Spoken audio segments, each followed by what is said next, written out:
Bonjour, Sebastian. Hello, Imad. How are you? I'm fine. How are you?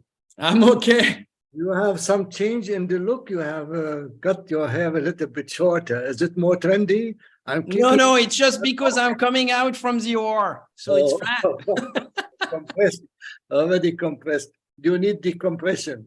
Yeah, I am just in between surgeries. It's tough. But I'm happy to be there. How much time do I have, Imad? We ask everybody to give 15 minutes. 15 minutes. Okay. 15 minutes, and then 1-2 minutes, perhaps some comment or questions. We try to, yeah. So I have to remove slides for sure. Or you move fast on some of them. Giovanni, good afternoon.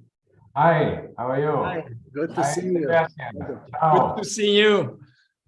Giovanni, you have been silent for the past couple of weeks. Where are you traveling? Yeah, we will meet in 2 weeks time. Yeah, we are ready to chase tigers. Yeah. With Keke, we are going to miss Sebastian on this trip. Yes, I wish. Yeah. I wish. The tiger are waiting for us. We have the bodyguard, Keke Turel, and we put him in the front. Okay. So you start when you want. Pablo. Hi, sorry guys, I'm a bit busy with paperwork today. I can see that. Yeah, you are in green and we'll be connecting on, and if you don't mind, Imad, I will make you the host if you don't mind. Do I need special talent for that one? Because I don't know how to be the host. Just not to disconnect your computer. That's enough. Okay. Thank you. So I we'll can see you be the later. host Good at to see you, home. Sebastian, Giovanni. Good to see you, Pablo. See you later.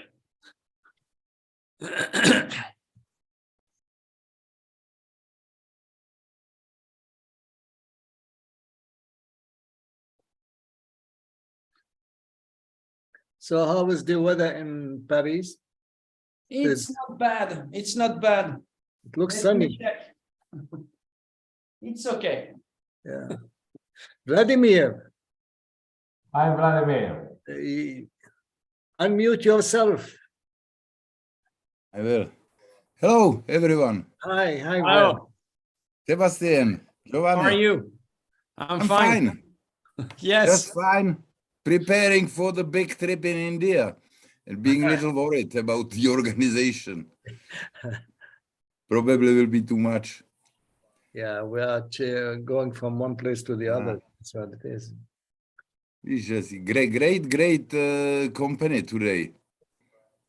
Yeah, wonderful. That will be perfect. Attracted many of you to be on that webinar. Yeah, it's really excellent. Morning. Morning, Luciano. Good afternoon. Yeah, for us. Yeah. Very good. So France is sunny, Italia is sunny. I can see the background. And of course, in my place, Giovanni closed the windows. Yeah. Victor, hello. good morning. Must be very early for Victor. Good morning. Good morning. Good to see you. It'll be early for you, Victor. Hello, Vladimir. Hello. What is the time in Mexico? Tren Maya is coming by the end of this year. You are going to enjoy the Tren Maya Railroad.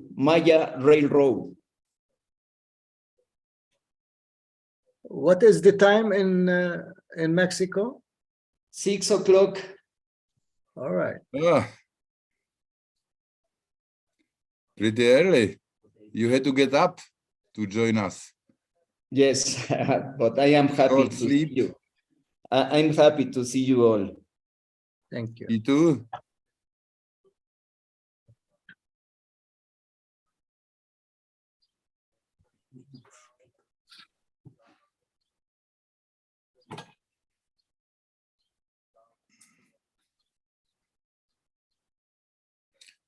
How's Huda doing, Matt? She's doing Everything's perfectly all right? well. Yeah, no, she recovered completely from that corona stuff. Yeah, Good. she's Good. back to normal, and we are looking forward to see you and Eva and have academy and fun as usual. Yeah. Yeah. Looking forward to. Yeah. We must get some rest because the last week we were skiing with our grandchildren. Oh, And okay. it meant skiing in the morning, then a pool, then tennis, and in the evening bowling. So Oh, okay. we Well, are completely exhausted and yeah. destroyed by now. Lucas, Hi, Imad. Lucas. Everybody. so Hi. you managed to be on the web. That's wonderful. Everyone has connected. Progress to everybody. So I don't know when is Vinko will be. We put him in the middle. So anyhow, we will start on time at 12 GMT time. I think it's 2 o'clock now in Prague and France. You know, 1 So 1 p.m. One- There is 1 hour difference. and same in Italy, yeah? Italy, France, and Prague, yeah. Yeah.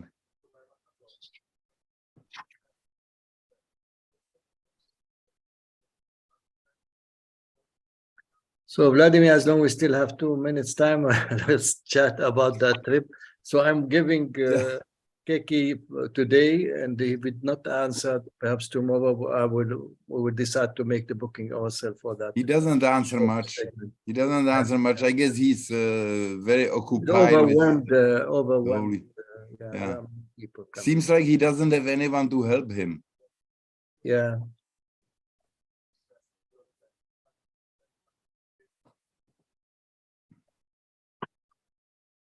Did you see any program for Mumbai, Imad?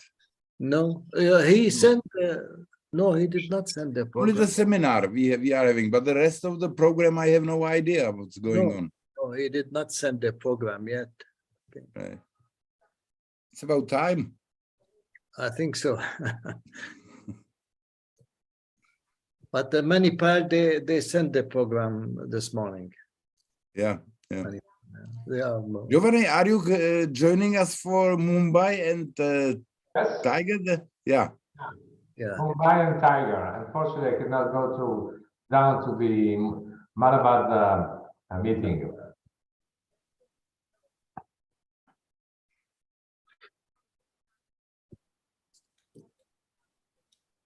So in 1 more minute, and then I will commence.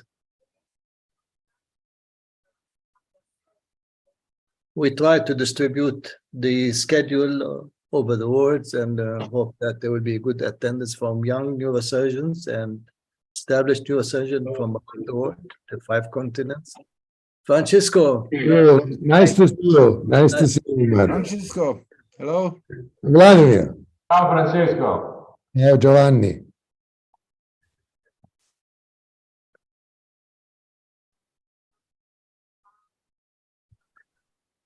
So today we will have the webinar conducted in Italian language. We have a majority. I'm just seeing that isn't there too many Italians on the screen?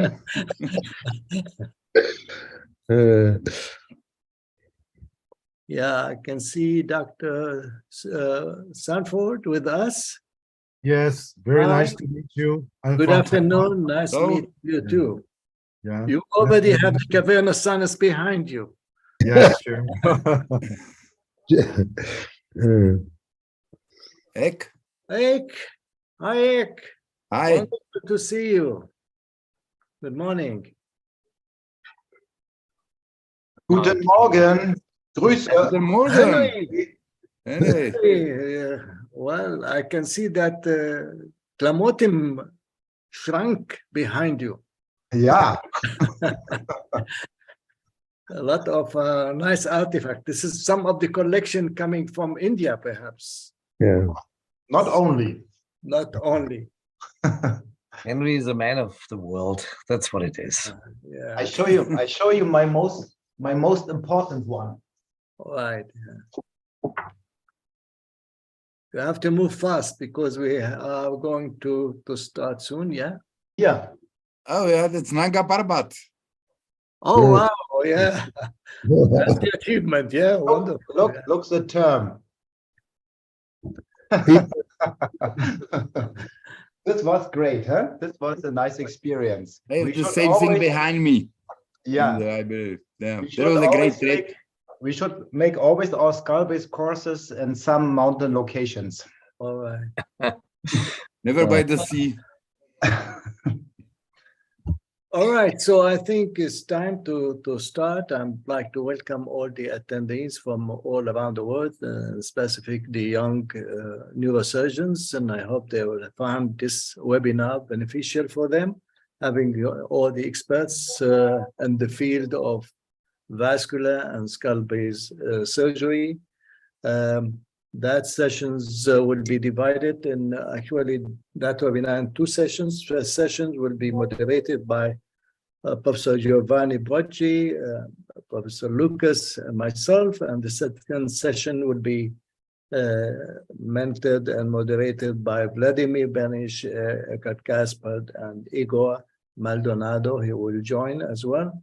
And the first session, we will have several lectures. We are meeting today to recognize and honor our colleague, Professor Vinko Dolens, who has a major contribution to the field of skull base and vascular. We call him the paragon and the hero of the cavernous sinus and the skull base vascular surgery. He will join us. I think he has a lecture and then between the two sessions. Without further ado, I'd like to leave the venue first to Professor Vladimir Benish, if you want to say a few words for the attendees and the colleagues. Vladimir? Yeah. Hello, everyone.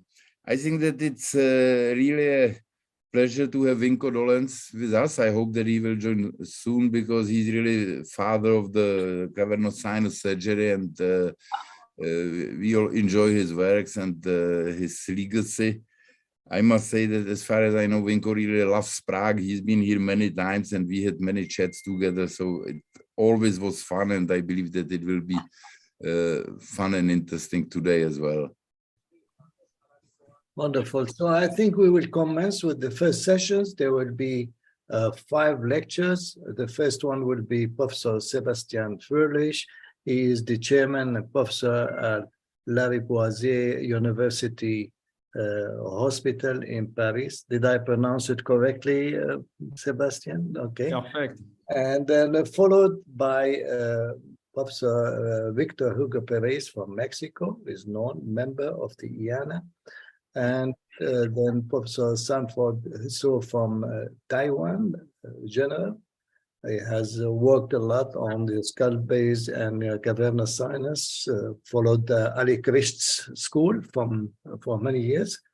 And then we have Jack Marcos, known to all of you, from Miami. And then we have Vinko to conclude the first session. So I'll start with Professor Sebastian Fröhlich. Go ahead, Sebastian, with your presentation on Thank you very much, Imad. I have the feeling that Professor Dolenc is in the participant side. I see his name. So most likely he has difficulty to get into the panelist side. I just see his name on the So we'll make sure. I'll ask participants. Pablo to help us to put him on that listing. Yes, I'm gonna send him. I'm gonna send. I mean, you should do it as you are the host now, but I can send him the link directly. Yes, I have the feeling he's already with us. All right. So thank you very much, Imad, for your invitation and putting this together for Professor Dolenc. I have to say I have a special relationship with him because he's probably the person because of whom I did skull-base surgery, in fact. Because that's my first rotation of neurosurgery as a resident. I was in Colmar, and Professor Dolenc was coming about 3 days per month to Colmar to perform surgeries. And the vast majority of the cases were cavernous sinus surgery. So he's one of the first neurosurgeons I have met. And I have to say, I was extremely impressed with him. I didn't understand what he was doing, in fact, because I was just starting neurosurgery, but I could feel the atmosphere around it. He was operating with Stefano Coscia, who is an Italian neurosurgeon. I think he's in Rome now, Stefano. This picture is with Stefano Coscia, not with Dolanc. At that time, we had no iPhone taking pictures every minute. So I don't have a picture with him, but he's still in my memory, in my heart. He was extremely nice to us. And definitely he was a very strong inspiration for me to go into neurosurgery, especially into skull-base surgery. So his books are in my library. The cavernous sinus, as you know, is one of the most important regions in the skull base, one of the most complex. And as Vladimir said it, he's definitely the father of surgery in and around the cavernous sinus. So those books are like a Bible to me. I also did fellowships in Cincinnati 2 years, and we didn't met in Cincinnati, but everything that was published and done on the cavernous sinus in Cincinnati by Harry van Laveren, John Tew, Jeff Keller was inspired by Vinko Dolanc. It's a picture of him during a course in the Goodyear lab in Cincinnati. So he followed my career. He was always there by one way or another. So I will start with my lecture on the anatomy of the cavernous sinus. This is a beautiful picture from Zinn. It's the beginning of the 90th century. And you see how beautiful is this drawing. The anatomy was there. Everything was described and in the proper place. So one of the issues with the modern anatomy is that we have a tendency to rewrite, rediscover the wheel, what was already described in the past. However, there is a lot of controversies about the cavernous sinus, what it is exactly. And you know that there is multiple description. Every textbook of anatomy has its own description, own drawings of the cavernous sinus, as you can see here. The one I prefer, and which is definitely, I believe, the most accurate one, is the one from Taptas, who described an interperiostodural space between the periostom covering the bone, the sphenoid, and the dura propria, covering also the skull base. In between, you have a space which is called the lateral sellar compartment. The cavernous sinus is only a part of this lateral sellar compartment. It's a venous part of this lateral sellar compartment. The compartment is composed of connective tissue, surrounding structures, which are nerves, venous channels, which form plexuses, and carotid artery. I like also this concept from Dwight Parkinson, who is also extremely important for the cavernous sinus, as he described some of the first surgeries into the cavernous sinus, but he also published in 2000 this very nice paper talking about the extradural neural axis compartment. And the concept is that the cavernous sinus is only one part, one segment of this space that runs from the sacrum to the orbit and enlarge at the level of the cavernous sinus, of the lateral sellar compartment. It's a space located between periostom of the spinal canal, and the dura mater, which is also the dura mater of the dural sac at the level of the spine. It's the same at the level of the orbit. You have the periorbita covering the bone, and you have the optic nerve sheath made of dura. And here also it's the same space. Sometimes it's narrow at the level of the basilar plexuses. Sometimes it enlarged at the level of the cavernous sinus, narrow again at the level of the supraorbital fissure, and enlarge again at the level of the orbit. So all this is a continuity from the sacrum to the orbit. It's important to understand the cavernous sinus in such a way also for surgery. You will see in my following slides. So this space is covered by the dura propria, which form also the lateral wall of the cavernous sinus. What it is exactly, it's just that the dura is covering the skull base like a drape is covering a chair. And you can peel this dura and you can expose this extradural neural axis compartment. Part of it is the cavernous sinus, just by peeling the dura from the skull base. So here is a lateral view of the cavernous sinus covered by the dura mater. You peel this dura and you see the contents of the lateral cellar compartments with the venous plexuses, nerve, and behind the carotid artery. Embryology is extremely important to understand how the cavernous sinus is made, how this lateral cellar compartment is made of. You can see here, I will not go into details, the formation of this lateral wall of the dura mater under the pressure of the brain that is growing, and progressively the tissue differentiates themselves and the structures becomes what they are in an adult patient. Here is a view of a tumor into the cavernous sinus showing the most important step in cavernous sinus surgery, which is to open the cavernous sinus. And to do so, you have to peel this lateral wall of the cavernous sinus, which is the temporal dura propria. You peel it and you expose the inside of the cavernous sinus. You expose the critical structures, some of them infiltrated by meningioma. You separate what can be resected safely from what should be left inside because it's infiltrating the cavernous sinus. This concept of peeling the lateral wall of the cavernous sinus was described in this manuscript very nicely by Professor Kawase, who showed in this diagram the continuity of the periostome from the orbit to the temporal fossa, the dura propria in green, and the connective tissue surrounding the cranial nerve in blue, what it's also called the inner layer of the cavernous sinus. And you can get into this surgical plane between the dura propria and this connective tissue and start to peel this green layer.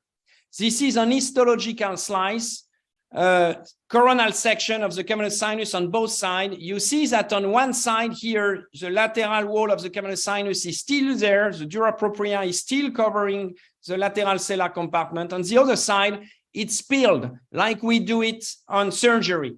And you can see that this peeling is a critical step because you are peeling this dura from the surface of the nerve, which remain unprotected and which are at risk when you are doing this peeling, like you can see here with the bundle of the trigeminal nerves that are immediately exposed once you have done this peeling of the lateral wall. It explains also why you have sometimes some side effects, some trigeminal dysesthesia after this peeling.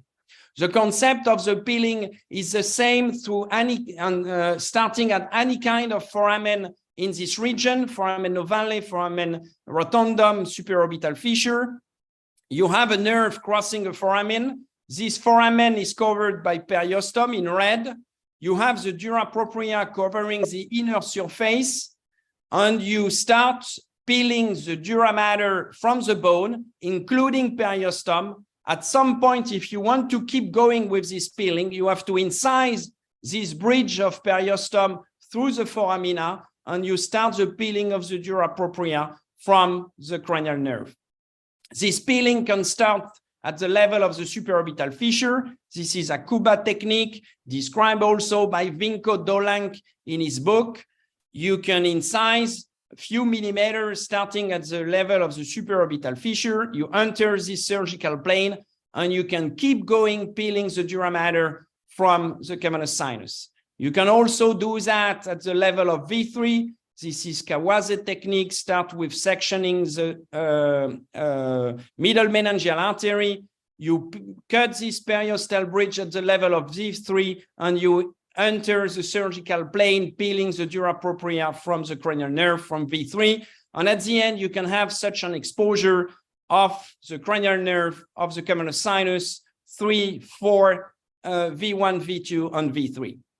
What about the medial wall of the common sinus? We talked about the lateral wall. What about the medial wall? The medial wall, there is a lot of controversies about it. Some say there is a medial wall. Some others say there is no medial wall. If you look at the embryology again, you see that there is no such an anatomical structure called as the medial wall, like we have dura for the lateral wall. There is no dura at the level of the medial wall. There is just connective tissue that thicken with age. In a newborn, for example, or in an embryo, like in these pictures, there is no medial wall. The lateral wall is here, the pituitary gland is here. In between, you have the lateral cellular compartment. This is a picture of a newborn. You have the pituitary gland. You have here the venous plexuses, venous channel. So it's only basal membrane endothelium, but there is no such a thing than a lateral medial wall of the cavernous sinus. Here you can see the thick lateral wall made of dura mater. This explains why some pituitary adenoma goes quite easily in the posterior aspect of the cavernous sinus, because there is no barrier in most cases. Sometimes I believe the connective tissue can thicken and give the impression, the surgical impression, that you have a medial wall. This is a section in an adult of a pituitary adenoma. You see the pituitary gland here. You see the cavernous sinus here. This is the capsule of the gland. But here also, there is no medial wall. And you can see that this pituitary adenoma start to go towards the posterior aspect of the cavernous sinus without any real obstacle. What about the superior wall? On the superior wall of the cavernous sinus, you have the clinoid space anteriorly. Once you drill the clinoid process below the inferior surface of the anterior clinoid process, you have a cranial nerve going through the orbit.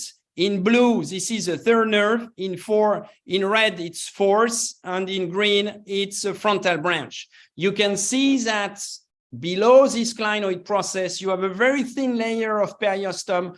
And immediately below it, you have the cranial nerve, which is important to know, because when you do an anterior clinoidectomy, if you're not careful enough with your drill, you can easily injure the third nerve, the fourth, and the frontal branch on the inferior surface of the clinoid process.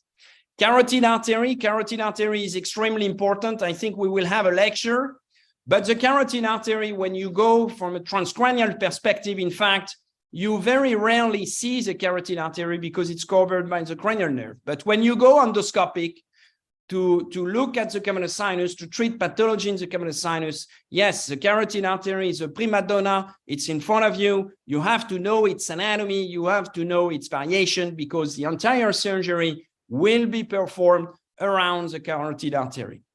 So it's important to have a clear idea of what you are looking at, to have a clear idea of the correspondence between what you are looking at transcranially, what you are looking at with an endoscopic perspective. This is something that everyone who start with endoscopic endonasal technique has to do, make this correspondence in his mind. This is histological slices also showing the clinoidal segment of the ICA. You can see here that there is no real proximal ring. Proximal ring is just a ring of periosteum, which is very thin, covering the bone at the beginning of the clinoidal segment of the carotid artery. But the distal ring is a real ring of thick tissue which merge with the adventitia of the carotid artery. This is another picture, sagittal slice, showing the origin of the ophthalmic artery, which can originate extradurally, subdurally, or in the subarachnoidal space. This is also a work we have done on the variation of the carotid artery from an endoscopic perspective. You can see that the shape of the carotid artery is extremely variable from a patient to another. If you are not aware of this, you can quite easily injure the carotid artery. Venous plexuses, extremely important to understand the anatomy, the venous anatomy of the cavernous sinus, which is the venous part of the lateral cellular compartment.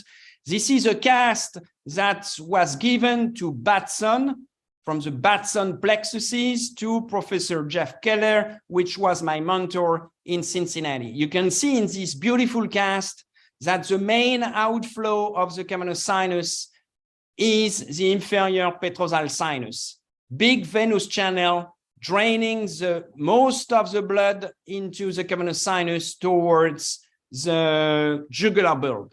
The superior petrosal sinus is much weaker, and sometimes there is no connection between the cavernous sinus and the proximal part, posterior part of the superior petrosal sinus, where drain the superior petrosal vein. About the cranial nerve, I will not go into the details of the triangles. You can see here on this histological slide that histology is a fantastic way to understand the complexity of those cranial nerves. You can see on those coronal section, the third nerve above. This is sixth nerve here along the carotid artery. And you see the tiny bundles which form V1 and V2. What's important to understand about the cranial nerve is that following the cranial nerve into the cavernous sinus, you have also an arachnoid sleeve that follows the nerve into the cavernous sinus. This sleeve for most of the cranial nerve stops around at the midpoint of the clinoid process. Sometimes it goes further, especially when you have benign raised intracranial pressure. Where the arachnoidal sleeves stop the earliest, it's at the level of the trigeminal ganglion, except for the motor root of the trigeminal ganglion, where you have the arachnoid following the motor root until the level of the foramen ovale. You can see here in embryos, you can see here sleeve around the third and sleeve around all around Meckel's caves that stop at the level of the trigeminal ganglion. Why is it important? It's important because in case of pituitary adenoma, the nerves are protected by this sleeve. So you can definitely resect some pituitary adenoma tumors into the cavernous sinus without a very big risk of having cranial nerve injury, because the nerve is still protected by this sleeve. You can see on MRI sometimes the CSF cistern around the third nerve into the cavernous sinus. It's not the same for the meningioma, because meningioma arises from those arachnoidal granulation from these sleeves of arachnoid around the nerve.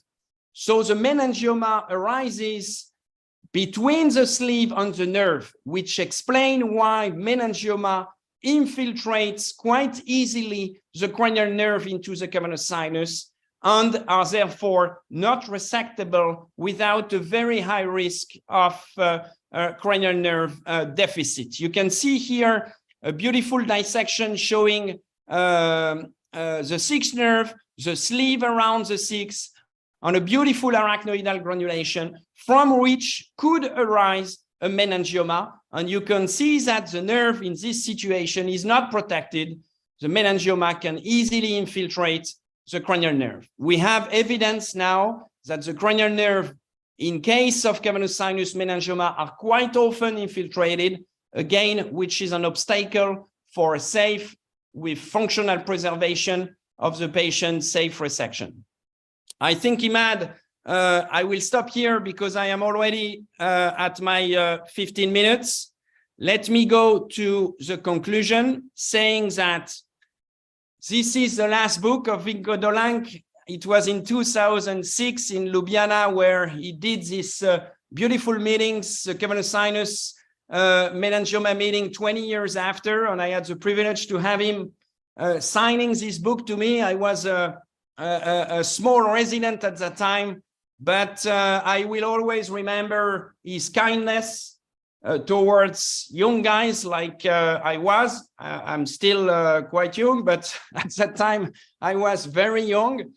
And this kindness, this incredible knowledge and skills are definitely a very strong source of inspiration for me. Thank you very much for giving me the opportunity to say that about Professor Dolenc. Thank you very much, Sebastian, for this wonderful presentation. I learned myself a lot of it because you have put it nicely together, and specifically about the subangular spaces and the layers covering these nerves. So we changed some of the strategy in the future. And I'll open the venue for 1 or 2 comments or questions. Somebody wants to add something?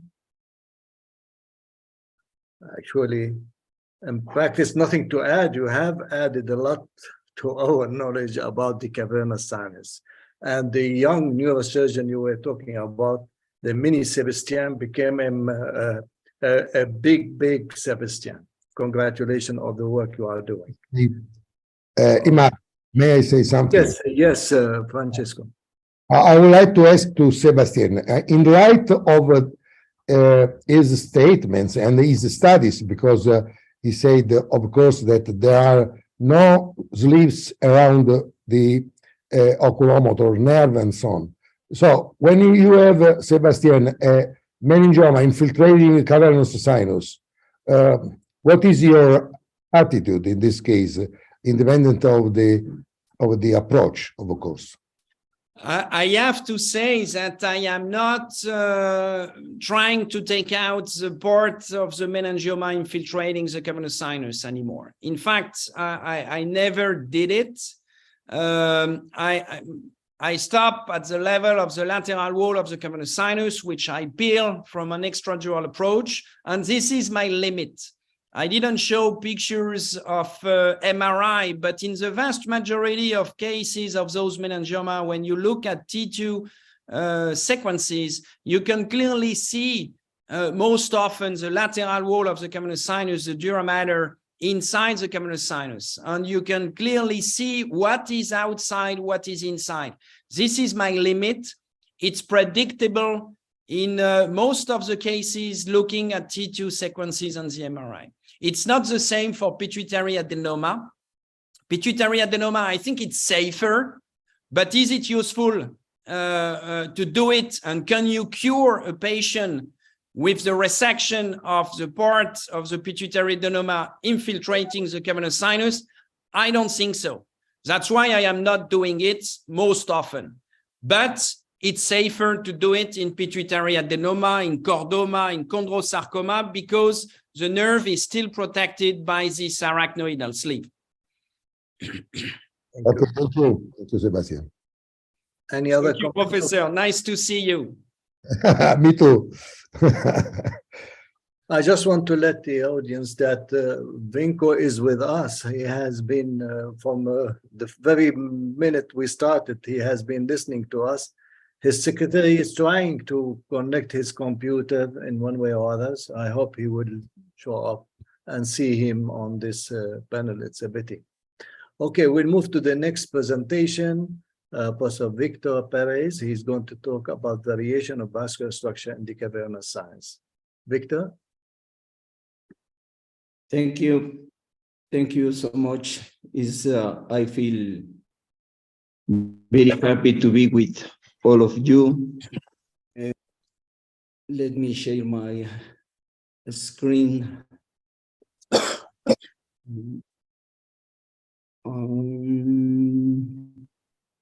Can you see it?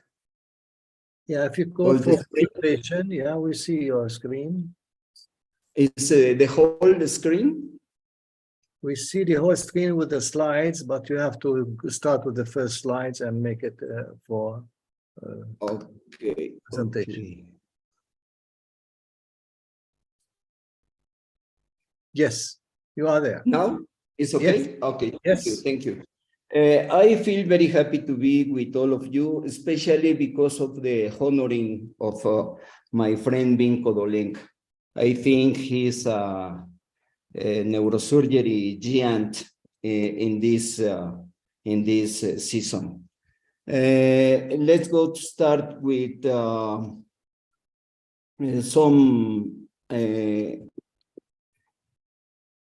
okay. I'm going to show you some pictures about the dissection that I have done during several years in the Forensic Sciences Institute to show you some variants, anatomical variants in the vascular system in the cavernous sinus. Cavernous sinus is defined as the dural space in which the cavernous segment of the internal carotid artery causes, and contains not only the cavernous carotid artery, but also a venous confluence that receives veins draining the orbit, sylvian fissure, and middle and anterior fossa, and has free communication with the basilar superior and inferior petrosal and intercavernous sinuses. In these pictures, we can see the sixth cranial nerve passing through the Doreros canal, and also the meningo-hypophyseal trunk and the inferolateral trunk of the cavernous sinus. Here we have the petrolingual ligament, and here we have the greater petrosal nerve joining with the Vidian nerve. The segments of the internal carotid artery has been described in 4 segments. We are going to see the C2 or petrous portion courses within the carotid canal, as you can see in here, and ends where the artery enters the cavernous sinus, especially when it passes below and beside the petrolingual ligament. This is petrolingual ligament. And the C3 or cavernous portion courses within the cavernous sinus and ends where the artery passes through the dura mater, forming the roof of the cavernous sinus. Here we can see the third cranial nerve, fourth cranial nerve, and inside the cavernous sinus we have the sixth cranial nerve. Here it is.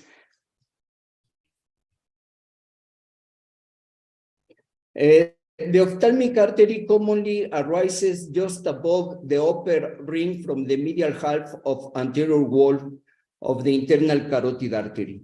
Here we have the anterior clinoid process, the optic nerve, the supraclinoid carotid artery, and here we have the arising of this ophthalmic artery. But sometimes this artery is not coming from the extradural space. From its origin, it runs anteriorly and laterally of the upper surface of the optic strut and below the optic nerve. The ophthalmic artery may also arise in the cavernous sinus or from the clinoid segment, in which case it usually passes through the superior orbital fissure. It may rarely arise from the middle meningeal artery. Let me show you a video about this anatomical variation of the origin of this ophthalmic artery. In this video, we are going to see a dissection of cavernous sinus. Here we have the right optic nerve and the supraclinoid carotid artery. And we can see in here the origin of the ophthalmic artery. But in the other side, in the left side, after dissection of the dura, of the peeling of the dura, we cannot see the origin of this ophthalmic artery. For example, in the medial aspect of the carotid artery, we are not seeing the origin of the ophthalmic artery. And also in anterior or lateral aspect, we also cannot see the origin of ophthalmic artery. So as Roton described, this artery may come, its origin could be in the middle meningeal artery. In this case, I did not identify the origin of this ophthalmic artery. Third cranial nerve in there, and some other arteries coming from intracavernous carotid artery. In a little bit more, we are going to describe this artery. This artery is not described, few times has been described this artery. This artery is coming from the medial aspect of the intracavernous carotid artery. This artery is very small and is going to the dural around the hypophysis.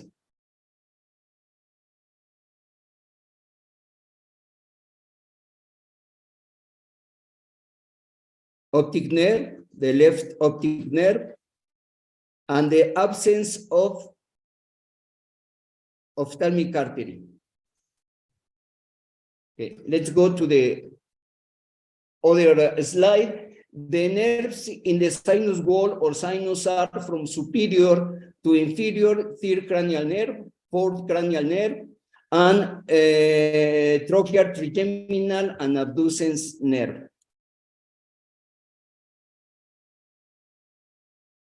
Parkinson described a triangle within the lateral wall of the cavernous sinus, through which the intracavernous portion of the carotid artery and its branches might be exposed for the surgical treatment of carotid cavernous fistula. Here we have third, fourth, and the trigeminal nerve. This is the infratrochlear triangle, and here we have the Parkinson's triangle.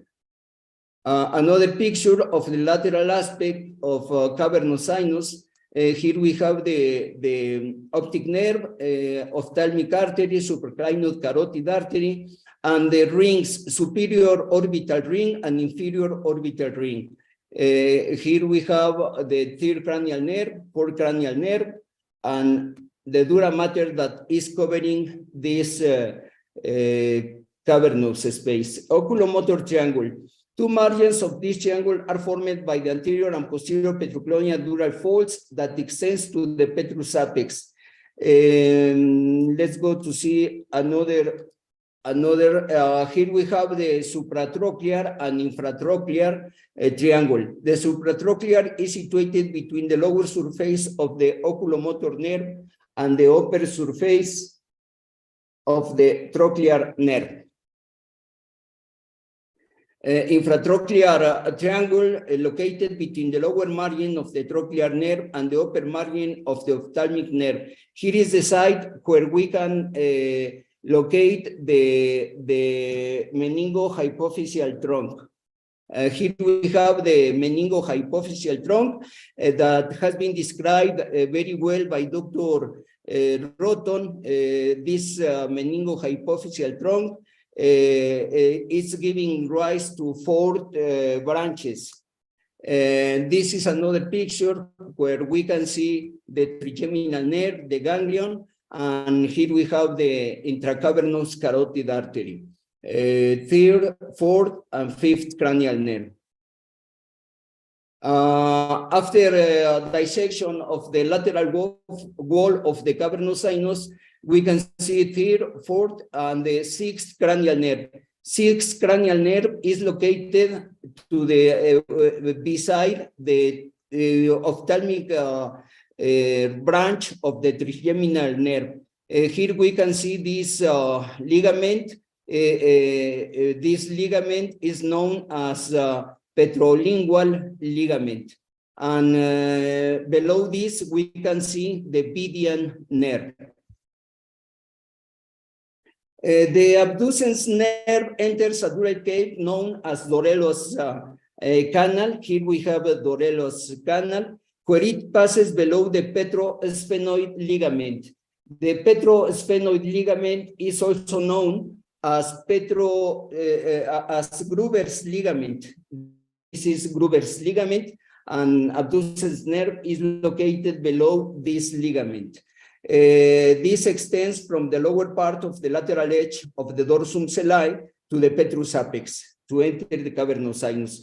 Here we have the inferolateral trunk of the intracavernous carotid artery.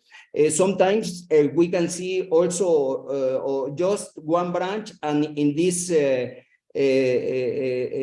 dissection we found two branches forming this inferolateral trunk of the cavernous sinus.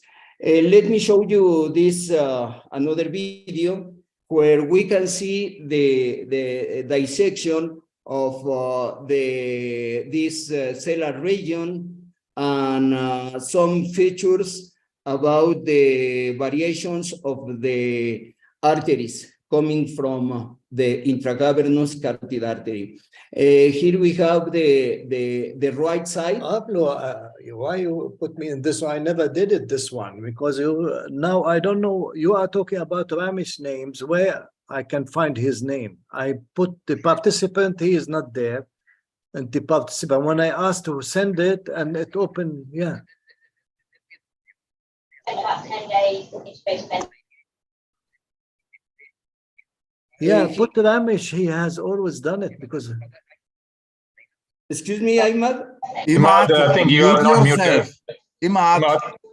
Imad, mute yourself, please. Yeah, but for where now? Teach me Imad, where I can mute. Where I can put Ramesh, where I can find Ramesh. Yeah. Okay, let me open. Imad, Okay, can let you? me open it. Okay. Imad, can you Invite mute? and copy invite link. Which one? Invite. Under participant, I have two options: invite or copy invite link. Can you hear me? We can hear you, but Imad Can is. hear you, but Yes, we I hear clicked on it. Imad It more. gives me two options. Is Oh, now Pablo I there? see it. Yeah. No, I have the column now. I see his name. Ramesh, okay. Yeah. Ahmad?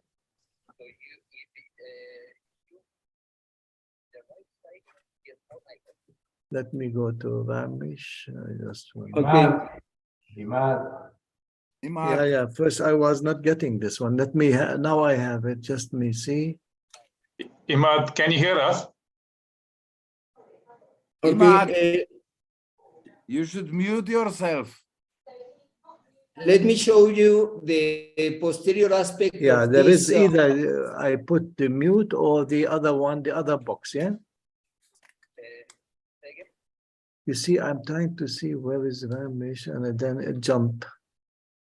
Ramesh Nair, there is a video or microphone or. Mute yourself. That's what I get on the panelist list. Ramesh. Hugo, I think you need to wait till Imad finishes phone On the call. Ramesh name? This is, you have very good video, but we need to wait. Right side, there is a box with the three dots. We can't even call him. Yeah, and chat. And Yeah, I think we just need to wait because otherwise. Yeah, I think Do you want to Imad change is on the phone. It's no point in calling him because he's already on the phone. Okay, I'm going to mute. I'm going to mute Imad. Okay, that's fine. Carry on, Victor. Carry on, Victor. Okay. In this video, I want to show you the posterior aspect and 360 degrees view of the cellar region. In the right side, we have the posterior aspect of the intracavernous carotid artery. And here we can see the meningohypophyseal trunk. It usually gives rise to 4 branches. But in this dissection, I found only 2 of them, the inferior hypophyseal artery and the tentorial or Bernasconi casinari artery. The meningeal dorsal artery was below the meningohypophyseal trunk. So this here we have the 6th cranial nerve entering in the Dorellos canal, and in these dissections we can see I put the tentorial Bernasconi casinari artery, and we can see also the inferolateral trunk of the intracavernous carotid artery. here we can see some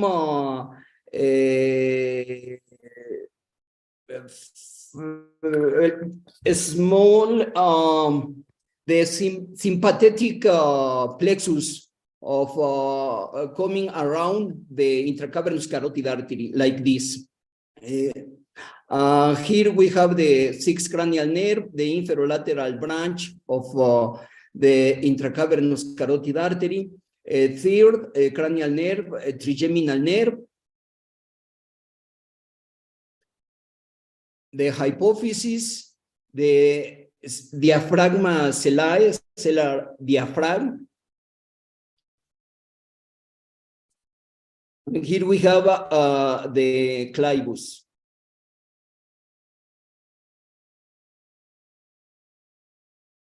Here we have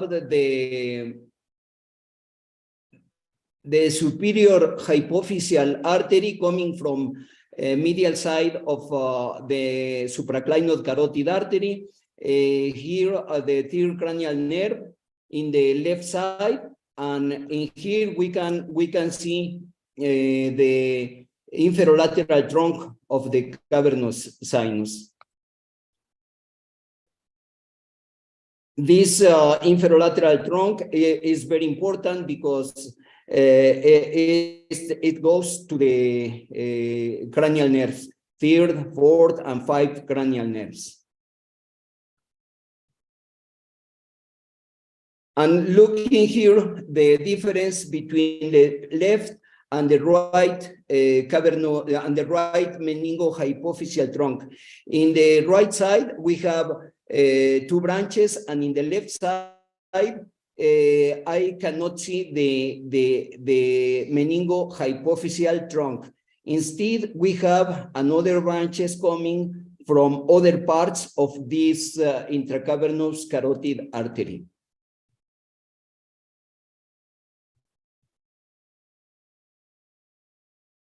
Inferolateral trunk.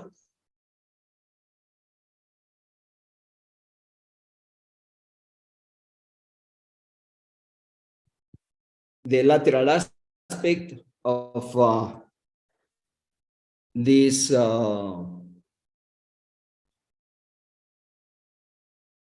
cavernous carotid artery. The optic strut is this. Let's go. I'm going to show you another pictures about the origin of these arteries. Here we have the right side of the intracavernous carotid artery. Here we have the meningohypophyseal trunk. Here we have some aspects of the intercavernous venous intracavernous sinus. And the basilar sinus, as you know, is the largest venous connection between the paired cavernous sinuses. The superior and inferior petrosal sinuses also open into the lateral part of the basilar sinus, as you can see in here. Here we have the inferior petrosal sinus, and superior is going in this side. These are really nice pictures about sinuses. In here we have the inferior petrosal sinus joining to the basilar sinus, and here we have the superior. The meningohypophyseal trunk, the most proximal intracavernous branch, arises lateral to the dorsum cellae at or just before the apex of the first curve of the intracavernous carotid artery. So I think with these slides, we can understand a little more the arteries and some veins in the intracavernous region. So thank you so much for giving me the opportunity to talk about this complex anatomy. Thank you so much. Thank you, Victor. I think we are running short of time. I'll just move the moderation to Lucas. Lucas, are you with us?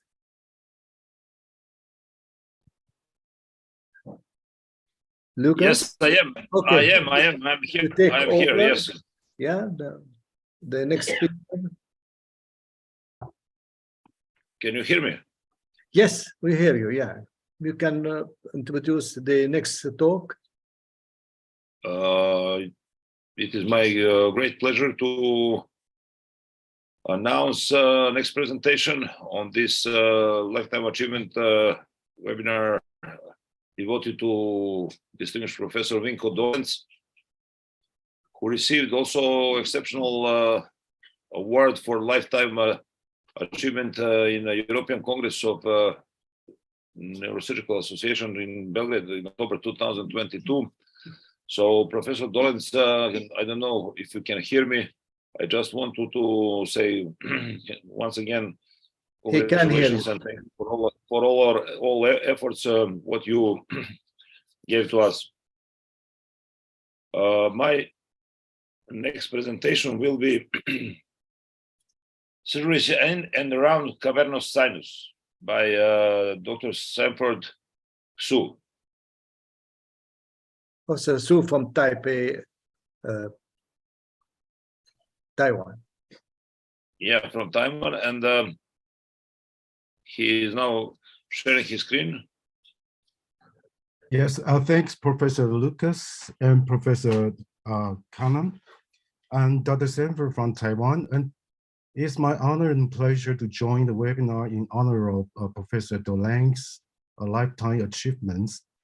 Today, I would like to share my experience about the surgery in and around the cavernous sinus, and I try to make the complex surgery into the simple one, step by step.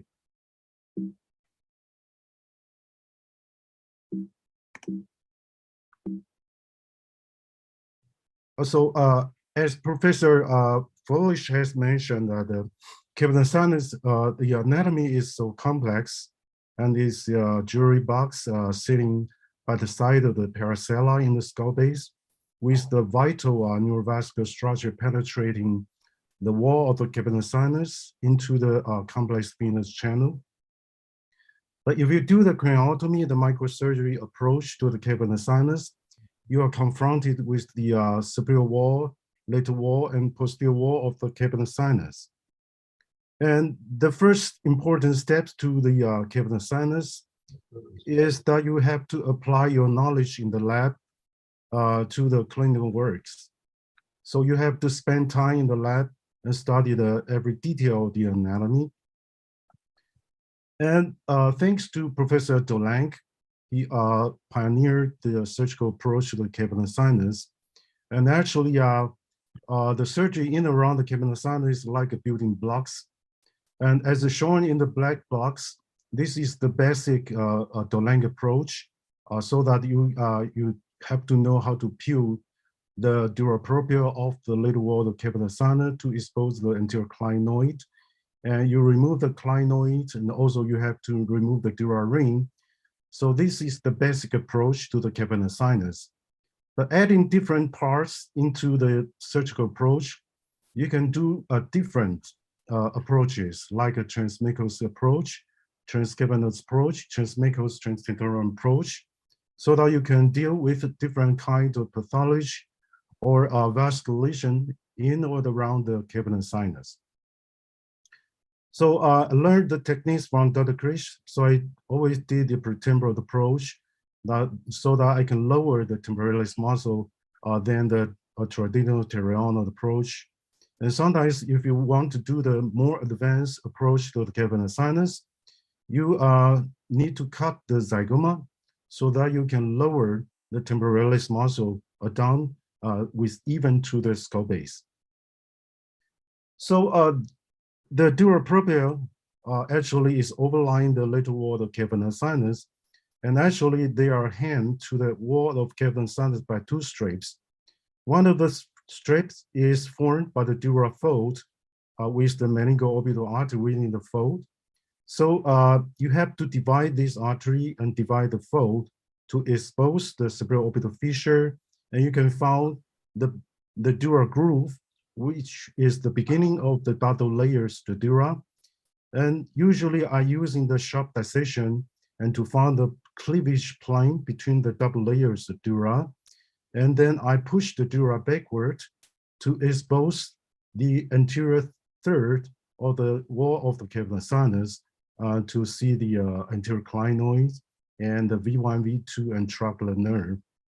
And if you want to do the advanced cavernous sinus approach, then you have to turn your microscope to the middle meningeal artery, which is the second straps attached to the wall of the cavernous sinus. You divide the middle meningeal artery, identify the foramen spinosum, then you can continue peeling of the dura to expose the V3, both the foramen ovale, and continue peeling to expose the GSPN and the anterior petrous region, the so-called Kawase rhomboid or Kawase triangle. So using this approach, you can actually fully expose the superior wall and lateral wall of the cavernous sinus and to see everything on the wall of the cavernous sinus. And since you already made the exposure and in the extradural way, so when you do the durotomy, yes, you have to cut the dura along the cilium fissure down to the base and extend the incision bilaterally towards the optic nerve and toward the tentorial incisura. So you can fully expose the area in or the surrounding the cavernous sinus. So to do the cavernous sinus surgery, actually, like I said, we have to learn the basic steps. So this is you have to equip with knowledge about the superior wall, because this is the most easiest part of the cavernous sinus. Then you are gathering the experience, then you have to know how to open the posterior wall of cavernous sinus, because this is the most difficult part. And remember that each vital neurovascular structure, when penetrating the cavernous sinus, there are always the ring-like structure formed by the dura surrounding all these structures. So the most important concept for the surgery of the cavernous sinus is to remove such kind of ring structures and to free all these nerve and vessels, so you can minimize the traction injury to the nerves and widen the windows between these nerves. So this is a very important concept and techniques to deal with the cavernous sinus. So I classify the learning curve in cavernous sinus surgery into 4 levels. The level 1 is to expose and open the superior wall of the cavernous sinus. And at the level 1 surgery, you can deal with the ophthalmic aneurysm, tuberculous ciliary meningioma, or intraorbital tumor. Gathering your experience, if you got more confidence, then you can move to the level 2 surgeries. In this level 2 surgery, you have to know how to expose and open the lateral wall of the cavernous sinus so that you can deal with meningioma to achieve the Simpson grade 1 resection. And also you can remove the trigeminal schwannoma of the type A and D. And more advanced, then you have to know how to open the posterior wall or expose the posterior wall of the cavernous sinus so that you can deal with the basal aneurysm, trigeminal schwannoma type C, B, and invasive pituitary megakaryoadenoma, and also the ventral brainstem lesions. And at the utmost level, you can totally unlock in the cavernous sinus, open the superior lateral posterior wall of the cavernous sinus, combined with the Kawase approach, so you can totally expose the petroclival region so that you can do the symptomatic intracavernous aneurysm or the petroclival or cavernous sinus meningioma or codoma. So this table just describes at each level which techniques and which structure that you have to be equipped or have to know, be familiar with, and with the corresponding pathologies. So I will show some cases from level 1 and level 4 to make a the surgery seen around the cavernous sinus more comprehensive. The first case, I will show the ophthalmic aneurysm. Why I put it in the level 1? Because in this case, you just have to expose the superior wall of the cavernous sinus. Because to deal with the ophthalmic aneurysm, you do the extradural approach, you peel the dura, expose the anterior clinoid, you do the anterior clinoidectomy, and you have to remove the outer ring surrounding the dorsal aspect of the carotid so that you can expose the proximal and distal neck of the aneurysm. Like I show in these surgical photos, I removed the clinoid, exposed the clinoid portion of the carotid, so I got the proximal control. Now I have to remove the dural ring overlying the dorsal aspect of the carotids and to expose the proximal neck of the aneurysm. So I got the proximal control and I cleaned the ring very well. So the clipping of the aneurysm become the most easiest steps of the procedure. And the second case is the tubercular meningioma. I put in the level 1 because they're similar to the ophthalmic aneurysm. You do the extradural approach, you peel the dura, you remove the anterior clinoid. Because it facilitates the, cut the phospholigament outer ring. Why I have to cut the phospholigament outer ring? Because in such kind of case, the tumor always push the optic nerve against the outer ring. So when you remove the anterior clinoid and you cut the phospholigament and outer ring, as you can see, there's always an indentation on the optic nerve by the tumor. So if you remove the ring to free the optic nerve, so when you debulk the tumor and manipulate the tumor and do the dissection, and you will be minimize the traction on the optic nerve. So you got the lowest risk to cause the vision problem after the surgery. So this is a very important concept. When you deal with the tubercular cell meningioma, you need to free the optic nerve. And this is why you have to do exposure the superior wall of the cavernous sinus, because you need to cut the ring overlying the optic nerve. And the case, if you getting more experiences, and then you can move your surgery to explore the lateral wall of the cavernous sinus so that you can deal with the trigeminal schwannoma, especially the peripheral type. In this case, you have to peel the dura to fully expose the lateral wall of the cavernous sinus and to expose the Makos cave. Then you can open the Makos cave and to expose the tumor and debulk the tumor, and you found the nerve bruise and follow the nerves to the orifice or the Makos cave. So in this case, I totally exposure the lateral wall of the cavernous sinus, so you can see the tumor is bulging out with the very thin membrane overlying the tumor. This is the Makos cave. And you can see the branches, the V1, V2, V3. Then you open the Makos cave, you remove the tumor and try to localize the nerve fibers, and you can trace the fiber into the orifice of the Makos cave. As you can see, this is the nerve fibers, and after you remove the tumor. So it will become more very easy when you know how to expose the lateral wall of the cavernous sinus, and the tumor removal actually is the most easiest part of the procedure. And you can do the surgery almost totally extradural way. Then you can do more complex large ICA aneurysm when you know how to open the superior wall and lateral wall.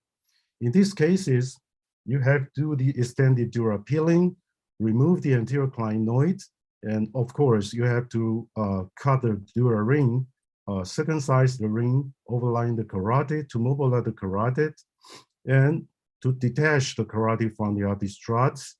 And actually, you have to open the oculomotor membrane, the so-called inner membrane, and to actually to get more space for the proximal control And sometimes you have to open the Parkinson triangle for the proximal control.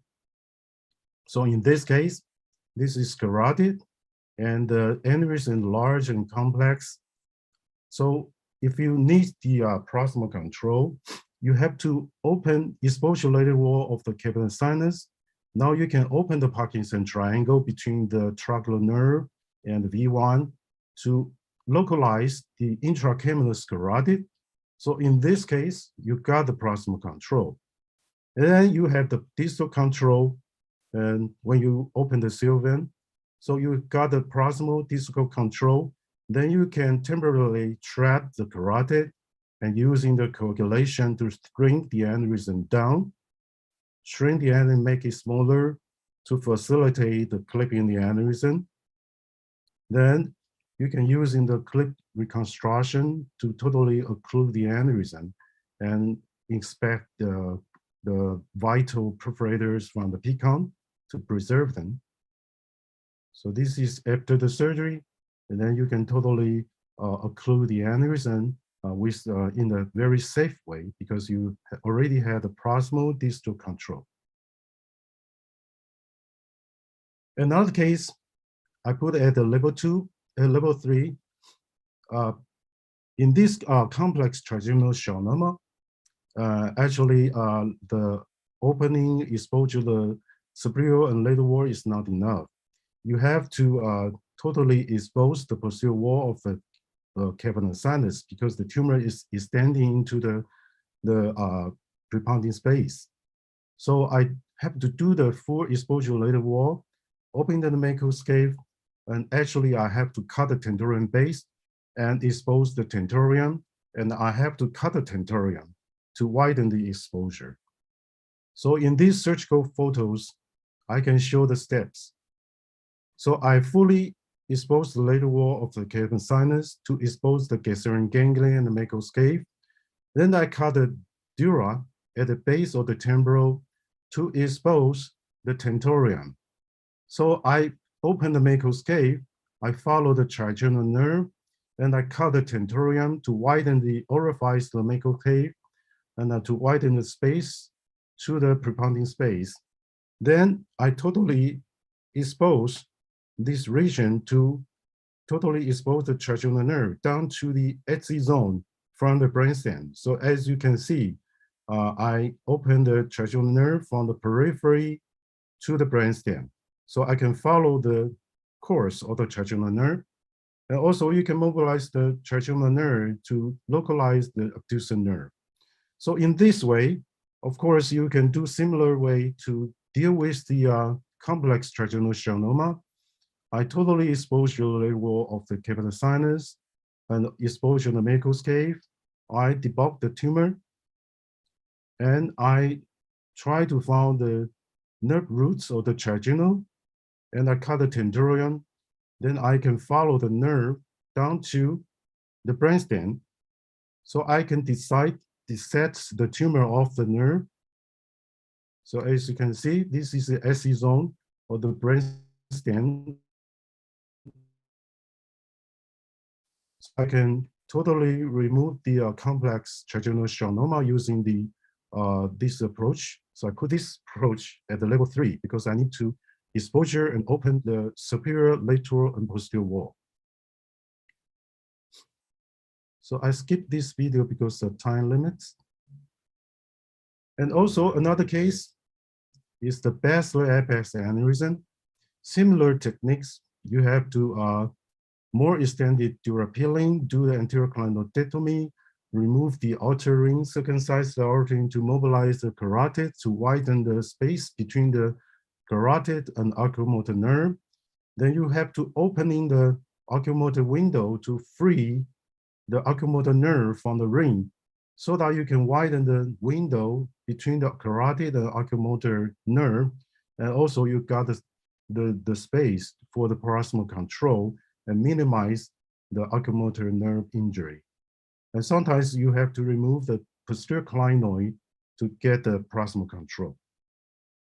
So in this case, I open the superior lateral wall of the capillary sinus, and actually I free the oculomotor nerve from the oculomotor triangle to free the ring of the nerve, so I can mobilize the nerve to widen the space so that I can get the proximal control. But in this case, the PCP is in the way, so I have to remove the PCP.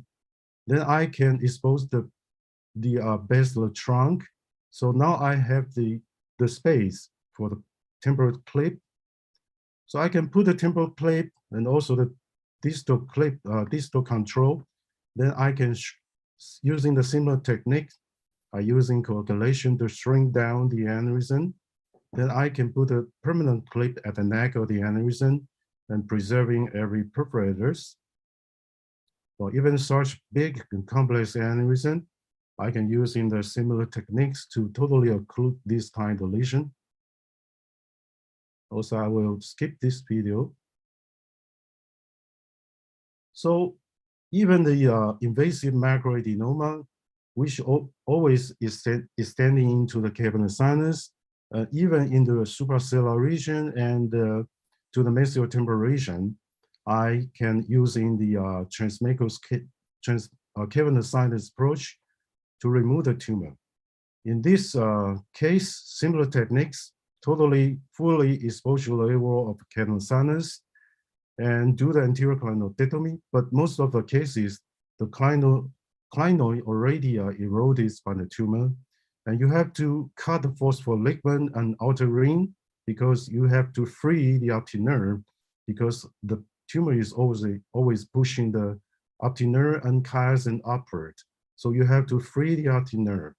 And the most important, you have to open the oculomotor window because the oculomotor nerve is also pushed against the ring by the tumor. So you have to free the oculomotor nerve and to minimize the traction.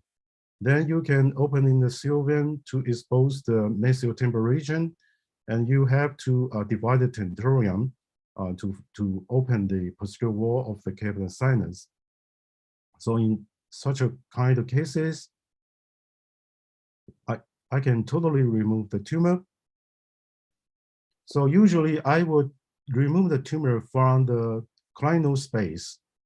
When you remove the anterior clinoid, you can localize the clinoid portion of the carotid.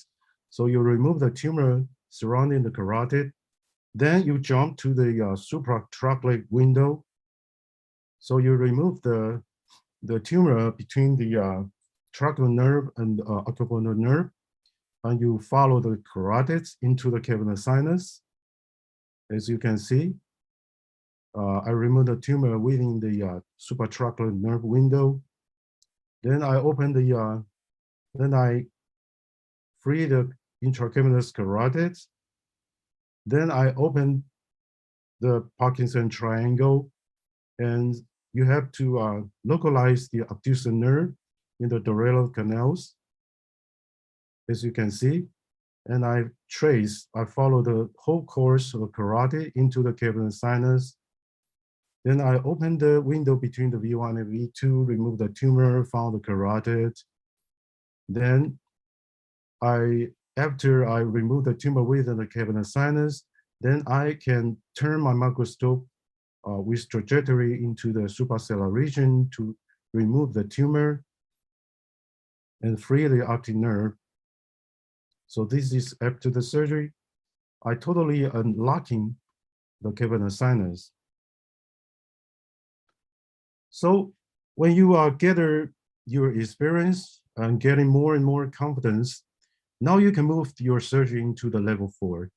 And the level 4 actually is very difficult, especially when you deal with the large petroclival meningioma or some other pathologies, and you have to be familiar with every detail of the steps and be equipped very fine techniques to preserve the nerves. So you have to fully exposure the walls of the cavernous sinus and do the anterior clinoidectomy, anterior petrosectomy, and like I said, you cut every ring-like structure surrounding the nerve, and step by step open every windows between these nerves. So in this case, I using the the surgical anterior approach, the transcavernous approach to the petroclavicular region, especially in this complex invasive meningioma. Using these techniques, I can almost nearly totally remove the tumor. So similar to the pituitary adenoma, I exposing the walls of the cavernous sinus to identify the V1, V2 ACP overlying the lateral wall of the cavernous sinus. And I remove the anterior clinoid, try to free the optic nerve first. Then I remove the anterior petrous to prepare to widely exposure the petroclavicular region. So I free the optic nerve first. Then I free the oculomotor nerve, free the tracheal nerve from each window to another window, and remove the tumor. Like I mentioned in the pituitary tumor, I remove the tumor within each window and free each nerve from the ring-like structures. And open in the Meckel's cave, free the trigeminal nerve, cutting the tentorium to free every nerve from the posterior wall to the brainstem. And I open the cavernous sinus, I localize the carotids, and the most important, you have to localize the adducer nerve traced into the duodenal canal.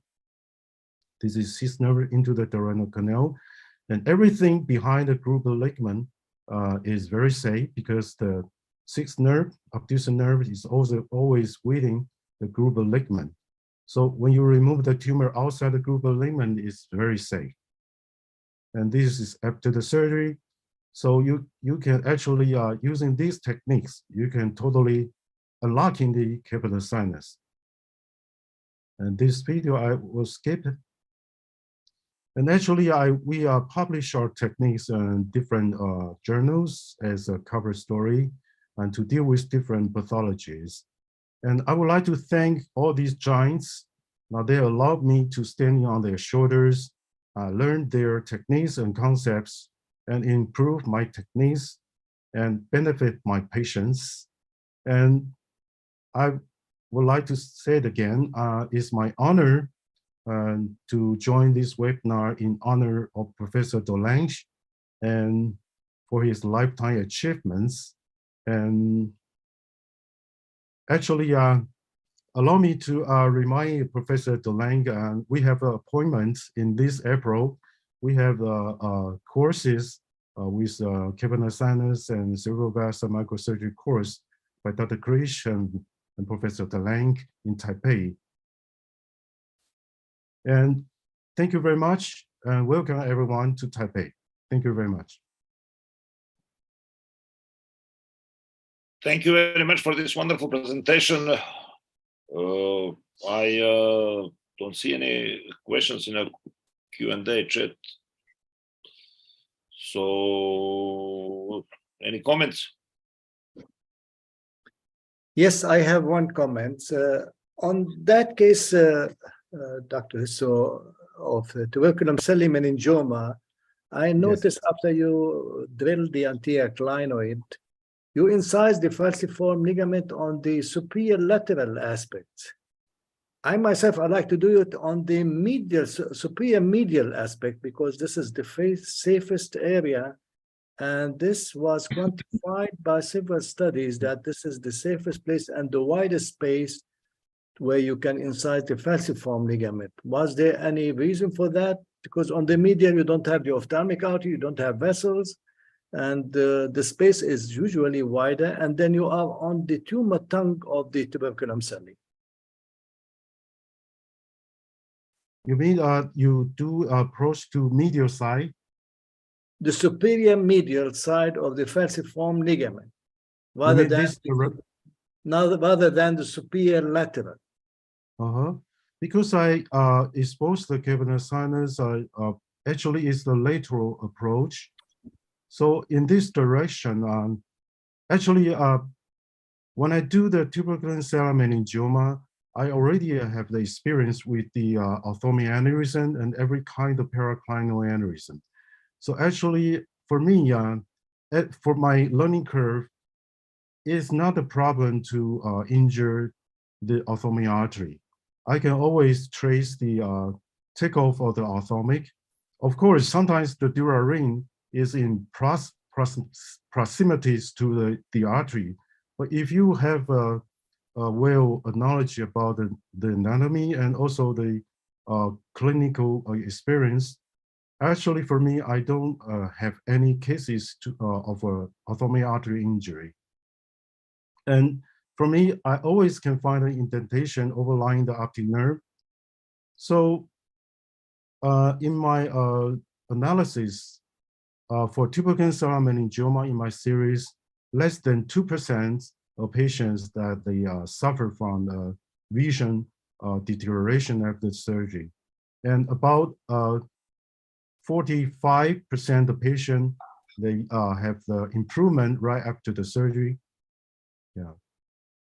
So sorry, I don't have any experience to expose from the medial, superior medial direction to the postfocal ligament.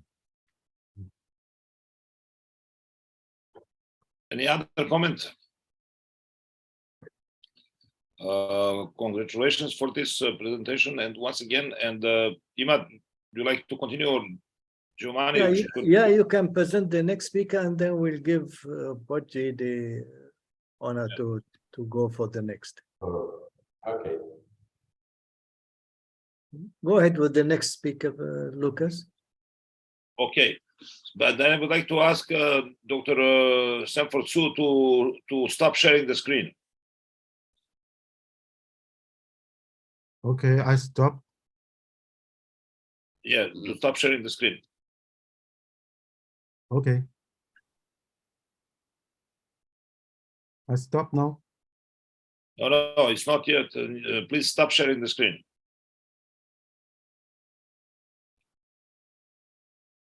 Actually, I can probably try it on my end. Let's see. Maybe. Yeah, I already stopped my sharing.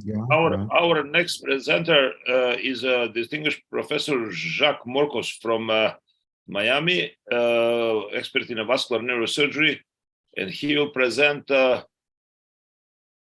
his lecture named "Operating Through and in the Chamber, the Dolenz System, Philosophy and Techniques." So, Jacques, please. Thank you, Lucas. Do you see my slide? Yes, we're seeing your slide. Greetings to all my friends, and particularly to my giant friend Vinko. It's wonderful to see you, Vinko. I bet 40 years ago, when you started exploring as a pioneer in the cavernous sinus, you had no idea that 40 years later, you'll have a bunch of world neurosurgeons sitting and celebrating this. It's amazing how the perspective of innovation is. So of course, we admire you, and that's why we are all here. And you have not changed at all over the years, from the 80s there on the left to very recently. We all would like a secret of your genetic makeup. Please give it to us a little later.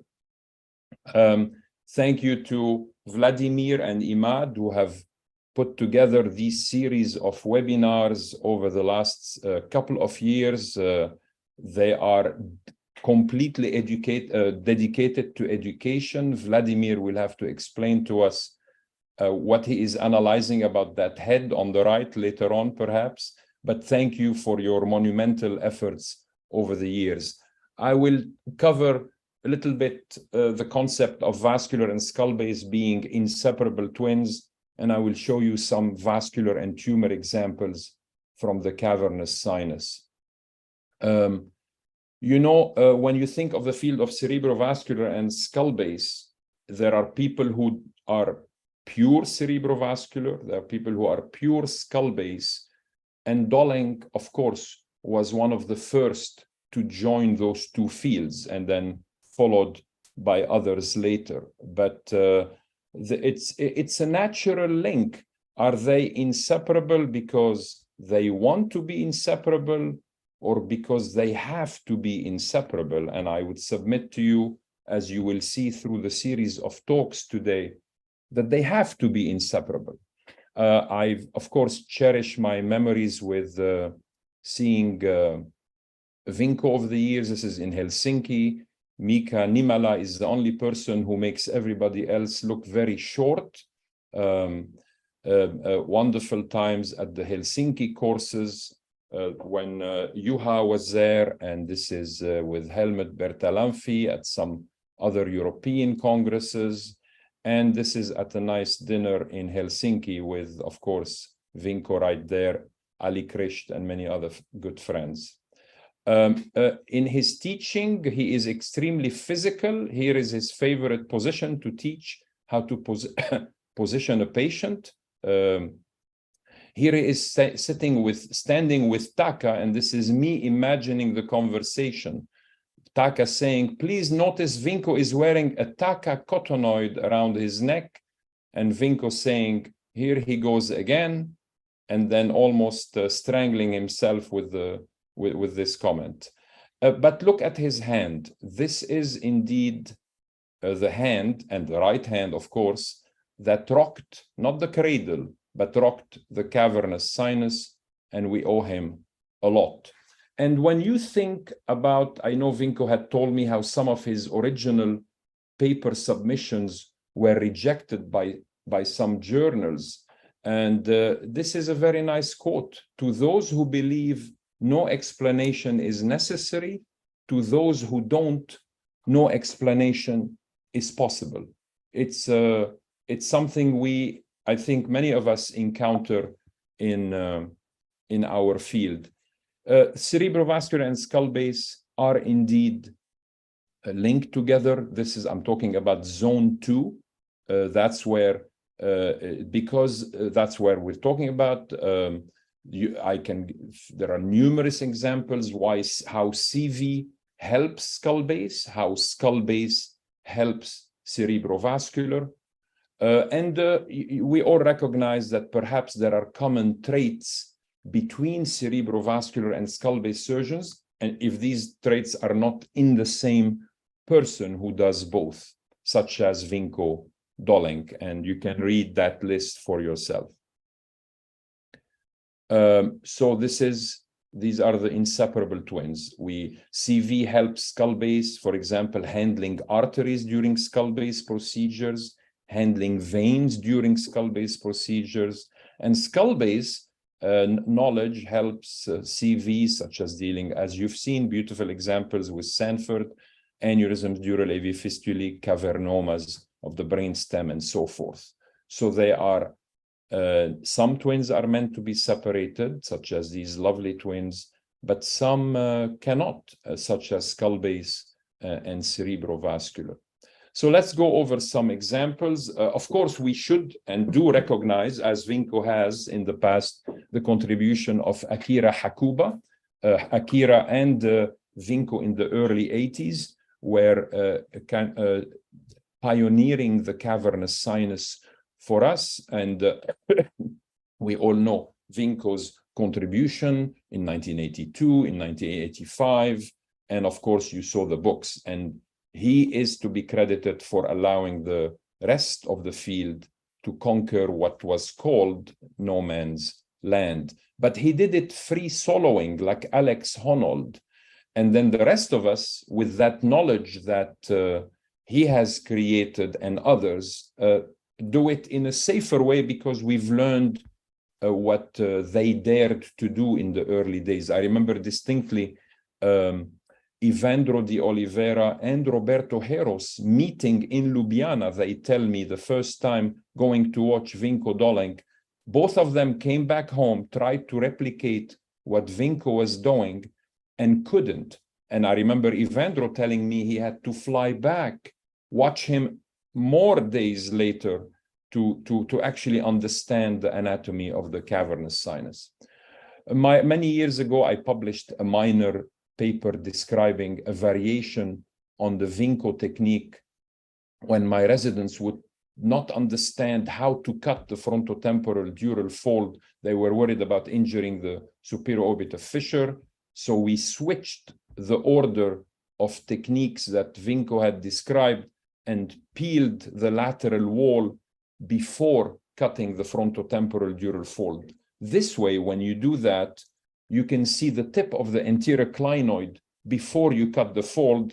And for those of us involved in teaching residents and fellows, it's clearer to them to do it this way.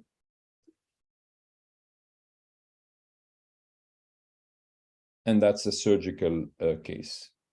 And that's, of course, you've already seen beautiful anatomy already. We're not going to spend any time on that. As Sanford has said, you have to link oftentimes the cavernous sinus exposure with a so-called Kawase anterior petrosectomy, and to understand that entire middle fossa floor anatomy is key. This slide summarizes what I believe, well, what my philosophy is how to approach cavernous sinus lesions. Very simple as far as I'm concerned. If it is in the cavernous sinus, then I would do a Dolenk technique or possibly a subtemporal. If it's both intra and extra cavernous sinus, I use the extra cavernous sinus component as an entry point to the cavernous sinus. That can be anywhere. You can read the list for yourselves. You can go endonasal endoscopic.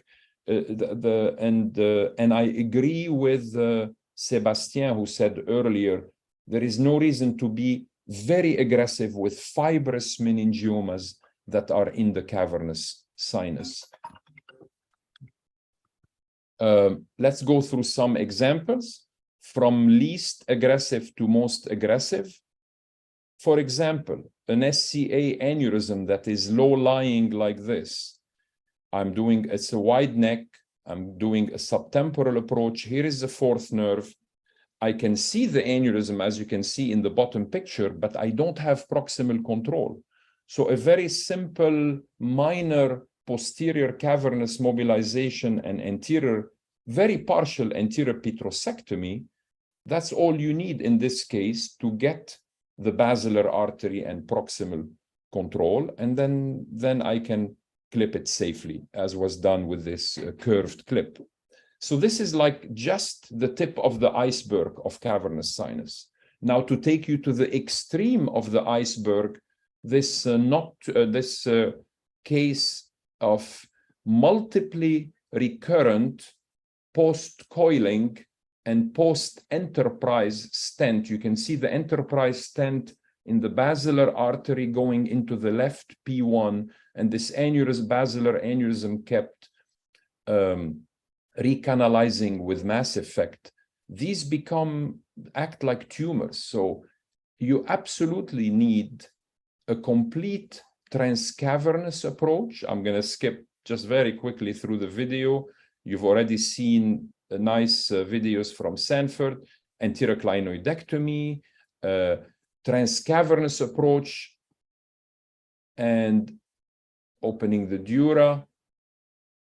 What I want to show, the key step here is the third nerve, of course, intradurally, wide Sylvian fissure. And here is the key. To do the transcavernous, you have to cut down to the oculomotor space. And as Vinko and Roten have reminded us that the oculomotor nerve has a sleeve around it, you cut it. So here is beginning of the cutting of that sleeve to uncover the third nerve, liberate it, go behind it, expose the posterior clinoid. Here is posterior clinoid, cutting the dura on the posterior clinoid. Here is cutting the dura around the fourth nerve. You do this, this is the third, and now you're going to keep going posteriorly, sharp dissection. There is the fourth nerve. Why not liberate it and move that temporal lobe extradurally further back? Expose the brainstem, now go between optic nerve and carotid artery. Now I can drill the posterior clinoid safely. I still don't have proximal control, but this final step will achieve it. You can see the basilar artery with the enterprise stent in it. Put my retractor, and you can imagine the rest, putting a temporary clip there. And of course, trying to clip it without opening. The PCOM is in my way. I will cut it, and I will try to clip it without opening the aneurysm, but I could not. The clips you can see, they keep falling down and occluding the basilar. So then you open the aneurysm.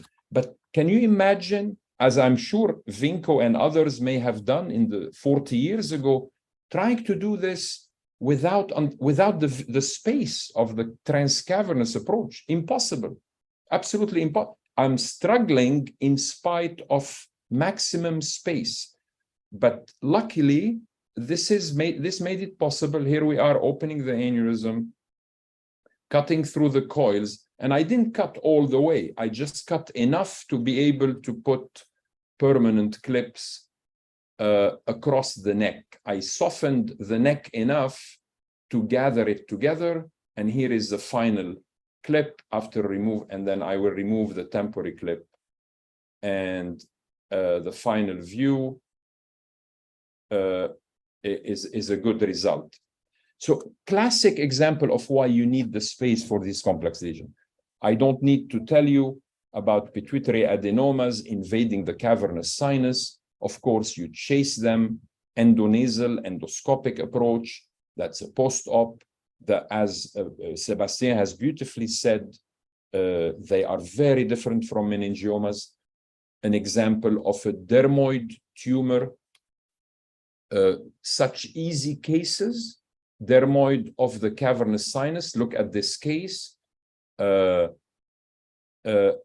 you have to do is that lateral wall dural peeling. You use the Dolenk technique. You mix it with the Hakuba technique, and you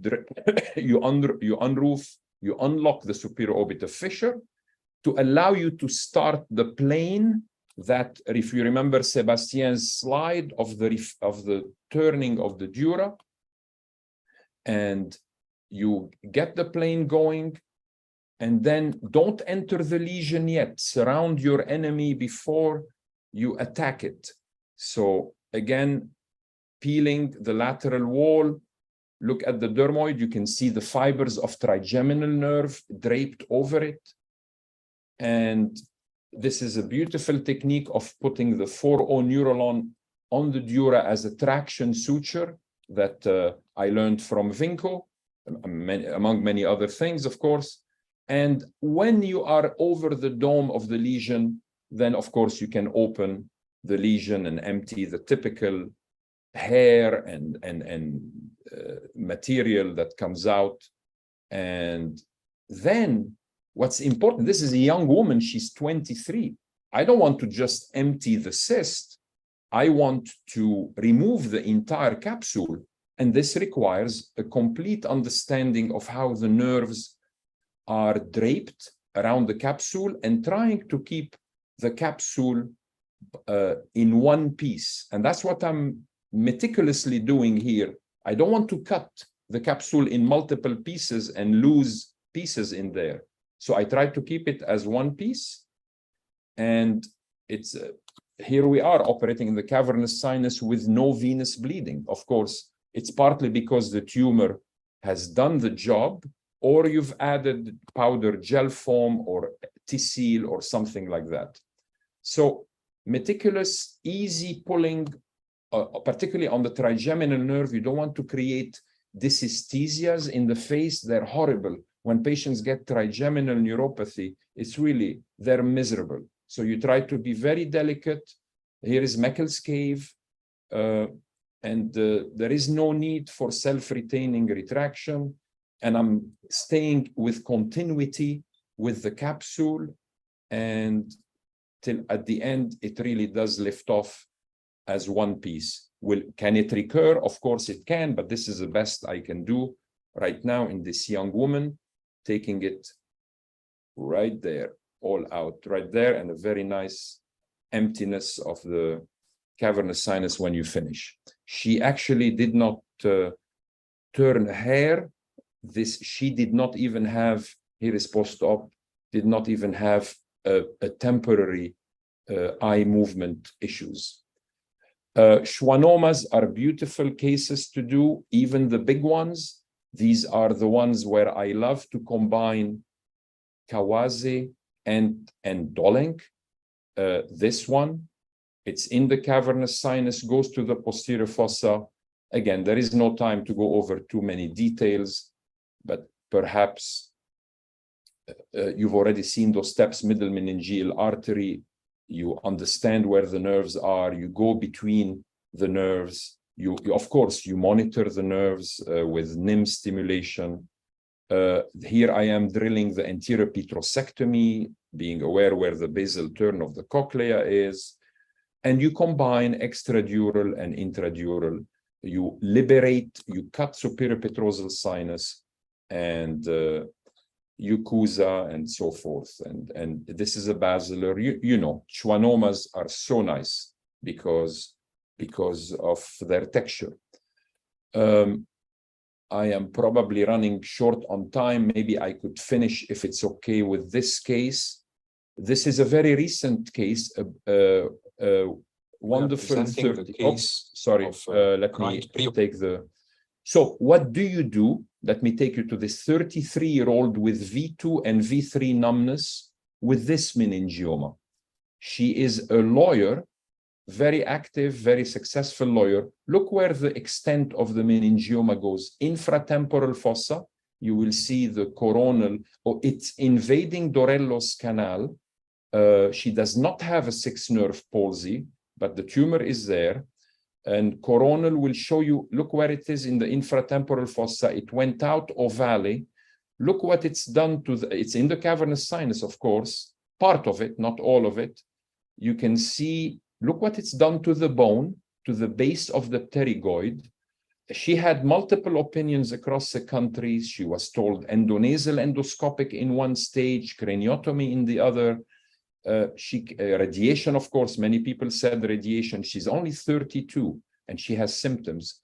So I did, of course, a transcavernous combined infratemporal fossa approach.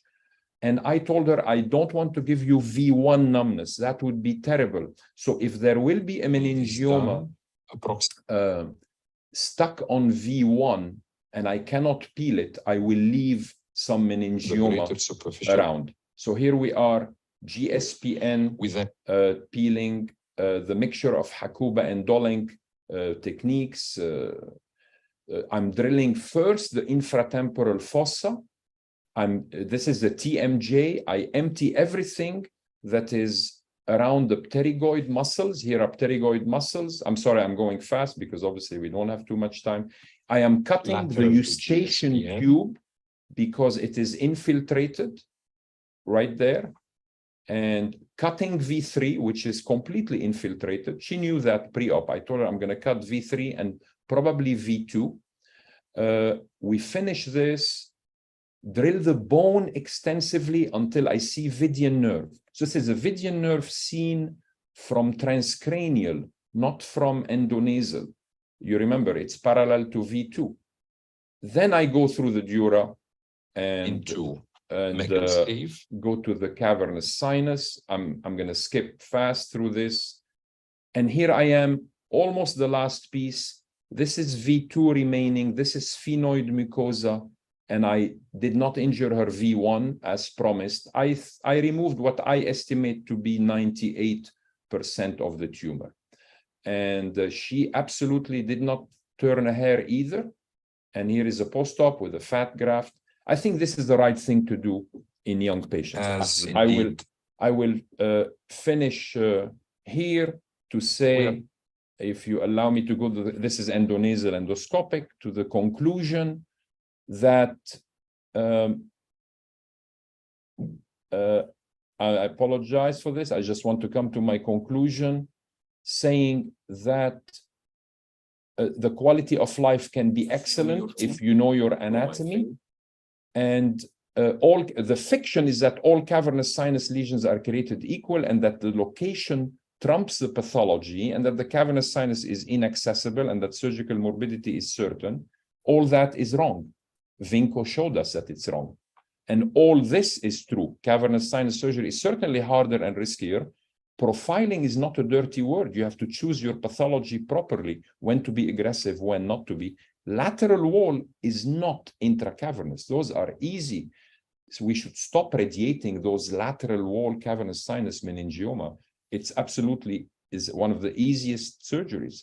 And of course, you need judgment and And I would like to thank this giant of a man for teaching the rest of us how to do it.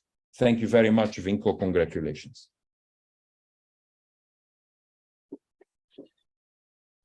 Congratulations, Jacques, for this excellent presentation. Any comments?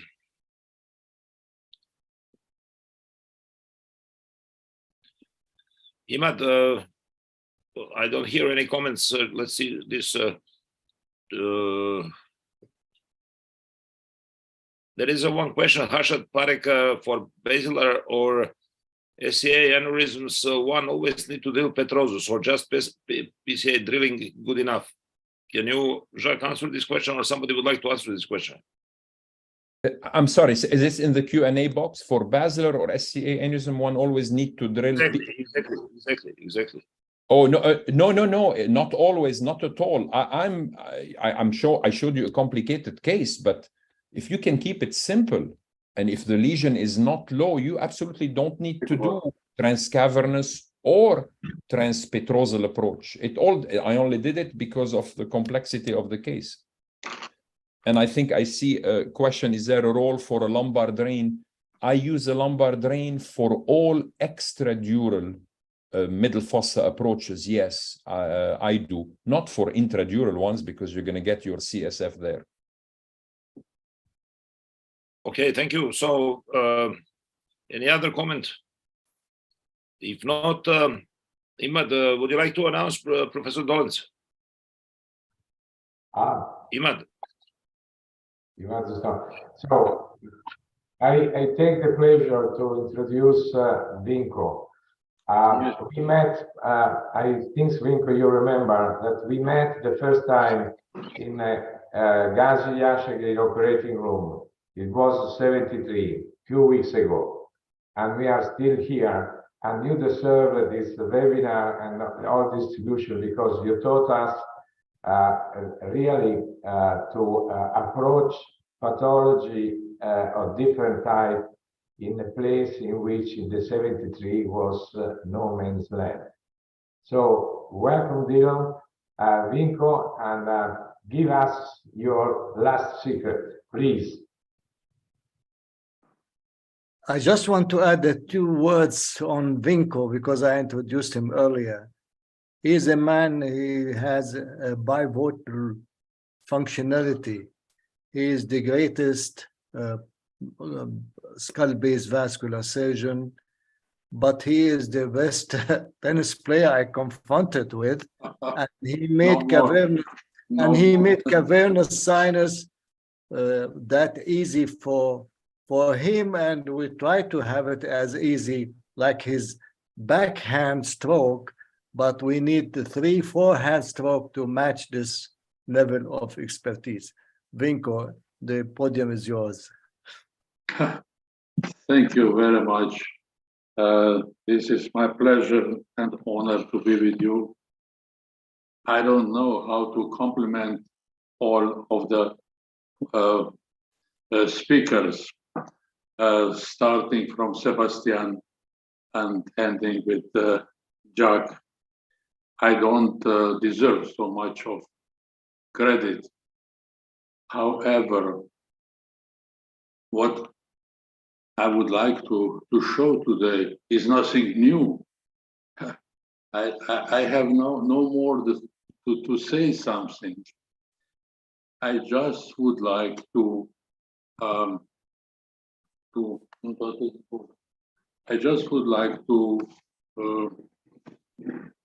maybe to refine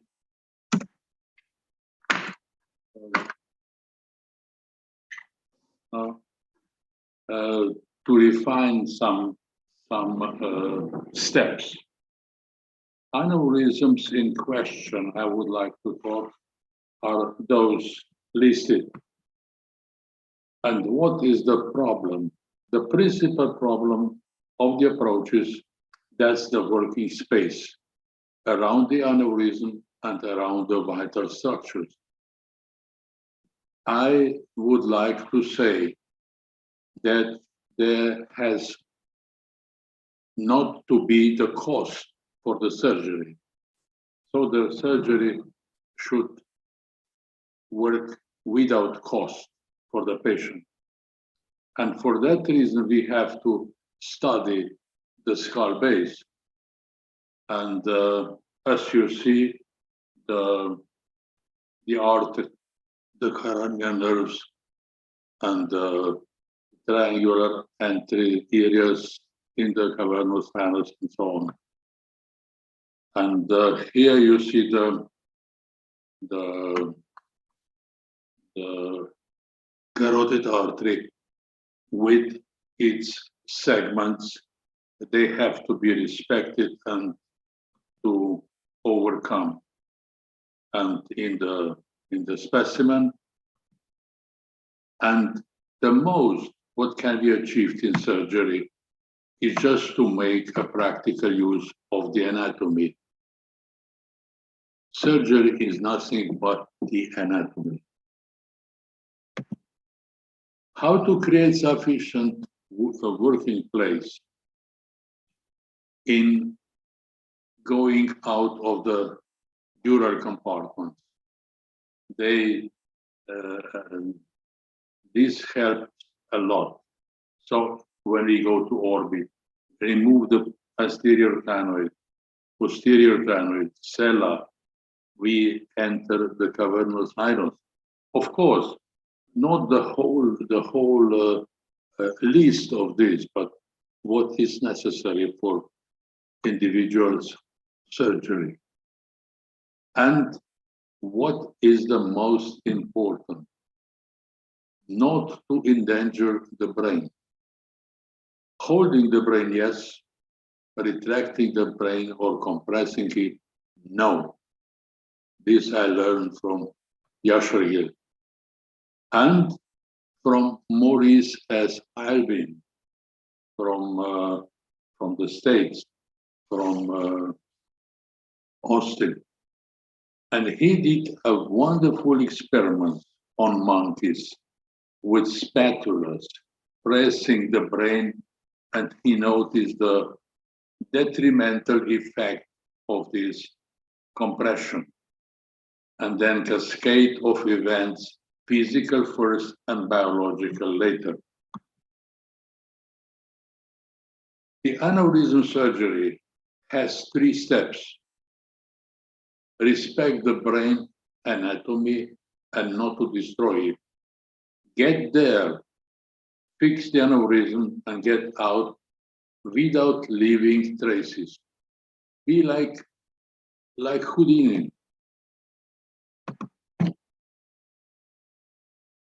And I just would like to stress that by approaching the aneurysm, you have to go to certain corridors and you use the natural materials like arachnoidea and fix the arachnoidea. And if you like to be gentle enough, you just preserve all the veins. When you preserve the veins, you are gentle enough and nothing will be seen on the brain later on. And all the structures are so nicely in the arachnoidea coverings. And when you release the veins out of the arachnoidal covering, you preserve them. And you have to preserve all of them. Yashar Gill asked me, and when I showed this to him, what is the name of this vein? You will see immediately now. I said, I don't know. I don't know. But it looks like it is important because it is crossing the Sivian fissure. And that is it. When you preserve the vein like this, you are gentle enough, and you move the brain, temporarily interrupting. With the spatula, you put them and then you forget the spatula. And this is not good for the brain. So try to preserve the small points, the smallest one. Of course, no need to say that you have preserved those, the big one.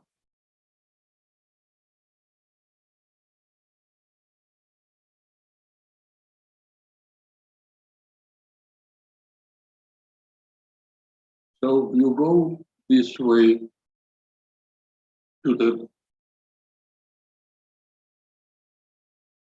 target.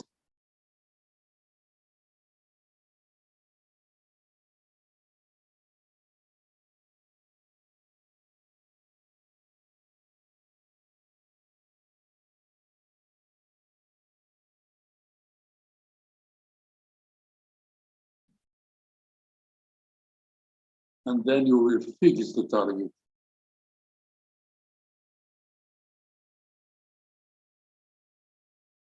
Which is in this case, a small aneurysm.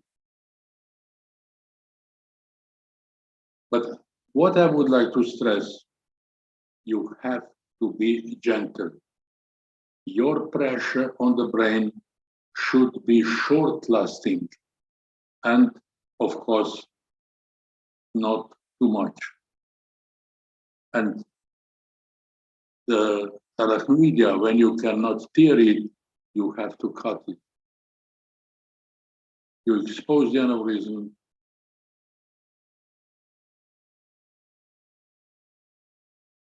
You respect the optic nerve.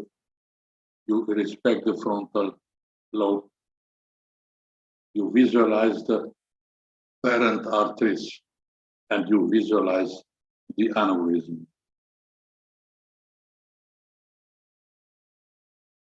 When I started in neurosurgery, it was the main thing to see the aneurysm, and they just put a clip and they went away.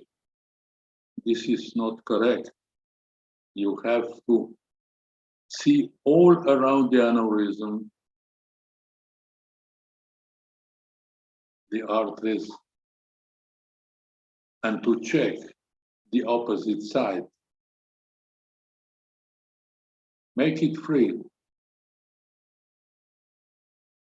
from the arachnoidal strands. See it, exclude it,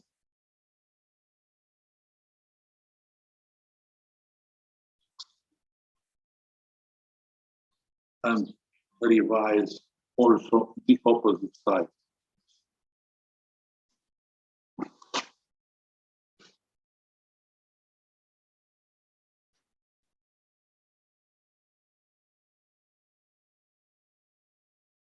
Material communicating,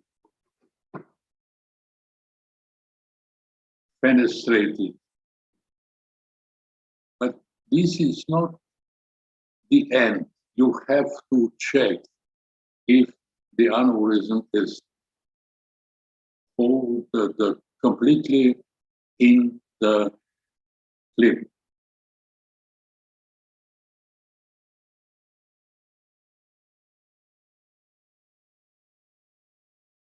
And then try to see the opposite side.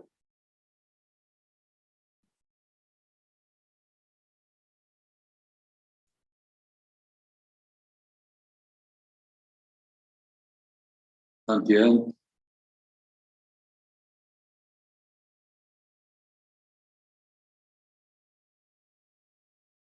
see also that the structures have been preserved. And these veins coming from Sylvian area, they are important.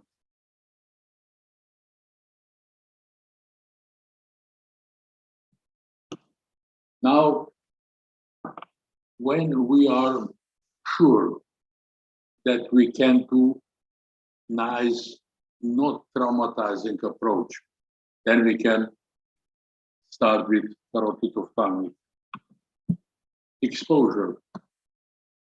Sufficient exposure is needed proximally and distally. The entire dome does not need to be visualized here.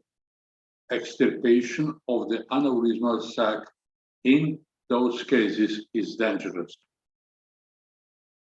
When we know where we can put the clip proximally and distally, then we can put the clips and preserve the patency of the artery. The same one reconstructed the carotid with stitches. I always do a longitudinal incision of the dura along the Sivian fissure to come down to the optic nerve and carotid. So it will not be too much pressure. And then you can put a clip, preserve the ophthalmic artery and the carotid. And now a bigger one, before surgery and after surgery. Again, the same policy goes through the Sivian fissure.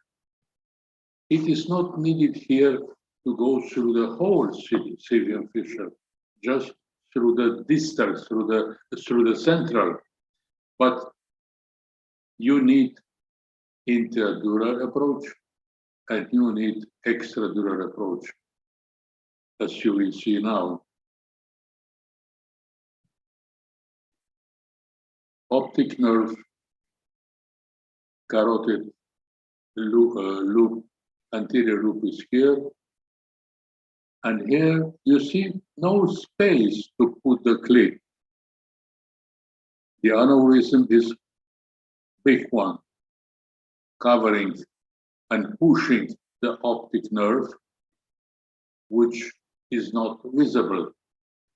We only see the extradural part in the optic canal, but we don't need how it goes here.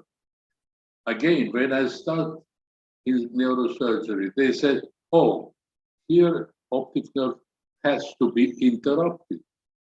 No, I said with the combination from extradural to intradural space and cutting the dura down to the carotid, we can avoid the injury of the optic nerve and we can improve the function of the optic nerve. But of course, we need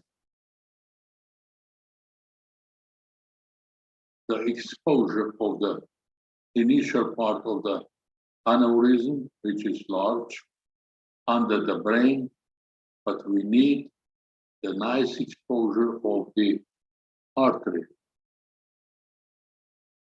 We still don't see the optic nerve intradurally.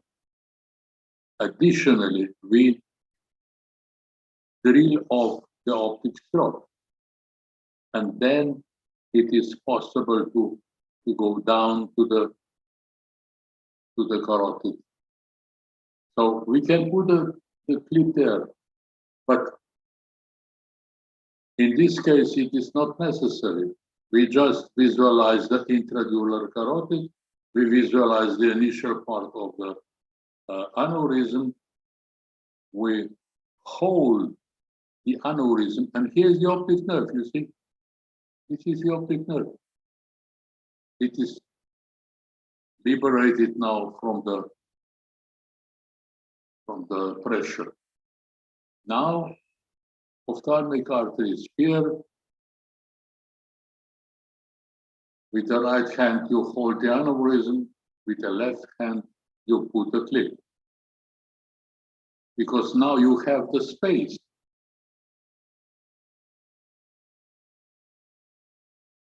And then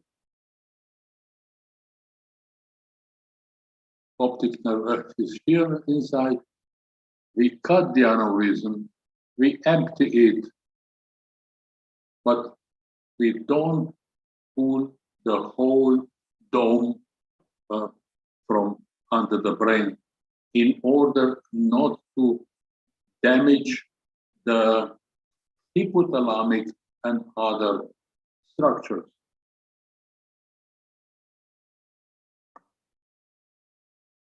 So, optic nerve, and that's it.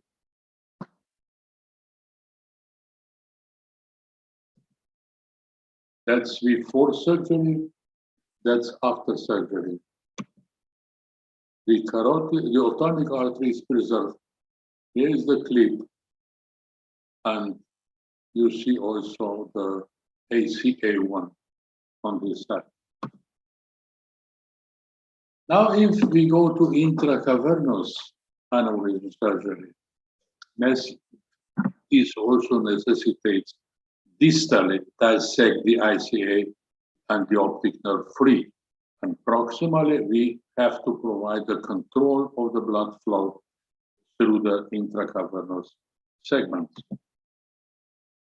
Optic nerve, we are on the right side. Optic nerve is ICA with arterial loop, where it turns, and the cavernous sinus, lateral wall, and the exposure of the ICA in the proximal loop. We put the temporary clip here. We put the temporary clip at the clinoid side, and we see the intracavernous ICA aneurysm. And this is post-op result. The artery was reconstructed, and this is the ophthalmic artery. The same with this. After removal of carotid resection, the artery wall reconstructed, ophthalmic artery preserved. Similar. Here we were a little bit arrogant, and we were not good enough in pre-operative evaluation of the aneurysm, and we overlooked this part of the aneurysm, which is actually intradural. And since we used only exclusively extradural approach, we left this aneurysm intact. Cavernous sinus ICA aneurysm, why to operate? Absolute indications. I think they are bilateral, fusiform, traumatic. If we have an aneurysm on one side like this, we have to resect it, we have to reconstruct the carotid, preserve the flow through the carotid artery. But on the other side, where a small aneurysm, this most probably will not grow fast when this is reconstructed, and we can deal with it later on. We may have also the aneurysms intracavernous and intradural with bleeding, and there is necessary to reconstruct the carotid and resect the aneurysm, as you see here. Traumatic aneurysm, so-called aneurysma spuria, which is actually after rupture of the carotid at the point where the artery is adjacent to the bone, and when the bone is fractured, the artery is lesion, and then the aneurysm occur.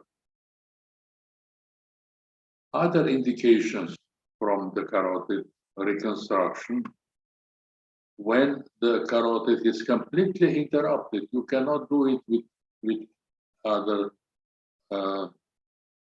measures, but you can put a direct reconstruction. Or like this, transverse ICA, here the nail is removed, and it was like this. Intraoperatively, we explored the anterior loop of the ICA distally and proximally. After putting the temporary clips here and here, we could reconstruct, remove the nail and reconstruct the artery. Special problem are, and I was not aware of this from the beginning, are combined aneurysms. This is active aneurysm. The greatest part of the aneurysm is thrombotic, and also the carotid proximal is diseased. So you have to resect the aneurysm with the diseased carotid and to reconstruct it. Large and giant intradural aneurysm, over 5.5 centimeters in diameter, aneurysm on one side, where also the anterior ACA A1 is missing. Or a large aneurysm at the communicating anterior, the irregularities at the ACOM complex, left ICA1 is missing, and we had to reconstruct the arterial communicating and the orifices, the A2 segments. You see that there is no A1 segment on the opposite side. Now, indications for surgery of the basilar teeth. Endovascular people say no, there are no indications. It is easy to exclude it. But I think there are still indications like large and giant, complex, and previously dealt with coils. But I have to say that prior to operating basilar teeth aneurysms, one should be familiar with other kind of surgery of the aneurysm. Because here we have to widen corridor, open the CVM fissure and fix the cavernous sinus wall, which may not exist, as the people say. But to come to the posterior fossa, you need to get rid of ACP and PCP. You have to enter the sella and you have to enter the cavernous sinus. So transclinoids, transcavernous, transcellar approach to the basilar teeth. How to approach? Is it safe between optic nerve and carotid artery? Sometimes it's very dangerous because of perforators.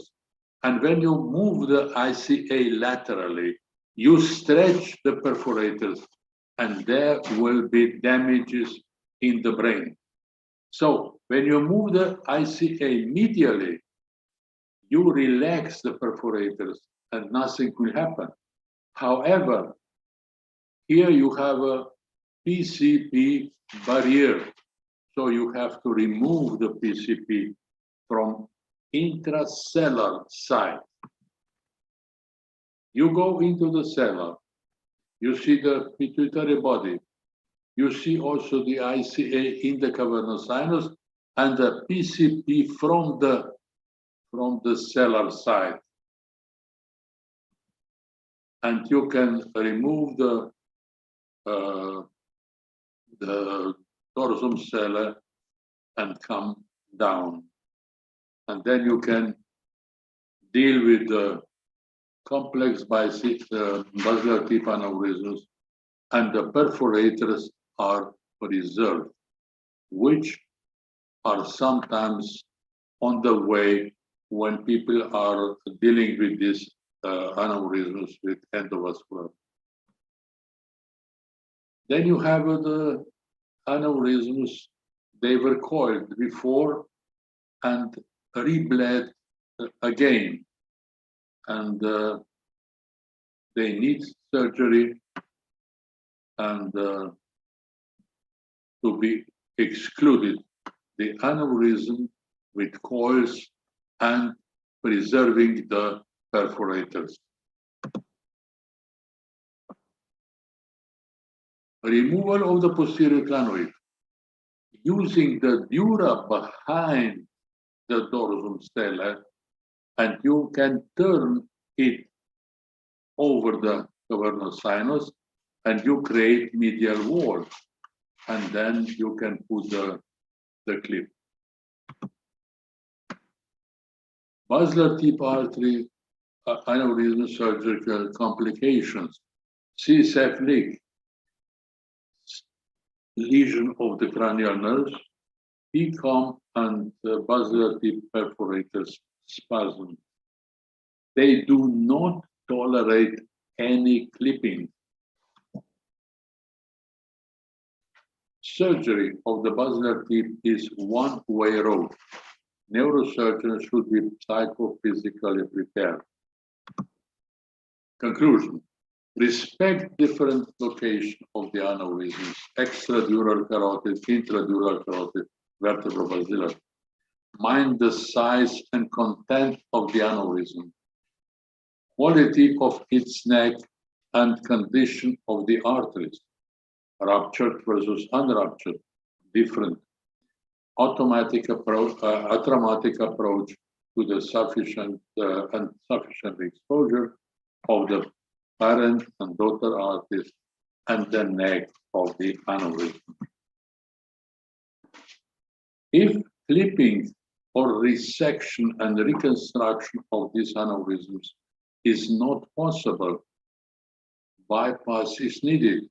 Short, high flow, EC-IC bypass. And for that reason, we have to join. The large neurovascular centers are needed. First-class diagnostic procedures are available. Good endovascular treatment possible. Experienced neurosurgical and anesthesiology teams present, and individual content of treatment. Suggestion. Joint forces, bigger centers, large volumes of patients, individual planning. And the literature was mentioned already before. Thank you very much. Thank you, Vinko, for this beautiful, marvelous presentation. Usually, magister lecture not to be commented, but I think that we have a little bit of time for some comments of our question to Vinko. I didn't understand you well. I say that I'm asking for some comments and or questions.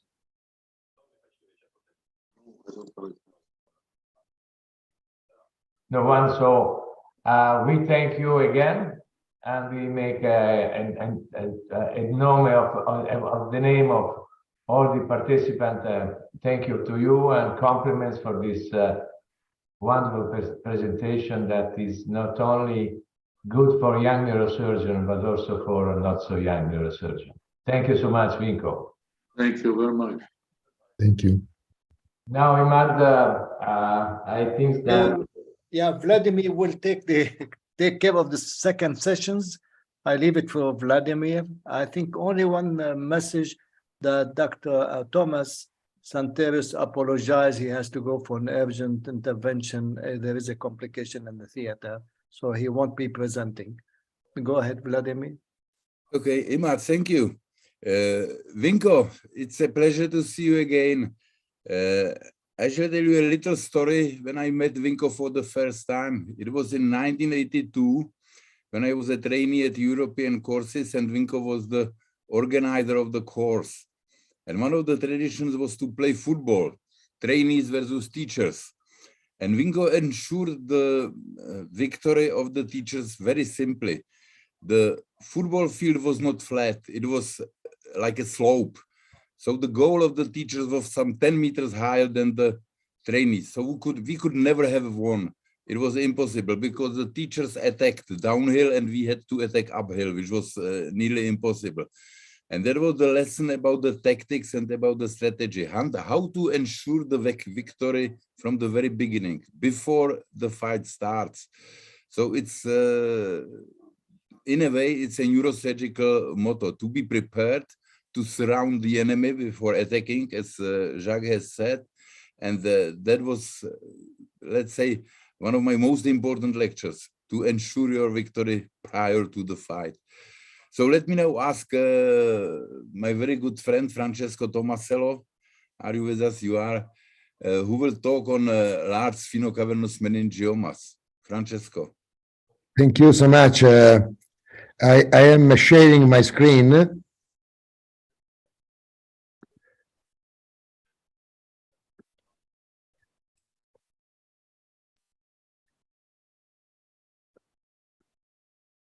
Can you see my screen? Yes, everything's okay, Francesco. Okay. Thank you so much, Vladimir, for your introduction. It's a great pleasure to take part in this webinar honoring the lifetime achievements of Vinko Dolens. I met him at beginning of 80s in Zurich, and I was fascinated to watch his superb surgery. And I remember that sometimes we were watching Ghazi Azargil close to me, watching Vinko Dolen operating on very difficult intracranial aneurysms. So it was emotional to watch this presentation, which was remembering my very good memories of that time. So this is really a great webinar because this webinar is honoring a giant of neurosurgery.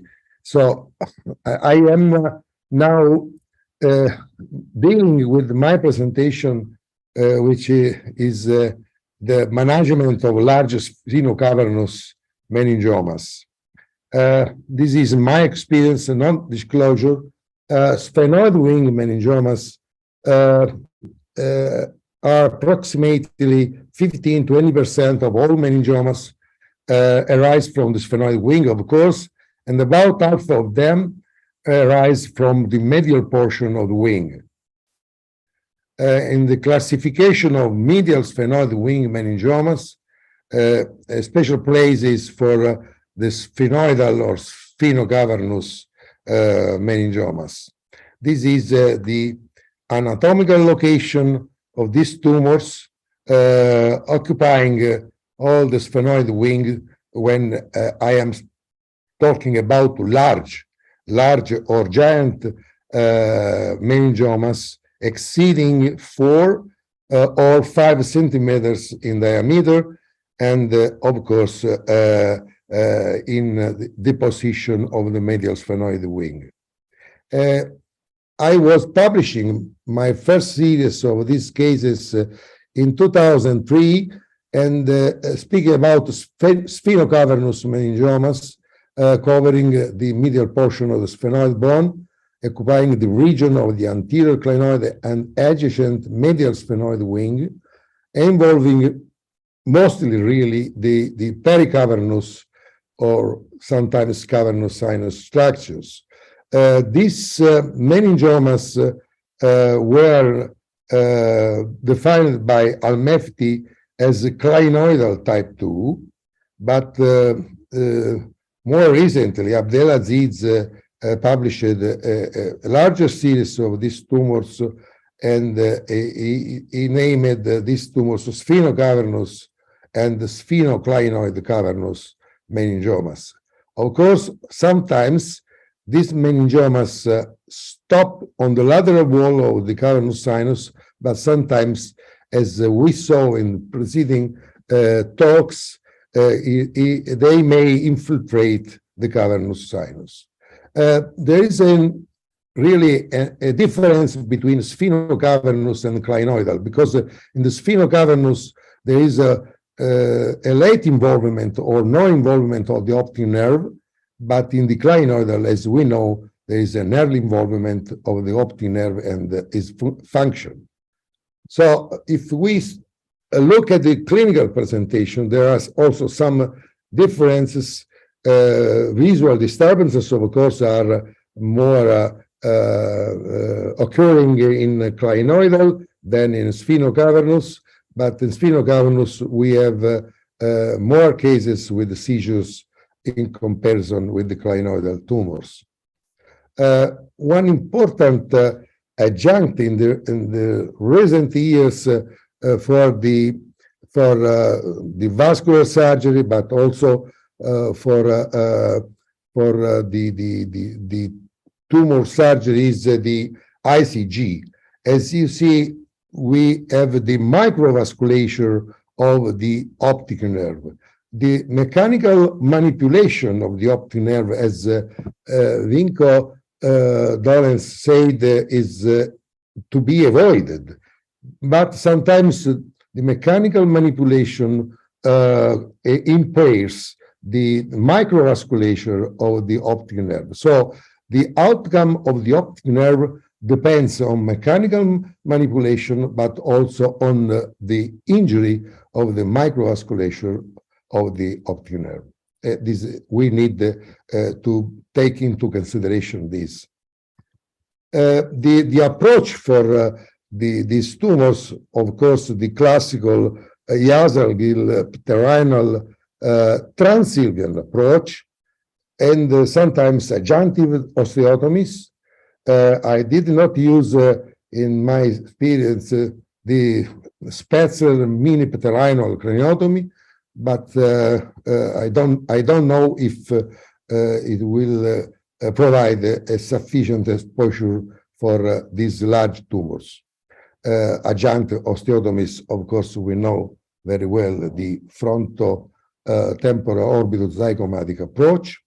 And I published, as I told you before, in the beginning of this century, also emphasizing that probably is there is still a role for the intradural approach and the transsylvian, pterinal transsylvian route for these tumors. If we look at the past experience, we see that there are not so many cases, and some were operated on by pterinal intradural, as Yazergil and Ogeman, and some with the extensive extradural approach. This is my series at this time, 27 cases, and Abdelaziz different frontotemporal, fronto-orbitotemporal zygomatic extra intradural. What are the surgical considerations for these tumors? This is the blood supply from external carotid artery, which can prompt surgeons to use extradural approach, or some blood supply comes from the branches of internal carotid artery, as a meningohypophyseal trunk, or artery, inferior artery or cavernous sinus, and ophthalmic artery. Tumor exposure is very important, but the crucial, critical aspect in the surgery of these tumors is the neurovascular dissection from the ICA, MCA, and ACA, and the optic nerve, of course, but also from the third cranial nerve. Which are the advantages of extended skull-based approach? Of course, the bone railing and early control of the blood supply of tumor, and the reduce of blood loss, wider exposure, and as was emphasized by some publication, gross total removal seems to be better achieved. But blood supply is important also from the internal carotid artery branch. Blood loss is not significant in the terminal transylvian.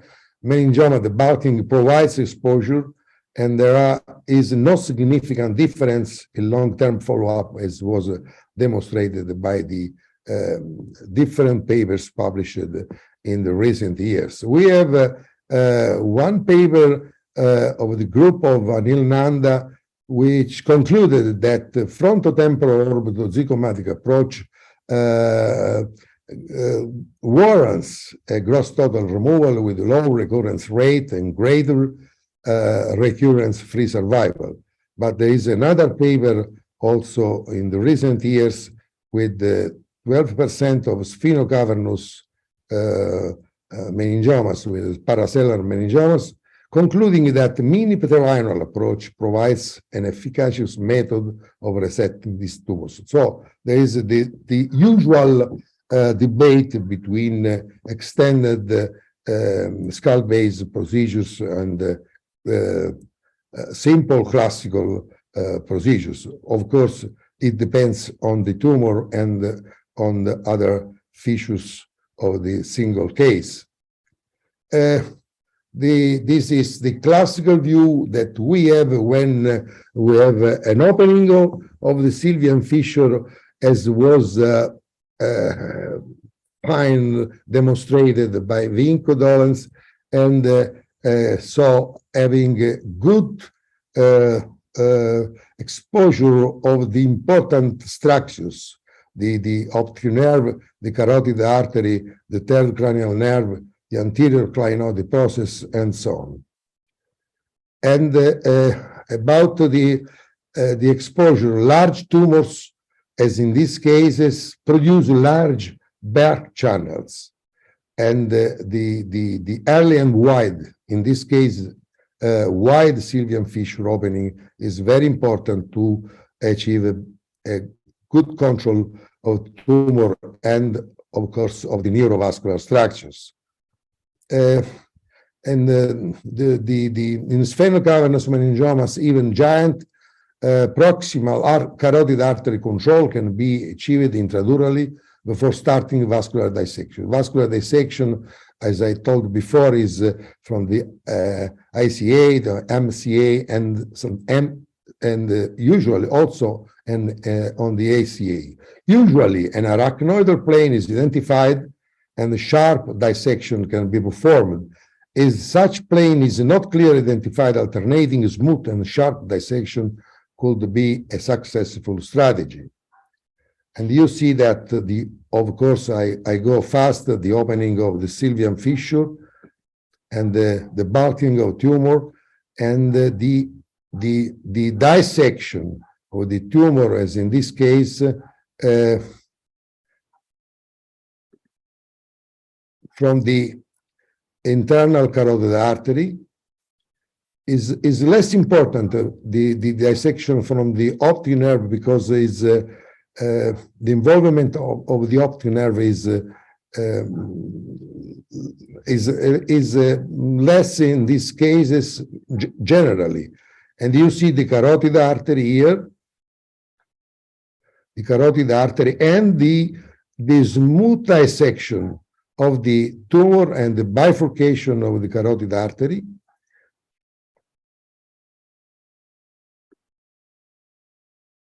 The dissection from the anterior cerebral artery. Here is the optic nerve.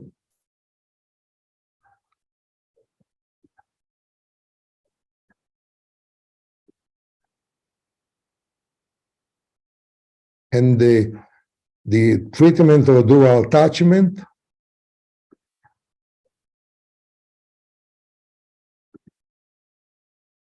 the optic nerve is here.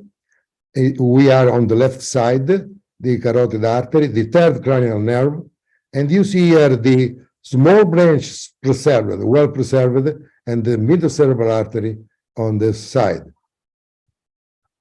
So this is a case large but not giant.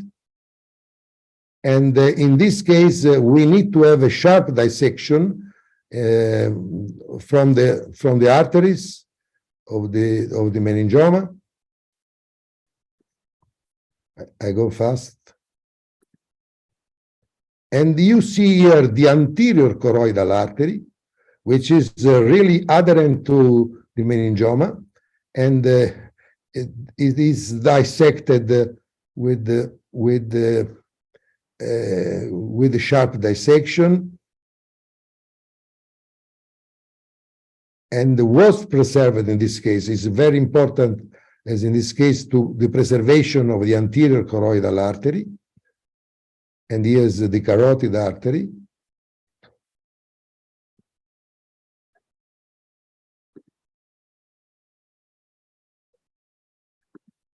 And you see here the anterior choroidal artery well preserved, other perforating branches, and here the posterior communicating artery.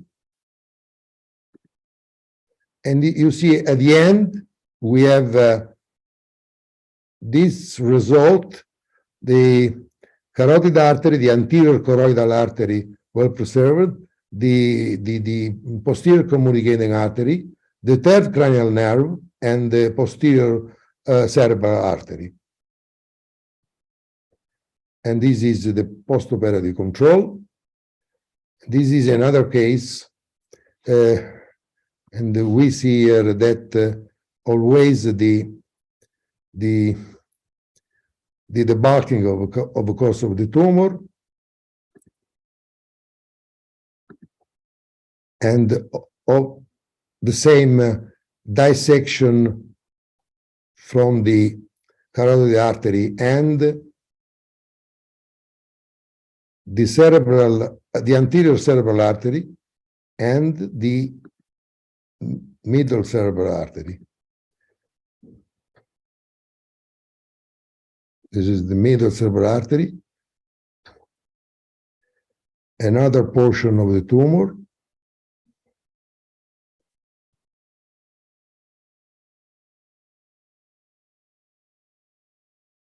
And at the end, we see the Lilliquist membrane, the third cranial nerve, the carotid, and the bifurcation with the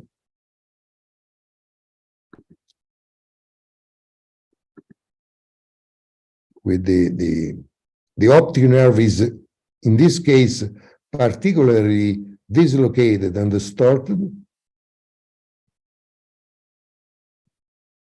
And this is the postoperative control. In this case, what we see a residual tumor on the lateral wall of the cavernous sinus.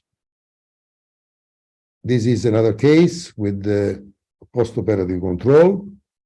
But we had some cases in which we had a recurrence. This is a follow-up of this case 2 years later, and this is a follow-up 4 years later. And in another case, this one, there was an encasement of the middle cerebral artery, so we were obliged to leave a small remnant, very, very adherent to middle cerebral artery. This is 4 years later. And 6 years later, this remnant was of greater size. So in these cases, I think that when we are unable to dissect completely the tumor from the vascular structures, or for example, when we have an infiltration, as Sebastian Frelich reminded to us into the cavernous sinus, probably the best thing to do is the peeling of the lateral wall of the cavernous sinus, leaving a remnant in the cavernous sinus. We need to know that we have also, and I will speak about this, I had subtotal resection about in 30% of cases and total resection in 70% of cases. The recurrence in average follow-up of 44 months was 4 cases, about 15%. The good outcome was in 70%, but there was moderate disability, and 7.4% 2 cases died, but 1 was not related to surgery. What is the tool we have now to face the recurrence or to face a remnant? Of course, is radiosurgery, and you see here that this is 4 years of follow-up after treatment of this residual tumor, very close to the optic nerve, but there was no impairment or further impairment of the visual function. And this is the same case with the follow-up at 4 years. Another case, of course, with respecting the optic nerve and the visual function also in this case. I go to conclusion. I think that on the basis of my experience, the intradural petrolinal transceiving approach may continue to have a role in the treatment of these large lesions. The rates of gross total removal and the surgical morbidity with the pure petrolinal or with extended extradural approaches are comparable. The natural history of residual tumor in the cavernous sinus, as we know, is controversial and depends on the biomolecular features of the tumor. We can forget that the adjunct of radiosurgery can allow, in selected cases, a more judicious surgical attitude. So I thank you so much for your attention. Francesco, thank you very much. That was a great on meningiomas as always. We have time for 1 or 2 questions. Francesco, what about the taxonomy? I always have problems. In the reported series, for instance, petroclival meningiomas, not all of them are petroclival. The difference between the tuberculum and planum. I always have difficulties on the borderline, whether this is sphenocavernous tumor or clinoidal tumor. You got the 2 and you do not know where to put them. Do you have some simple advice? No, my dear Vladimir. I know your paper on taxonomy, but you know very well that it's difficult to distinguish, especially for large tumors. When you have a small tumor, you have a dural attachment in a precise anatomical location, but with the larger tumors, you have difficulty in naming exactly so all the classifications are influenced by this bias, I think, and you are completely right. Yeah, thank you. We of course tend to put the tumor into the more difficult group. Always, you know, that's normal nature. Any other question, please? All right, so thank you, Francesco, for keeping the time. And I'm going ahead with Italian contingent in this part of the course, and that will be Professor Luciano Mastronardi, who will talk on anterior and lateral approaches to cavernous sinus as per Dolen's principles. Luciano. Yeah, can you see my desktop? Yes, everything's okay. Just put the presentation. Yeah, now it's all right.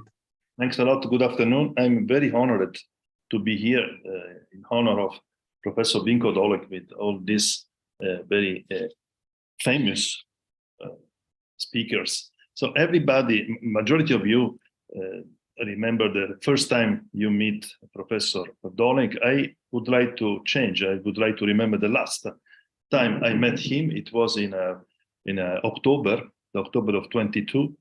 He was for the second time he's our honored guest for the skull-based courses of our Friends Foundation in Verona. We did it in Verona last time. So it was a pleasure and an honor to have him again for the second time. This is the title of my presentation, of course, related to cavernous sinus anatomy. I will describe the anatomy of anterior and lateral approaches to the cavernous sinus according to the suggestions of Professor Dolek in these years. Okay, no disclosure.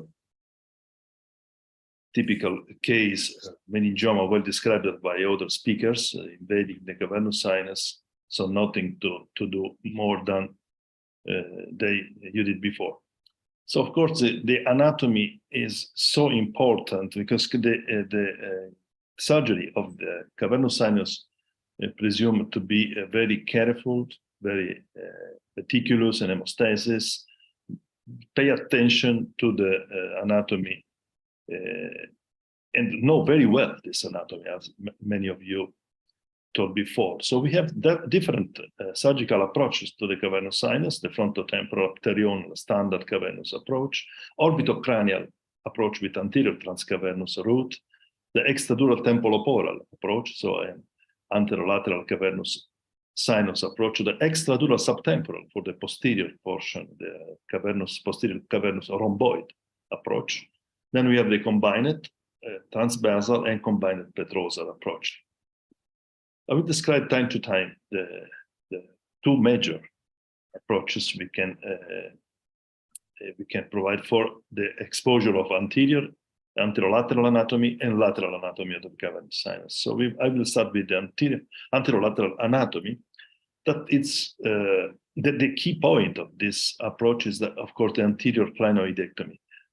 In the past, the majority of us did the clinoidectomy by intradural, but after the Vinko Dolek and the other, of course, Taka Fukushima, one of my mentors, and other skull-based surgeons, they suggested us to do it by extradural. So now is quite a must to do it by extradural approach. It's very seldom the necessity to do the clinoidectomy by intradural, even if possible, of course. The key point for the extradural approach is the meningo-orbital band. When we arrive to the skeletonization of the dura from the bone, and we arrive to expose the meningo-orbital band, we know that cutting it will be possible to access to the more superficial, more lateral part of the clinoid process.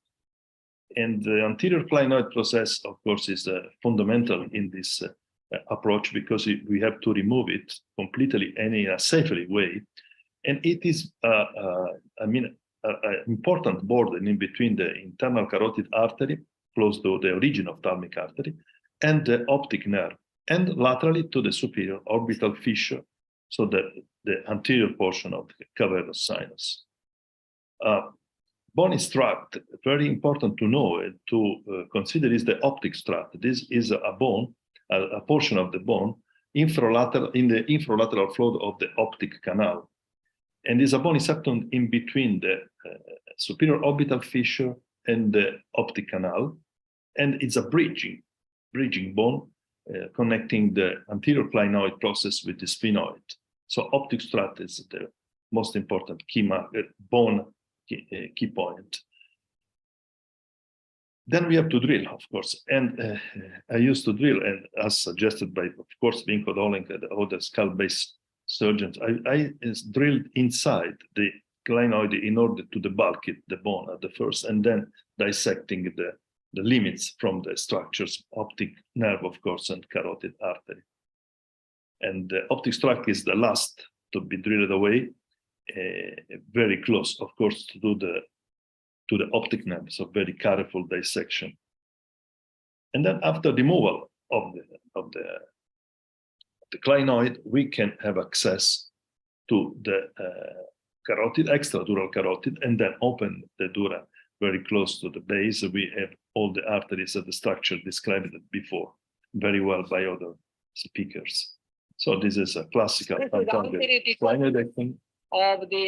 This is a movie taken from a series of Taka Fukushima. I'm removing the And this is a lateral typical movement of always rotate twisting. take, you see here. And some, as you can see, some bleeding, even if suckable, some bleeding went out because the cavernous sinus is, of course, very close to carotid artery, and it's immediately under the clinoid. So how to recognize the structures? So at first we have the optic canal and the optic nerve. Then we have the superior orbital fissure and the B1, and then more laterally B2 and Gasserian ganglia too. And this is the representation of the parcours of the carotid artery in the different segments. And this is the complete map of the anterior portion of cavernous sinus that we have to know. And a very important notion to do this in the best way is to know that there is a carotid oculomotor membrane that is spreads between the distal dural ring of carotid and the proximal dural ring and the oculomotor nerve. Under this, there is a clinoid venous plexus that lies between this carotid membrane, oculomotor membrane, and the third segment of the internal carotid artery, so the anterior band.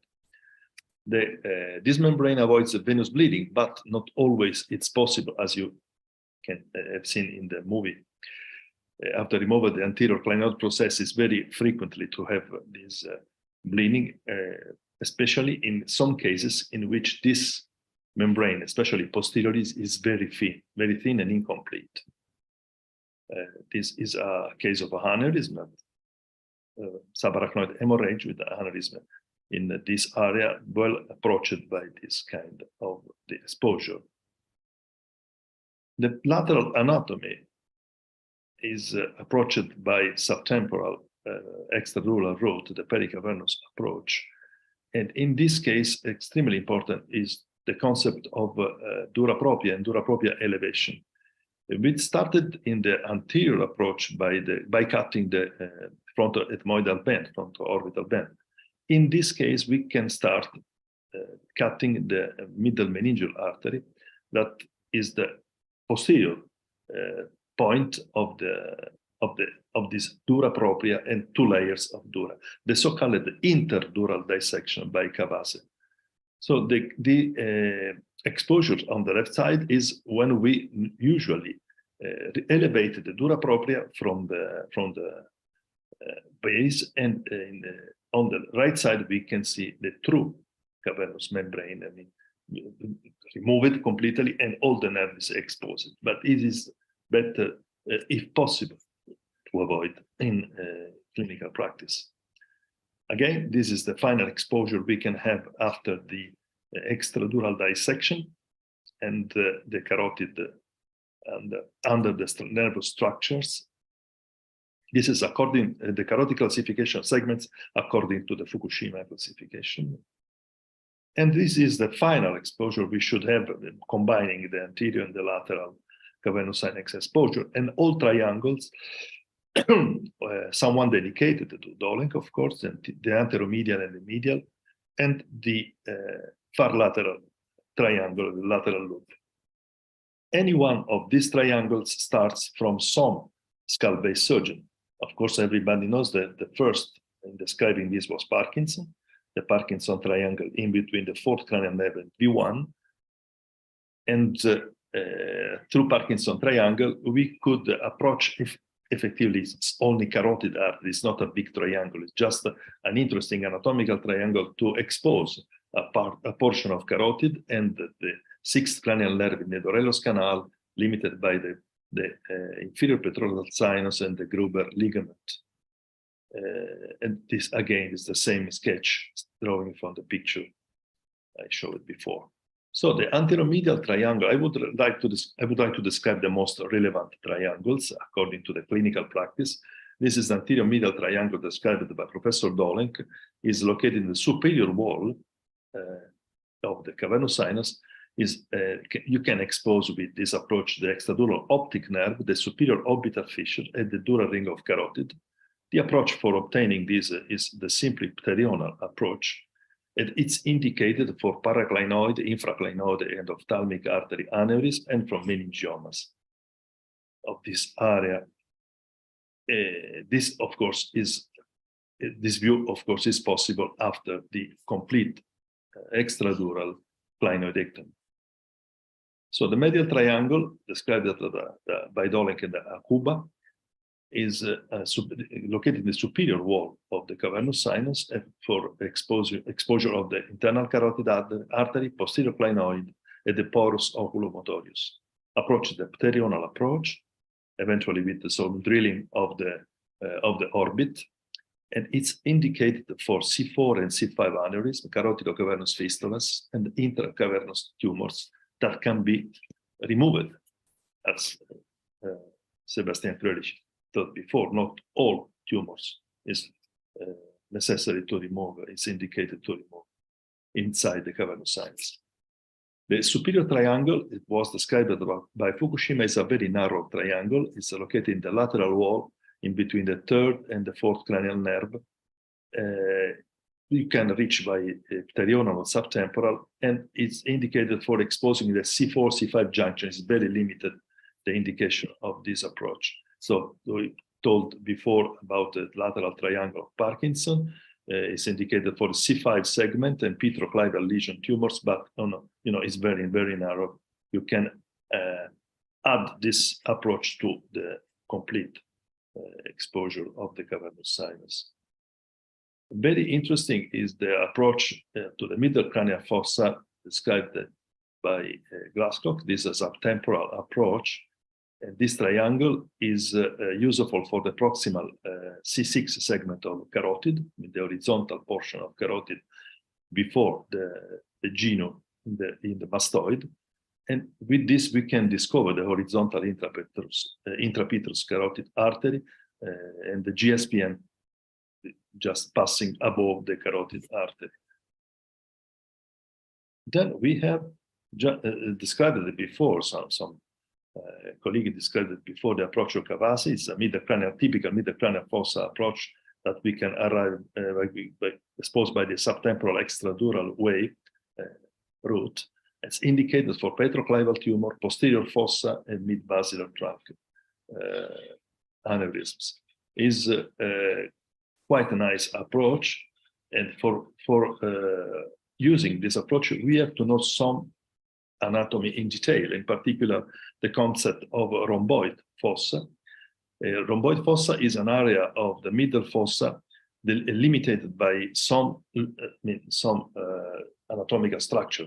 Posterior, the arcuate eminence, medially the porus, medially the petrous ridge, anteriorly the V3, and lateral the GSPN, covering the dura, as I told before. And this is some sketches from the approach to this area. Drilling inside the middle fossa rhomboid, we can find the internal auditory canal, and in the deepness the cochlea, and drilling reaching the inferior petrosal sinus, we will discover the dura mater covering the superior aspect of the posterior fossa.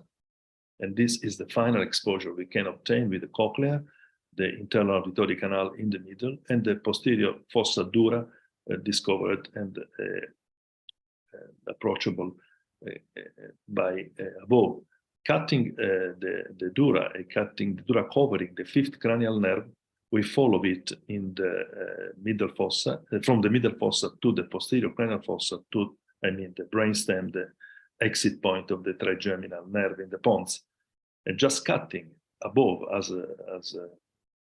Dolenk taught me, above the Gasserian ganglion dura, we can follow safely the fifth cranial nerve, avoiding to cut some structures, including the fourth cranial nerve. And this is a movie that explains what I've seen before. I told you before, so cutting the dura just from the gaseria ganglion, following it, we can expose the posterior cavernous sinus and all the structures around, and the entry point of the trigeminal nerve in the pons. So we see the sixth cranial nerve, we see the fibers of the trigeminal nerve, and it's a nice exposure. At last, but not at least, of course, I would like to describe the lateral Dolink lateral loop in between the V2 and V3. It's just a little bit external and lateral to the cavernous sinus, but it's a very useful way for approaching lesions in the infratemporal fossa. And the median nerve, of course, is, as all the speakers told before, is the limit of our drilling. And this approach is from intracranial, of course, and could be helped by an endoscopic approach by below. And this Dolink lateral loop is extremely useful in case of meningioma invading from the middle fossa invading the infratemporal fossa. And sometimes this approach is made by the tumor, of course, because the tumor erodes gradually during the years. The bone creates itself this way. But anyway, drilling in this direction could be useful for removing all tumors invading this portion. So at the end, the full exposure of the anterior cavernous sinus and the lateral cavernous sinus are extremely useful in the hands of skull or any skull-based neurosurgeons. And especially for youngsters, this is possible to obtain through dissection courses. And this is our dissection course we usually do twice a year in Verona, in the ICLO lab, and it's a well-equipped ICLO lab, and Vinko Dolink knows very well. He was there last time, but also Imad Kanan and other colleagues were invited. And this is, in my opinion, the best way to know and exercise anatomy before to go to the patient. Thanks a lot for attention, and thanks, Vinko, for the teaching you give me. Luciano, thank you very much. Questions, remarks? Anyone?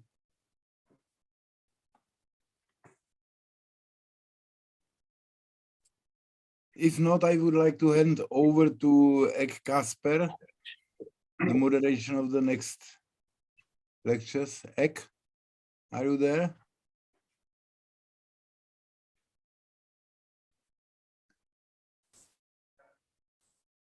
Ek? Vladimir, you might give it to Igor. I think Ek. Okay. I'm not Ek probably left, so I hand over to Professor Maldonado. Igor, please. Thank you, Vladimir. Thank you, Imad. Also a pleasure to be there and to see good friends. I see there is one question in the chat about head positioning. What's the amount of head turn? It's probably for the previous speaker, but I think you have time for one question, right? One short question. Amount of head turning for sphenocarvinous meningioma, carvinous meningioma in general.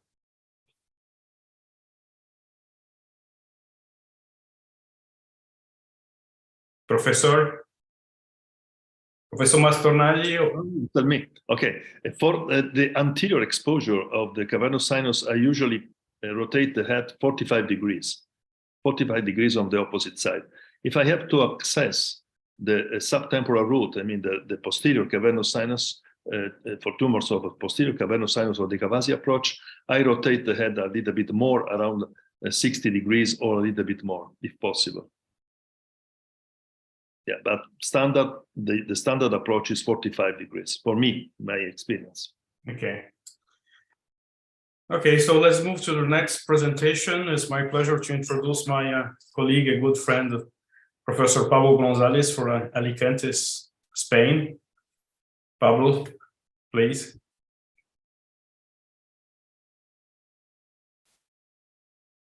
So his talk will be on the anterior fossa anatomy and surgical approaches. Thank you, Igor. And thank you, Madam Vladimir, for keep keeping this project alive and giving me the opportunity to speak in front of all of you. And I'm so honored to be in this webinar on tribute to Professor Dolenc. I never had the pleasure to meet him personally. Obviously, I've been in some of his courses and meetings and recently in webinars, and it's a big pleasure for me. And again, I feel very small among all of you. So I'm going to talk about something very simple that I have learned for the last 10, 12 years of my career. And it's how we can squeeze the knowledge on the anatomy in order to optimize our approaches. And in this occasion, there was a gap on the anterior fossa. So that's why I decided to talk about it. This is the slide I always use it, and I always like to start with, because I truly believe on this. This is a pyramid in which neuroanatomy knowledge is the basis of our practice, which carries our procedures to a better surgical result. So regarding the anatomy of the anterior fossa, we've been discussing already about the cavernous sinus. We'll be talking about the cellar and paracellular regions later on. And I just wanted to focus on the anatomy of the anterior fossa, the different compartments, and something also about the taxonomy that Professor Benes was discussing in the previous talks. And if we have this superior view of the anterior fossa, we can nicely see the middle aspect of itself, which is the body of the sphenoid bone, which is key in order to understand the anatomy of this anterior fossa. We have the wings, and in front of them, we have the frontal bones and the ethmoid with the crista galli. So this ethmoid bone is, let's say, the keystone located into the anterior fossa, where we have the body of the sphenoid and the sphenoid wings laterally, and anteriorly we have the frontal bones, which are covering the superior aspect of both orbits, and the ethmoid with the crista galli and the lamina curvosa, which represents the roof of the nose. But obviously this anatomy should also be understood from inside, and it is directly contacting with the inferior aspect or the frontabasal aspect of our frontal lobe. So this frontal, ethmoid, and sphenoid bone are closely related with the fronto-orbitary gyri and with the gyrus rectus, which are separated by the olfactory sulcus. So this is the anatomy which is in between these two important structures. If we have this view from above, as we highlighted already, we have very relevant structures, which are the orbit laterally, the cavernous sinus, which is just inferolaterally regarding the sphenoid wing. And in the middle, we have the nose, which is closely related with the ethmoid bone and the body of the sphenoid. So if we put all this information together and then we go to our patient CT scans and MRI, we will perfectly understand the anatomy, taxonomy, and we'll choose the best approach for our cases. So let's go to radiology, and we can have this coronal cuts on this purely midline sagittal line. So from anterior to posterior, first of all, what we see is the entry point from an anterior perspective to the anterior fossa, where we can have this normally pneumatized frontal sinus, or we can have a highly pneumatized frontal sinus. And this is something which could mark our surgical approach. If we move a little bit posteriorly, we reach the compartment, the anterior compartment of the anterior fossa, where we find this depression in the midline in between both frontal bones, which is the so-called olfactory depression with the crista galli in the middle. Moving a bit posteriorly, we will reach a flat surface, a flat area, which is the biggest one of the anterior fossa, and it's the so-called planum, because it's flat sphenoidale. And moving a bit posteriorly, we will reach the limit of our anterior fossa, which is represented by the tuberculum cellae, which separates this anterior fossa from the cellar region. And at that level, in the coronal cut, we will see laterally the both anterior clinoids, which are separating this tuberculum and cellar region from the cavernous sinus in the paracellar compartment. So concentrating again on anterior fossa, and once we have introduced these concepts, we can divide for practical reasons and surgical reasons our different areas. So we could have a frontal bone compartment, which are anterolateral on anterior fossa. We can have a purely central compartment represented by this ethmoid bone with the crista galli in the middle. And if we move posteriorly, we have the limit between the anterior and middle fossa and the ciliar region, which is represented by the sphenoid bone. This sphenoid bone has a central compartment, which is represented by the body, where we have anteriorly the planum and posteriorly the tuberculum sphenoidale, and laterally we have these lesser sphenoid wings, which are, as we said, representing the limbus or the edge of the anterior fossa towards the middle fossa. So having a look and understanding this anatomy, mainly in the midline where we have the ethmoid bone and the body of the sphenoid, we could, by drilling them, access the central compartment of the anterior fossa. So this is the theoretical corridor from the endonasal perspective. So drilling the roof from the posterior aspect of the frontal sinus all the way to the tuberculum and stellar region, we could access these midline structures. And I personally don't have too much experience working with the endoscope in the anterior fossa, but there are excellent surgeons with excellent results that are dealing with tumors in the midline through this surgical approach. But from a transcranial perspective, we could divide approaches to the anterior fossa in anterior and anterolateral routes. And it's going to depend on many, many different factors, but mainly the biology of the tumor is going to be something very relevant, as we are going to study and decide where the tumor, mainly meningiomas in this area, are being fed from.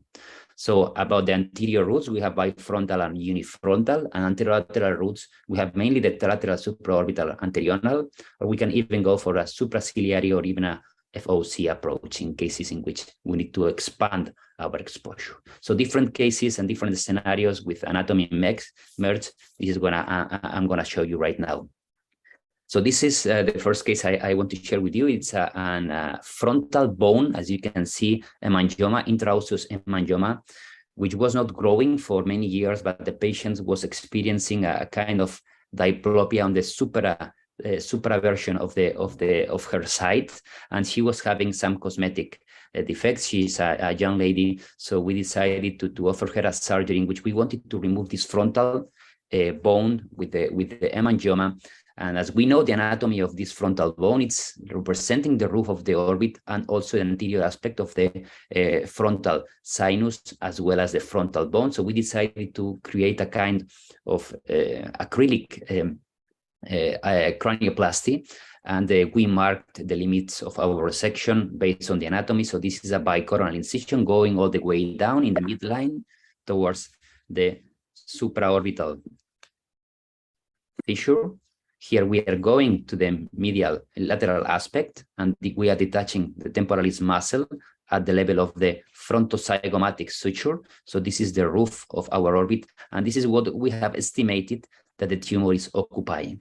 So this is going to be a unifrontal craniotomy.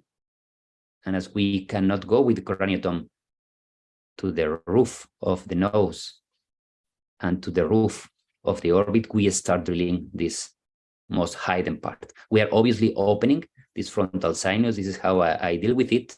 We take the mucosa out, we introduce some iodine solution with some hemostatic agent, and then we seal it with bone wax. And this is a key part of the surgery in which we want to liberate the supraorbital nerve in order to try to diminish the chances of having pain or dysesthesias. So once we have exposed our anatomy behind the resection, we start covering that with our cranioplasty, and we are getting a nice functional and cosmetic result. But mainly we are using these anterior fossa approaches in order to deal with meningiomas in the anterior fossa. And this is the classic meningioma, which is growing in the anterior compartment with a lateral feeding. So this tumor is mainly being fed by probably some anterior ethmoidal arteries, but mainly from the lacrimal or meningeal recurrent arteries. So these are the ones that we want to devascularize even before opening the dura. And in order to reach these 3 points where these arteries are coming from, we need to perform an extensive drilling of the anterior fossa. Considering this early vascularization, we must prepare our periosteum for the reconstruction, and preparing the case like this is going to give us a lot of chances to have a much, much better surgical result. So we are attacking the feeding arteries before approaching the tumor itself and opening the dura. This is a more lateral tumor located, which is mainly fed by lateral feeding arteries, as well as the lacrimal and recurrent meningeal. So these are the arteries that we want to attack before starting the surgery. So a simple lateral supraorbital approach can lead us to that objective. But again, understanding the anatomy and mainly the biology of this tumor is going to be of great help. Let's go to the central compartment where some surgeons are able to do an endoscopic and non-nasal approach in a very, very nice way. But generally, we prefer to operate these cases from the classic transcranial approach because it's giving us a lot of advantage, as I will try to prove you. So for this one, which is mainly located in the planum sphenoidale, we can perform a purely anterior, bifrontal, unifrontal, or anterolateral route, pterional or lateral supraorbital, and we have pros and cons for each of them. The anterior approach is going to give us probably best chances of having a panoramic view and attacking the feeding arteries from the front, so the ethmoidal arteries, mainly anterior and posterior ethmoidal arteries, but the anterolateral approach, pterional or lateral supraorbital, will give us a better chance to directly access the cisterns and attack directly the implant of the tumor in the lateral aspect, and also have a good control over the neurovascular structures from the really beginning of surgery. One of the anterolateral approaches, the so-called supraorbital or supraciliary approach, in which we are trying to do a, let's say, minimally invasive surgery. Let me tell you that this is the only case I did with this approach because I was not feeling really comfortable, but this was a young lady with 3 meningiomas, and this one was growing. So we were looking for a good cosmetic result. We tried it. We are removing, as you can see here, the orbital rim in the superolateral aspect. So it's very important in this approach to try to drill the roof of the orbit in order to get this panoramic view of the tumor. But even doing that, I was not able to access nicely in a comfortable way the most medial part of this tumor. Why? Because this tumor is going to this part of the anterior fossa, which is the central compartment in the olfactory groove, where the tumor is getting hidden to our anterolateral approach. So this is why I was not feeling really comfortable with that one.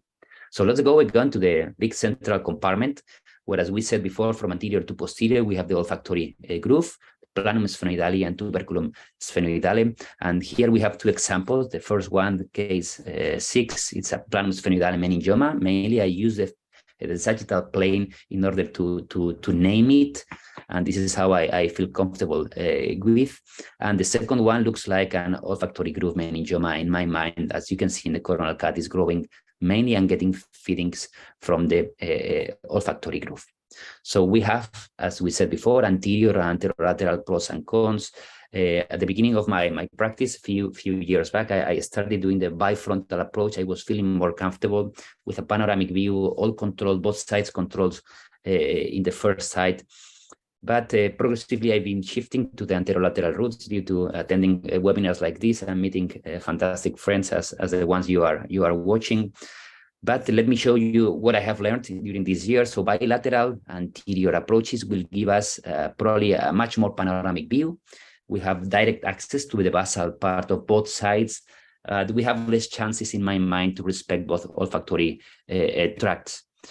So this is the case I did a few years ago, and we use this bifrontal. So as we said, we have direct access to the ethmoidal arteries, but we have some problems also. We have to mainly open the frontal sinus, and we have to deal with breaching veins. We have to ligate the superior sagittal sinus quite anteriorly. Obviously, there's not a big deal about that, but we should try to avoid that if possible.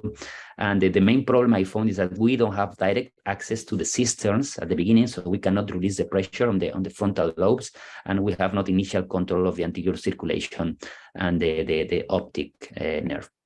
So the main advantage is this one. We have this view in which we can access the ethmoidal arteries in this midline. But on the other hand, as we said before, we don't have direct control of the anterior circulation vessels. So the anterior, posterior, and ethmoidal arteries are located in the roof, medial roof of the orbit. And as you can see in this diagram, we can get this rule of 21, 14, 7 millimeters to identify the location of the anterior and posterior ethmoidal arteries, as well as the optic canal. So 21, 14 and 7 millimeters is the main rule that it's set. So let me show you the case and how it went. So this is a bifrontal craniotomy. I'm opening quite vasally and ligating the sinus quite anteriorly. So now we are debulking the tumor, trying to devascularize at the beginning. and trying to get space in order to dissect laterally. So you can see we can attack the base. And at this point, I was using a kind of monopolar that was the first time I was using it. And obviously, as you will see, it was the last time.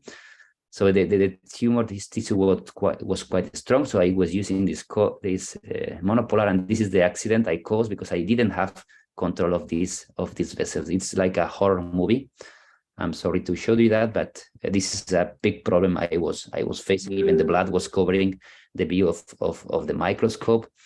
So that was a small branch which was going directly to the capsule of the tumor. Finally, we were able to manage that even without the microscope looking from the side. But I wanted to show this to you because these vessels, which are coming from the anterior circulating arteries directly into the tumor, we cannot see them from the beginning. So we cannot really devascularize completely the spike compartments. Now we can access it and we can coagulate it and cut it. But this is something that we should consider when dealing with tumors like this one. So this is a big planum sphenidale meningioma. We were finally able to deal with it. So we have both optic tracts and A2 decompressed. But let me show you how I'm shifting to these anterolateral roots. You saw by the quality of the video that it was an almost 10 years old video, but this one is more fresh. I'm shifting to, as I told you, to the anterolateral roots. Even this one, which is tumor, this is more anteriorly located. I feel that the anterolateral roots are working better. We have less chances of opening the frontal sinus. We have a direct access. This is what I really like most to the optocarotid cistern and to reach CSF. And we have even direct access to the ipsilateral feeding arteries from the really beginning. And the best thing is that we can control these neurovascular structures, which are otherwise hidden by the tumor. So important about this approach to understand the skin incision and how we can deal with the soft tissue in case we want to go quite anterior and we want to do our subfascial or interfascial dissection. Consider that these frontal branches of the fascial nerve are located in between that fat. So going below it is going to help us a lot. And this is the exposure we can get in the right side. A good lateral frontal craniotomy combined with a kind of pterional. We don't need to expose the temporal fossa, so that's why it's not really a pterional craniotomy. As Professor Dolen was highlighting, this lateral approach is giving us a chance to access this area of the skull with a gentle manipulation of the frontal lobe. So we are releasing CSF, decompressing the ipsilateral part.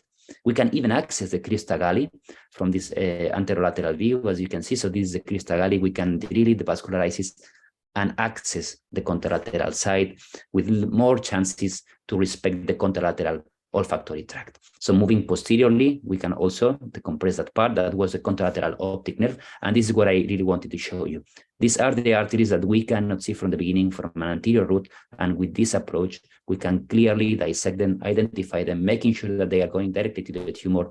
And then after coagulation, we can cut them and devascularize completely the tumor. And we have a good chance to do a good Simpson grade resection of a tumor like this. So here we have the compressed both optic nerves, and we have a best chance to respect the olfactory function. As you can see, the olfactory tract on the contralateral side was remaining intact. So this is the anterolateral route. And just to finalize, moving posteriorly in the central part, we can deal with tumors in the planum sphenidale, posteriorly located, and the tuberculum cellae. Different strategies as the planum sphenidale tumors, most of them, they don't go inside the optic canal, but the tuberculum cellae meningiomas, they used to go inside the optic canal. So this is something we need to explore. We can again decide on an endoscopic or transcranial routes. And here we have two examples I just want to share with you. This is the planum sphenidale, in which the main strategy in my mind is first of all going quite anteriorly to devascularize. So if we go anteriorly, we diminish the chances of creating problems with the optic nerves at the beginning. So we are moving to the contralateral side. We have the olfactory tract on the other side. And then once the tumor is decompressed, we can move posteriorly to decompress both optic nerves. So here we have the view of that area. This is the left side optic nerve, right side optic nerve, and how the tumor is wrapping around the tuberculum cellae, but not invading it, and not going inside both optic canals. However, when we are dealing with a tuberculum cellae meningioma, the main strategy is to identify which of the optic canals is more invaded and go for that one to start with the decompression. So this is one of the first maneuvers we recommend to do. Go to the optic canal, try to identify it, And at the beginning, as you can see, this is a severely compressed optic nerve. We start opening or unroofing the optic canal. So this is going to diminish the pressure on the optic nerve during the resection. So this is the dura above the optic canal. So we are unroofing it. And now we will cut the dura and the falciform ligament in order to access the optic canal. From the beginning, as you can see, there is tumor inside that optic canal with this tuberculum cell meningioma. So this is a good maneuver to start with. Finally, anterior clinoid. It has been already highlighted where it is located by Professor Mastronardi. The importance of the optic strut, which is separating the carotid from the optic nerve, and we can do an extra or intradural drilling of the anterior clinoid in order to devascularize. But important to know these anatomical structures. This is a dissection in the lab in which we are unroofing and again this dura, the same thing that I show you in the case, and this is the anterior clinoid, which is being located in that region. So we are unroofing the optic canal, providing it from the dura, and here we have the view of the anterior clinoid and the roof of the optic nerve. So this is the drilling of the anterior clinoid. I want to show you this case because it was quite curiously highly pneumatized anterior clinoid. So you can see even just removing the cortical layer, the first cortical layer of the anterior clinoid, we can see the carotid right there, which is not common to find because generally these are not so nicely pneumatized, which is something we should consider if we find it. As you can see, we are directly on the carotid on the sphenoid sinus. So in case we have a tumor which is dealing with an anterior clinoid like this, we should consider sealing with some muscle or fat, that as we want to reduce the chances of having a CSF leak. So this is a nice study in which it was a radiological study in which they classified the level of pneumatization, and we can find something like this, which is what I really showed you in our specimen. So in these cases, as we already mentioned, extra or intradural, most likely extradural is much more comfortable to perform the vascularization of the anterior clinoid. So for that, we need this interfascial, or in this case, a subfascial dissection so as to approach the sphenoid wing. And after the drilling of the sphenoid wing and removing of the clinoid, we can deal with the tumor in a much more comfortable way, as the tumor is going to be quite devascularized, and the chances of having a resection are going to be bigger. So after the removal, we have a nice view of the optic nerve as it is being shown right here. So just to conclude, these are the learning points I'm getting from my mentors and from my colleagues. Do not choose your approach based on a textbook. Just try to study the anatomy of your individual patient and approach it in the way of an individual case. Try to understand which is the tumor biology, its behavior, vascularization, relationship to the tumor with the surrounding structures and the neurovascular structures.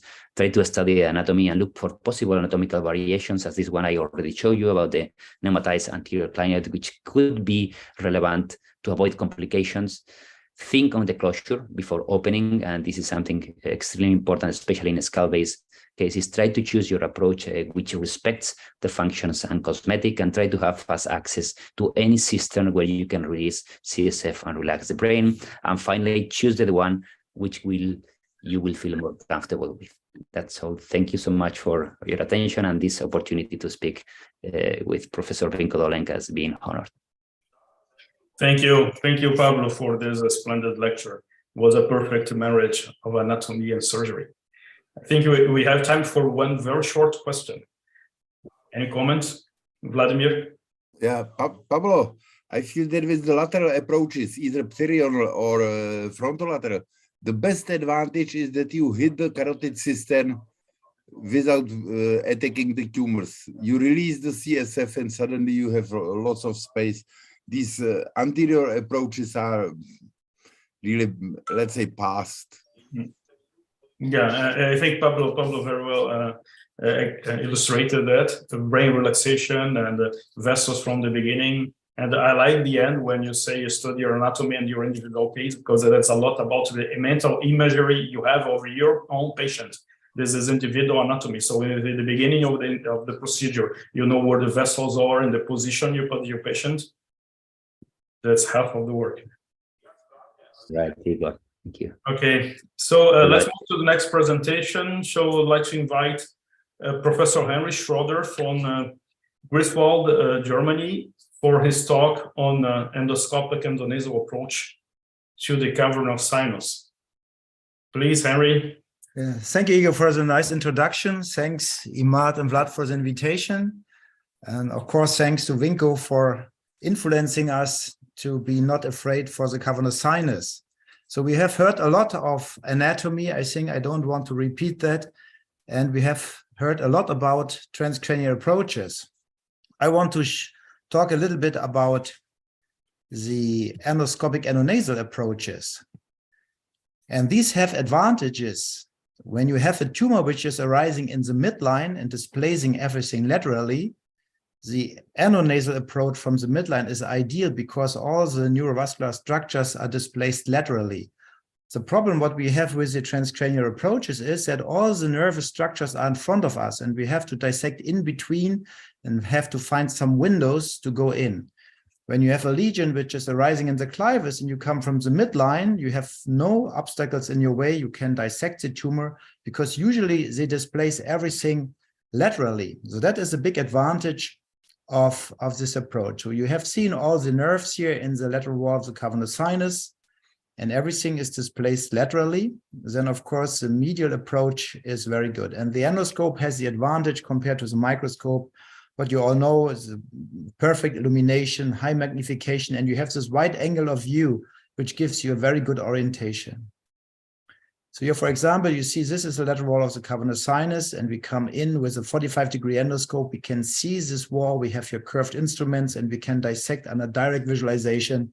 When you have the microscope, you can also dissect in this area, but usually it's a blind curettage because you don't see that area. So I just want to show you some examples to convince you that the endonasal approach is a good option. For example, what is very obvious is a pituitary adenoma. This was a 71-year-old lady. She had just headache, a little bit pituitary insufficiency, and she has this tumor. You see, the tumor is encasing the carotid in the cavernous sinus on the right side.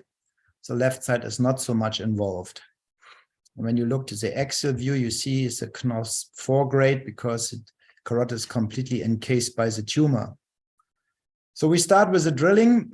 When you are not sure where is the carotid, I expose the carotid in the clival segment.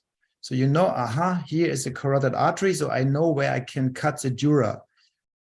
So first we open the dura in the midline and we have a 0-degree endoscope and dissect the tumor. The tumor is soft, so it makes the dissection easy. And in many of these tumors, we have a spontaneous invasion through the medial wall of the cavernous sinus. We have heard about, there are some people say there is no medial wall, but usually you see some structures which is called the medial wall of the cavernous sinus, but the pituitary tumors usually make a perforation and we just have to follow the tumor. That makes it very easy. You see here is the carotid and I go now lateral to the carotid and can dissect the tumor in this area. I don't need to cut the medial wall, but we can extend the opening, which the tumor has already created, to get better exposure. So now we have a 30-degree endoscope and dissect, and here you see the carotid, and this is a so-called medial wall, and we take scissors to open it more to get a better exposure of the tumor. And then it starts to bleed, and when it starts to bleed, usually you know that is the end of the tumor because the cavernous sinus is perfused in this area, so we can stop here. And then we switch to a 45-degree endoscope to look very lateral and dissect more of the tumor. In the soft tumors, it's easy because you just remove the tumor and you can follow it. You see here is the carotid coming in, and this is a lateral compartment, lateral to the carotid, and the ultrasound probe is microdoppler is very useful to identify the carotid if you cannot see it. And what is of utmost importance is if you have exposed the carotid, you have to cover it again. The first report about this fatal carotid rupture was done by Giorgio Frank. He had a chordoma and he has exposed the carotid. There was no CSF leakage, so he was thinking, I don't need to cover it. But then there was an infection, obviously, in the wall of the carotid and leading to a spontaneous rupture. So you have always covered the carotid with some tissue. This is a post-op. MRI shows a good resection. This is after 3 years. You see no recurrence and she's doing very well. This is another case of a 25-year-old. He had a very high prolactin. So obviously he has a huge prolactinoma. And what we do then, we start, of course, with dopamine agonists. This makes no sense to start surgery from the beginning, even if they have some visual problems. Usually this treatment is reacting very early and have a shrinkage of the tumor. So he was under Dostinex and has a substitution of his normal pituitary hormones. And you see a very nice shrinking already. Then he was playing soccer and he had a minor head injury. And in this event, there was a hemorrhage into the tumor and he had massive headache, which was not responding. So he asked for surgery. So we did the surgery and you see the typical pituitary apoplexy with blood coming out of the incision.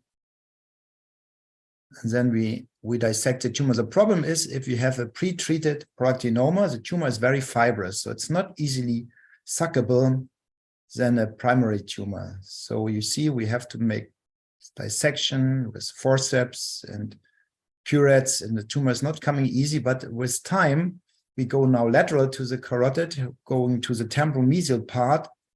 You see, this is a temporal-mesial dura, which we could resect the tumor lateral to the carotid, and then the cavernous sinus with the nerves.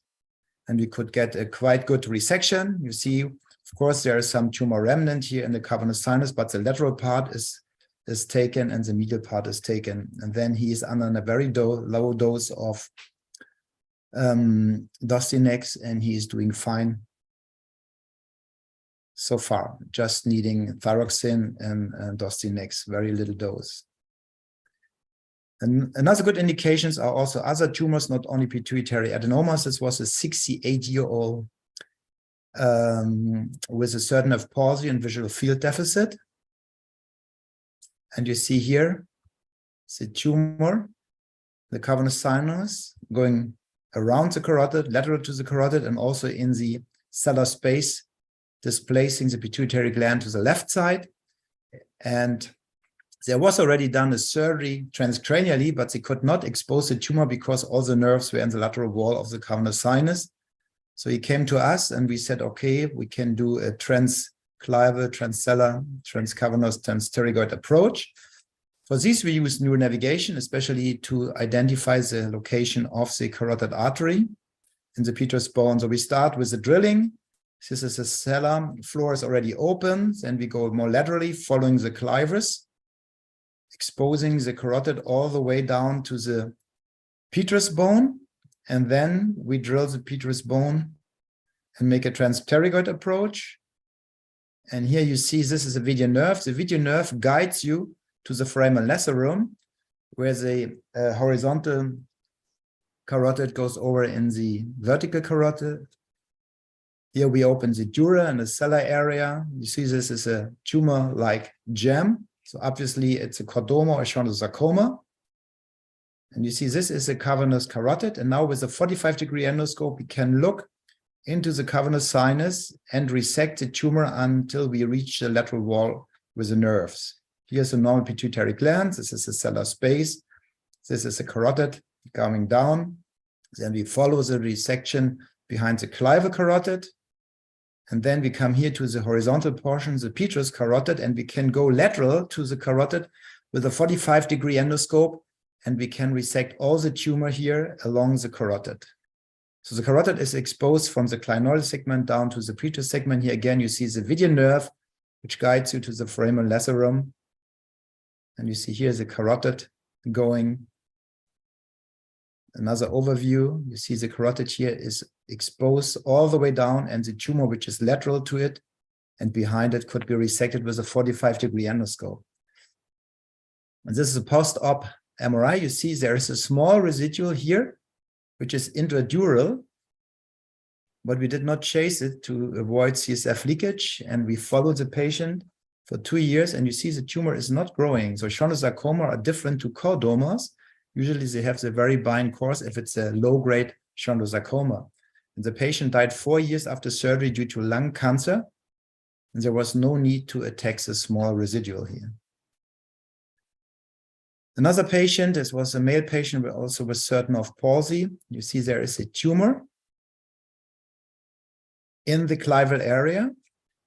When you look to the CT scan, you see the dorsum celli is involved, the posterior clinoid, especially on the right side, is involved. So this could be, of course, a chordoma. Again, the transcellular transclival approach. All the clivus is drilled. And then we have to remove the floor of the cella and the dorsum celli and the posterior clinoid, which is completely invaded by the tumor. Of course, you make sure that there is no ring around the carotid. You see it on the pre-op CT scan, but here we can dissect and mobilize all this infiltrated bone. Take it out. And then the problem is, of course, oculomotor nerve on the right side. Here's a carotid. I always unroof the carotid. You see the basilar apex here.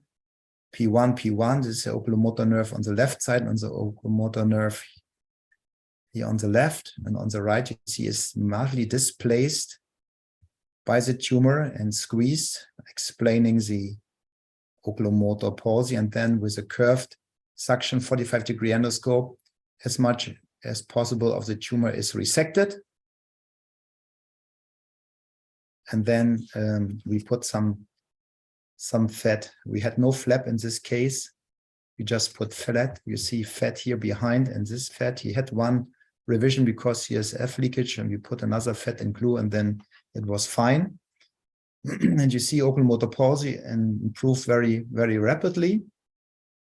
And then proton beam was recommended, but this patient refused to get radiation because he had to travel to Heidelberg in the south of Germany, and he has an ill wife. And he said, no, I cannot go. I don't want to leave her alone. And this is the MRI 10 years after surgery, and surprisingly, no recurrence. Although we did not add radiation, he did not experience a recurrence.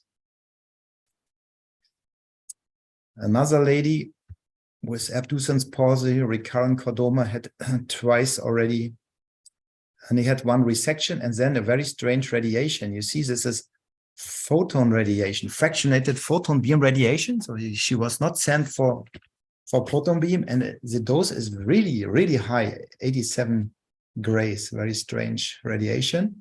You see there's a recurrence involving the cavernous sinus on both sides and also Meckel's cave, and here encasing the basilar. So we exposed it endonasally. You see there is a tumor layer on the brainstem, which could be resected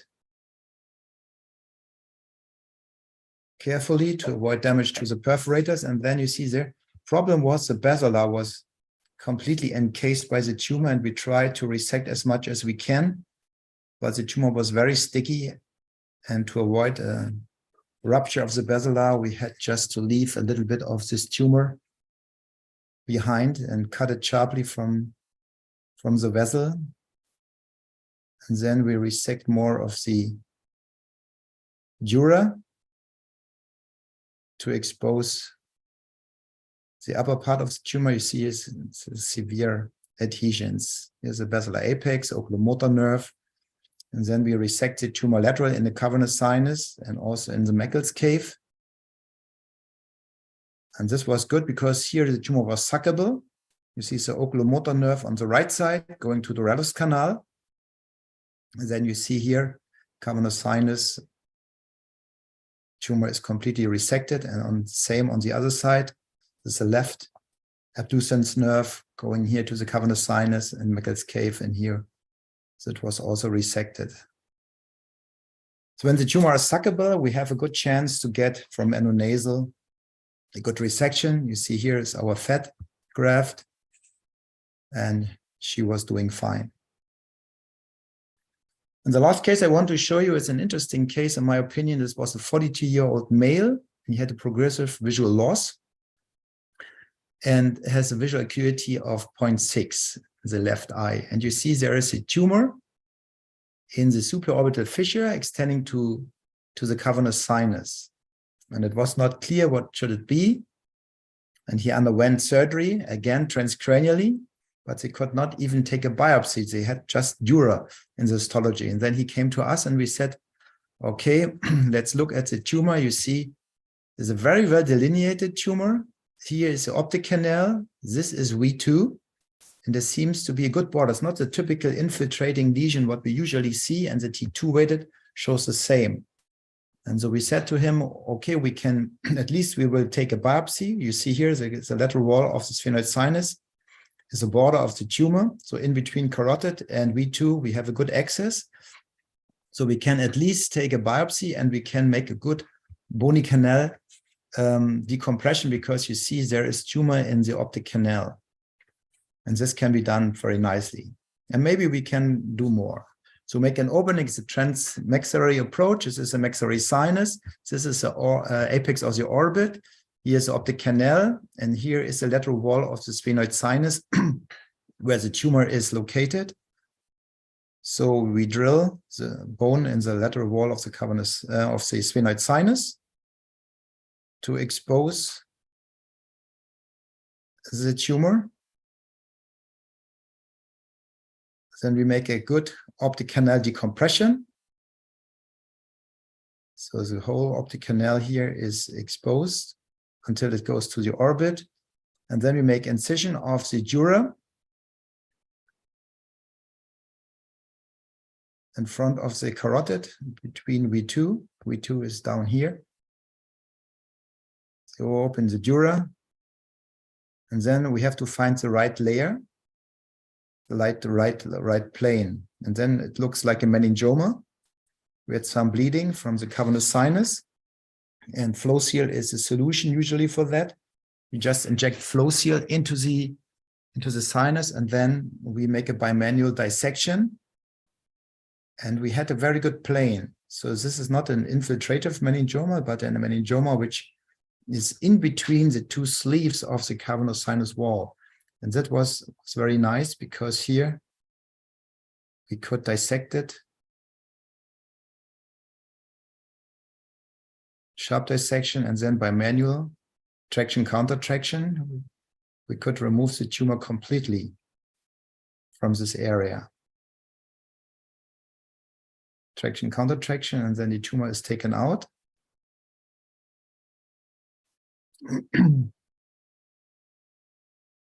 And histology confirmed a grade 1 meningioma. And you see here's a branch of the V2, and this is in 2 layers of the dura.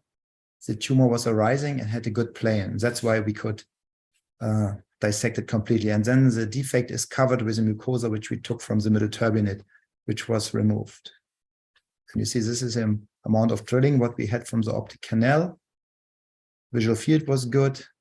No problems with oculomotoric movements, and it's now 9 years after surgery and without any recurrence. So finally, I want to invite you all to the International Congress of Neuroendoscopy, which will be held in Singapore. I hope you will join us there and discuss with our different techniques of endoscopy. The conclusion is that the endonasal approach to the cavernous sinus is ideal for immediately arising tumors, especially if they are soft and suckable. But also sometimes we can remove tumors which are strictly in the midline. So thank you for your attention, and I'm open for questions. Thank you, Henry. It was great, and the images are so beautiful. Any comment? Question? I have a short question, Henry. You mentioned tardive hemorrhage from the exposed carotid and the importance of recovering it. What would be the mechanisms of this tardive hemorrhage? Do you think that hitting and drilling and hitting would have a role in it? No. I think this is maybe a chronic infection of the wall, because this rupture occurred many months after the surgery. So I think there is a bacterial infection in the wall, which finally led to this problem. So always when you expose the carotid and it's not covered by dura, you have to put something on the wall. And fat is, I think, the best because it is staying there and goes away. But you can also take Duragene, but you should cover it with something that you don't have this problem. Okay, thank you. I see Professor Kasper is there. Eckhart? Yeah, sorry, I was just. Would you like to take over the moderation for next speaker? Yeah. So it's my pleasure to introduce for the next talk Thomas Ontarius, one of our long-term IANA members. Thomas apologized. Is not there. He apologized. Oh. Yeah, he was called to the award to help with the case. Yeah, I'm on call too, which is one of the challenges. But then let me please introduce the next of our IANA community, Ramesh Nair. He is professor of neurosurgery in London and a long-term member of the WFNS neuroanatomy group, and now shaping member of this IANA committee. He is going to talk about surgical surprises in endoscopic skull base surgery. Ramesh, it's a pleasure to see you. Please, the floor is yours. Good to see you as well, Ek, and good to see all my friends. It's an honor be among the greats here, and especially the legend himself, Prof. Vinko Dolenk. I'll start sharing my screen. Let me know if you can see the screen. You can see my screen now. Presentation mode, Ramesh. Yeah. Is it looking better now? Now it's okay. Yeah, thank you. Sort of tagging along with what Prof. Schroeder was showing in terms of endoscopic skull base surgery, I thought I'll compile some of the recent cases, which probably will be interesting. I'll start with this case. As a young female came to the neuro-oncology division with some episodes of confusion and somewhat resembling a complex partial seizure and occasional episodes of visual blurring. So she was a young female looking after a 6-year-old kid, and the initial CT only picked up a temporal lobe anomaly with some hypothesis. She was further investigated with the MRI scan. So she had this MRI scan in June, which demonstrates that she's got this signal changes in her left temporal lobe without much of an enhancement, and also an enhancing lesion within the pituitary, which is where we were interested from a skull base perspective. From the oncology division, it was not clear whether she had an infiltrating glioma or something else, or encephalitis. All the workups were done, including all the markers for her infection. And also eventually she went on to have further scans, and the scans of the pituitary fossa has confirmed that there is a lesion in the pituitary fossa with some extension into the suprasellar space, intensely enhancing, without any major compromise of her vision, but clearly this lesion was there. And there was no clear diagnosis at the time, and the focus was on the temporal lobe lesion, which was thought to be a glioma. So eventually she went on to have further investigations, including the perfusion scans. It was not very clear cut on the perfusion scan as to what kind of glioma she has, given the lack of raised cerebral perfusion or blood volume. Possibilities were like astrocytoma or oligodendroglioma, and this was considered to be a separate pituitary pathology, which of unknown etiology. So we were seeing her in the oncology clinic, and then she had a biopsy of the temporal lobe through the oncology division, and that came out as grade 2 astrocytoma. So this was then further referred to us through the pituitary MDT, where we looked at the scan at that time. Within a month time, you can see the tumor had grown, and we were not sure what the pathology was. the provisional diagnosis from the endocrinologist at that time was possible hypophysitis and inflammatory disease of the pituitary gland, the fact that she was on some steroids, and there was no clear diagnosis of a pituitary tumor at that time. So despite her being on steroid, the tumor kept on growing. This is a scan from 16th of August when we were asked to see her regarding a biopsy of this lesion because there was no improvement, and also she was getting episodes of visual obscuration as well. And at that time, the diagnosis was uncertain. This was the preoperative scan for the navigation. Clearly, there's lesion within the posterior pituitary fossa and a large tumor, which is clearly different to the initial scan she came with. So the question was, what is the best way to deal with it? Was it like a biopsy or a standard transfemoral operation or a cranial debulking of the tumor? And eventually went on to do a transfemoral approach. In this case, hope the video is running. And you can see the pituitary fossa is opened.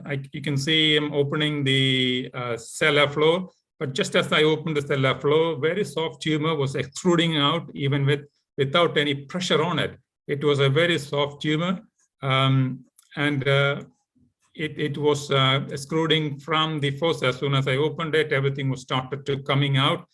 At this point, it was clear that it could be a pituitary tumor, but generally pituitary tumor appearance could be slightly more different and slightly more different texture and consistency. This was more softer than a pituitary tumor. I'm just going to fast forward it, and you can see the tumor was coming out.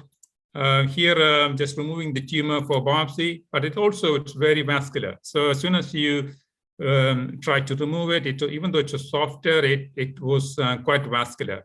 You can see that once I put a suction inside that cellar, the tumor was getting sucked into the suction tube. I'll go close up so you can see it very clearly as soon as I put the suction inside into that posterior part. Remember, the tumor is in the back of the cellar. So you can see the tumor is just getting sucked in by the suction tube. So this, given the nature of the vascularity, I didn't think this was a pituitary tumor. This was something more aggressive. So I didn't want to I didn't want to lose control of that situation and finish the biopsy. And but then subsequently she did have ongoing visual problem, and that was the debulking operation. So I decided to get some more debulking transcranially, which I will just briefly show. This is the left side. This is optic chiasm. This is the cell area here. I'm just going under the optic chiasm to open up that area to get some more tumor so that I could achieve some more debulking here. And often this tumor was quite vascular, though in terms of trying to debulk it, I thought it was hazardous. And given the aggressive nature of the tumor, very likely that it would be a more aggressive tumor. So the debulking she had, and after the operation, she did have some hemorrhage within the tumor and also within the ventricle, which led to an acute deterioration, leading to some intraventricular blood and acute hydrocephalus, which needed a shunt, and she did really well. And the biopsy came back as a glioblastoma of the pituitary gland, which is, again, a very uncommon lesion you encounter with. It's only a few cases are reported. In this case, was a synchronous lesion in the temporal lobe, which came as grade 2, but I suppose that was sampling error, and this was all throughout was a glioblastoma in the temporal lobe as well as the pituitary fossa. But you can see that given the nature of the aggressive tumor, it responded very well to chemoradiation. This is one of the reasons why I don't tend to go for radical debulking of these lesions whenever there is a possibility of a chemotherapeutic or a radiation response to these sort of tumors. So it did respond. You can see the scan from November 2018. Tumors mostly disappeared, and she remained well early in 2019. But as you know, and she did really well over the years. But from 2019 onwards, you can see that she, with the natural history of glioblastoma, they tend to recur. And in this case, as I mentioned, this come from pituitary site, which is a specialized glial cell in the posterior pituitary. As you can see, in many tumors, there are possibilities of different kinds of tumors in the pituitary gland, but pituitary glioblastoma is one of these conditions which is extremely rare. Unfortunately, she had multiple recurrences in both hemispheres, and which was subsequently further treated. This progressed further and again resolved, but she passed away towards the end of 2020. So she did not have a good outcome towards the end, but that's the nature of these glioblastomas. So these pituitary lesions, especially metastatic deposits and glioblastomas, are different because she did have significant symptoms from it, including from the temporal lobe as well as from the pituitary gland, including diabetes insipidus. So these are the different different scenarios with the uncommon pituitary tumors. I haven't seen a pituitary metastasis without any symptoms. They often are very symptomatic. So whenever we do see a lot of patients in the meetings with previous history of breast cancer and different cancers and suspected lesion in the pituitary gland, but majority of them are standard pituitary tumors. You don't think about pituitary metastasis unless there is a significant symptom related to the pituitary gland or the optic nerves. Often in this case, there was changes in the optic tract as well because of the nature of the tumor. So we'll go on to the next case, which was a patient who came from abroad with the diagnosis of a suprasellar tumor, presumed to be a craniopharyngeal tumor, and he had visual deterioration. Subsequently came through our MTT, and again, the possibility was confirmed of a craniopharyngeal tumor. So the plan was to consider an extended endonasal approach, which by you mean you take out the skull base as much as you need to get the tumor out. Here in this case, this is the original scan he came with without enhancement. We can see a lesion above the sella and also in front and behind the sella, behind the clivus. So it's a fairly extensive tumor. But equally, there's certain other possibilities, including standard pituitary tumors were considered beforehand. But I went in with a preoperative diagnosis of possible craniopharyngeal tumor requiring an extended endonasal approach rather than a standard endonasal approach. So you can see that tumor was enhancing very well. There are cystic areas, which you see in some cases of craniopharyngiomas. So he went through this endoscopic endonasal approach. You can see that this was a wide exposure with all the structures inside. You can see the optic nerves and the anterior cerebral arteries in the posterior fossa. Also, you can see the mammillary bodies and the basilar system here. But the tumor was clear, but it was very clear at the time of the operation that it wasn't a craniopharyngioma. It more appeared like a pituitary tumor. So this was somewhat a surprise at the time of the operation that we went for a standard extended endonasal approach rather than a standard pituitary approach. But in this case, it's probably justified given the extent of the tumor in front of the tumor and in front of the pituitary and also behind the pituitary gland and behind the clivus. So this approach is often needed. But as you can imagine, for a standard pituitary tumor, we tend to respect the pseudocapsule and try not to be extracapsular in majority of cases. In this case, even the preoperative diagnosis, this was a somewhat different approach, even though it turned out to be a pituitary tumor. So this is the other case. So you can see the scan, immediate post-op scan showing an excellent resection. There was a small remnant under the optic nerve. And the most recent scan, which is almost 3 months now, you can see a small remnant at the base of the optic nerve at that time. So he didn't have any further adjunctive radiation treatment yet, but we'll keep an eye on him. Going to the next one. This is another young female, 25, history was quite long. She is known to have diabetes insipidus since she was a child, and also she had some growth hormone deficiency even as a child, and she was treated for it. And she went through the endocrinologist in a local general hospital and was being treated for hypothyroidism. So she came with a lesion like this. This was not the scan she was referred. She was referred almost 5 years later. When we went back in, the endocrinologist has mentioned that she did have a scan in June 2013, where the pituitary gland was a bit bulkier, but nothing was thought of it in terms of a surgical concern. She was being followed up through the endocrine system, where she was being treated for all the deficiencies she had. But in 2018, she came through our pituitary meeting where the lesion was much bulkier. There was some thickening of the stalk. So the possibility of an inflammatory disease was entertained. And, and also she had all the workup for other systemic inflammatory conditions to rule out other systemic problems. But that was all negative, and this was being looked into. So then subsequently she was sent to my clinic to have a discussion. But by the time I saw her regarding a biopsy, because often for hypophysitis, you know, often you need a histology diagnosis to make a diagnosis and then to guide the drug therapy. Often high dose steroids, or even depending on the nature of the inflammatory pathology like IgG4 hypophysitis, you need to have a proper histological diagnosis. In this case, when she came in, the tumor had shrunken down a little bit. So obviously this was a waxing and waning pituitary lump, which was a bit puzzling.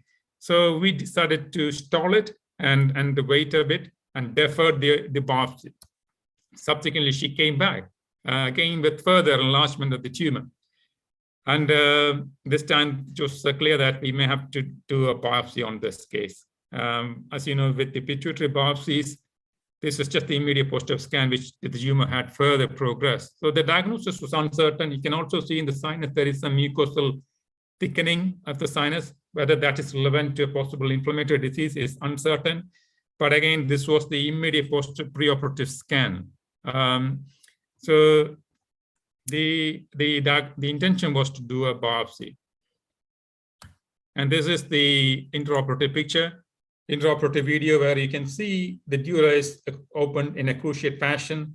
Again, this turned out to be unlike hypophysitis. The hypophysitis which I have biopsied and operated, majority of them were very firm and fibrous, and you cannot really remove hypophysitis. They've been treated for many years and with steroids, and they are very firm and fibrous. But in this case, it's totally different. It's very soft, and I could clear it out. The pituitary fossa, you can see the arachnoidome along with some pituitary gland in the front.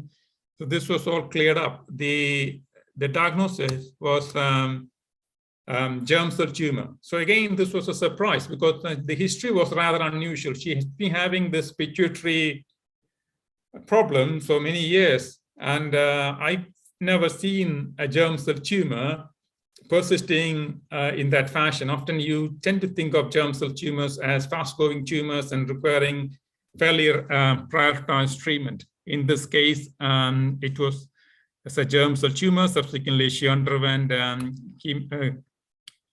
chemotherapy and craniospinal radiation, and she's doing really well. And this is the recent scan.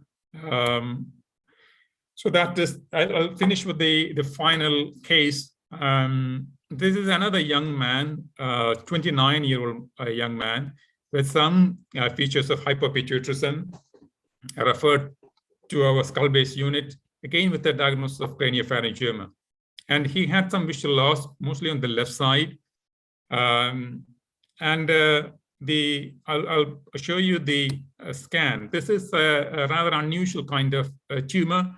It wasn't, when we looked at the scan in our pituitary meeting, we felt that it was not a typical pituitary tumor because the tumor consistency was different. There was signal changes within the optic pathways, especially the optic tracts bilaterally. This is the scan. It's mostly in the supraocular space. There's no connection to the pituitary gland. this talk, you can see it's attached to this talk. So possibility of craniopharyngioma was also there, but mostly especially I don't have the T2 coronal in this presentation, but the T2 coronal was more suspicious of hypothalamic glioma or chiasmal glioma. So that was the kind of preoperative diagnosis. So there was a question as to what the best way to diagnose it, whether it's a transcranial approach or an endosnasal approach. Both were a valid option in this case.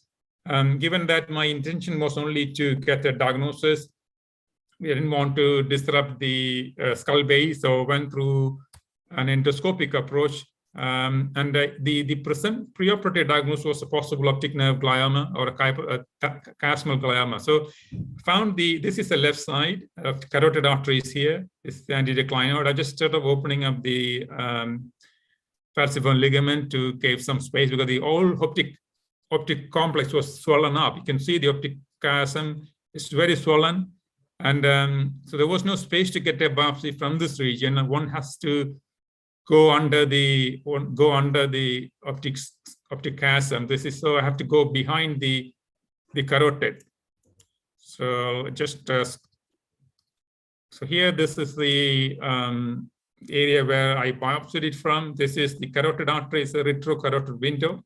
So I'm getting some specimen. Again, this again was a very vascular tumor. In this case, when you planning for a biopsy, when you encounter a rather aggressive vascular tumor, often trying to clear out without knowing where the demarcation from the optic chiasm is quite risky, and also one may lose the control of the bleeding. So in this case, I did only a biopsy. The diagnosis was again a germ cell tumor.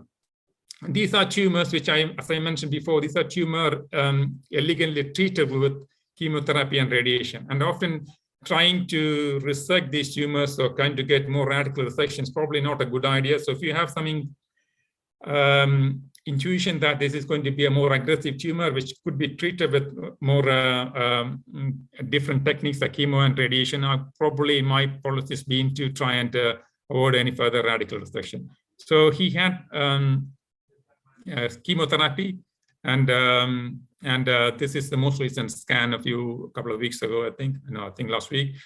So again, this is something which was a surprise that I wasn't expecting a germ cell tumor.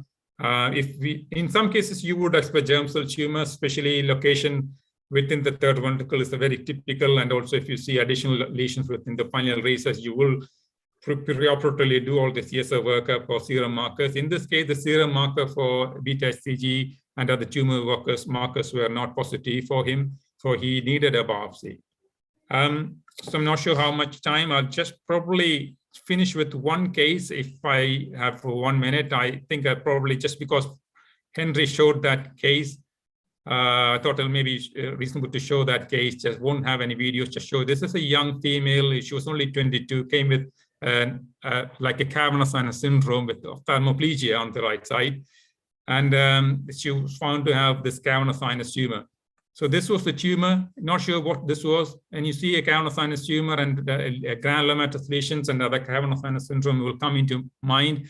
And it's not common for more benign tumors like meningiomas, which what Henry showed to have an acute onset representation. But this was the possible differential diagnosis. The plan to do an endoscopic biopsy. Won't show the, but this turned out, I did an endoscopic biopsy of the cavernous sinus of this lesion. It turned out to be a very firm and fibrous tumor, and it came back as a meningioma. It was a biopsy only, and she didn't have any further radiation because she remained stable. The tumor was being followed up, and she didn't have any further radiation up to now. So she's waiting for another scan this year, and we'll wait for it to change before we think about any further radiotherapy.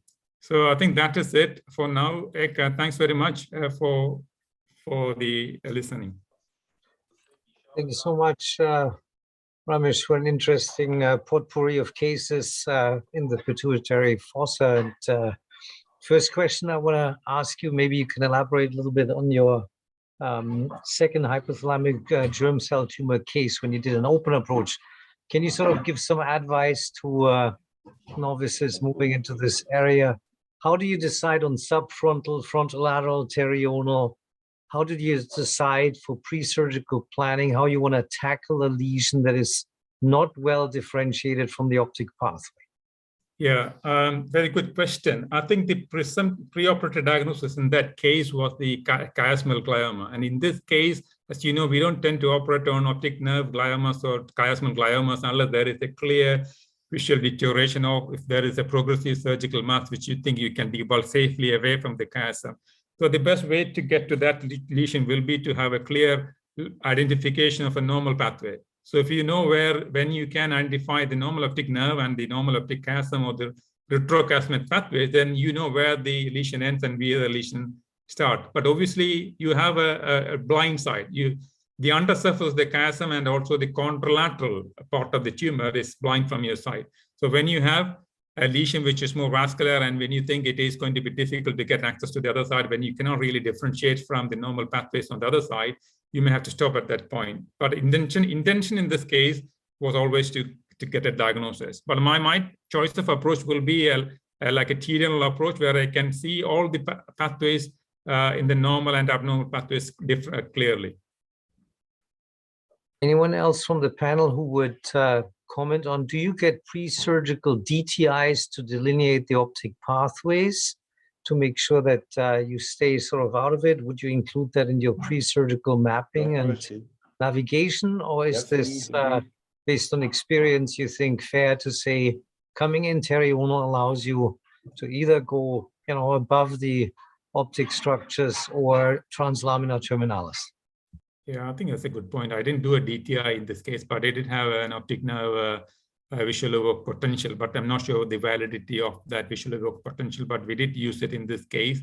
But in this case, on the scan, you could see that it's a subchiasmatic lesion, just above the pituitary, the sella fossa, and it's under the chiasm. So obviously this was under the chiasm. It's not something which is over the chiasm. If it was an over the chiasm, one could consider possibly a midline or subfrontal approach, get into the middle, front of the or top of the gland, or a translaminar terminalis approach.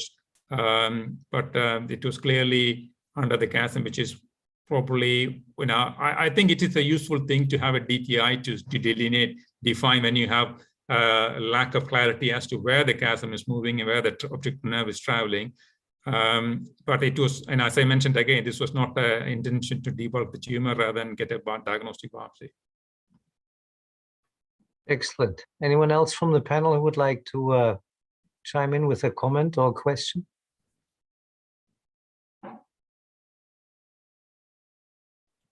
Well, I think it was really fascinating, different pathologies you presented, also the temporal lobe glioblastoma extending into the pituitary fossa. I think that's a surprising finding we sometimes don't expect, especially since pituitary lesions are usually diencephalic in nature, and we see very few glioblastomas in that domain. Yeah. But I think limited resection in this particular case because of the pathology was the right decision. You can't really save the patient by being more aggressive. So I was glad to see you had a good outcome. Can I invite Vladimir or Imad for some comments? Imad? Well, I just want to thank all the faculties and the people attending this webinar internationally for being patient with us, and I hope they have learned a lot. But most of all, I'd like to thank Vinko. This is the real paragon, as I said, of the skull base and vascular mentorship. People make themselves important by giving their presentation and leave this webinar, and we have witnessed this in the past. But amazing that you have attended throughout the whole webinar. It speaks for yourself as a great mentor of all of us. And I'd like to thank you in person, and I hope we see you in best health in the future in person, and like what we did recently in Belgrade. And I'm sure the year is still young, and we still have a chance to meet in one of these activities, and invite you again and again to this webinar, because you are really the master of this specialty. Vladimir? Yeah, Vinko, thank you. It's always amazing to see the lesions you are able to treat. But this really calls for a warning to the young people. This is not routine neurosurgery. This is not, say, something like an etalon. You cannot drive Formula One car immediately after driving family Volvo for years. So it should really be like seeing something exceptional, which hardly anyone can repeat. And otherwise, we really had excellent lectures, and I think that this seminar was really top quality. And we all need to thank Imad for organizing these events. So Imad, thank you very much. One last thing that I want to say for the young people before I give the venue for Vinko to express himself. For young people, this is very important to visit labs. And when I remember visiting Vinko, that was, I think, 24 years ago, in his place, I was surprised with the amount of shelves and jars, including all these skull-based sampling of cavernous sinus. I thought, how many cavernous sinus Vinko has dissected on cadaver before he worked on a human being and published his material. So this is very important, the first step to move into, rather than, as Vladimir said, to jump into Formula One and try to drive immediately to satisfy the ego of most of neurosurgeons, but it has to be built on a good ground. Vinko? You have to unmute yourself, Vinko. We are not hearing you. Unmute yourself. Vinko, we cannot hear you. You have to unmute yourself.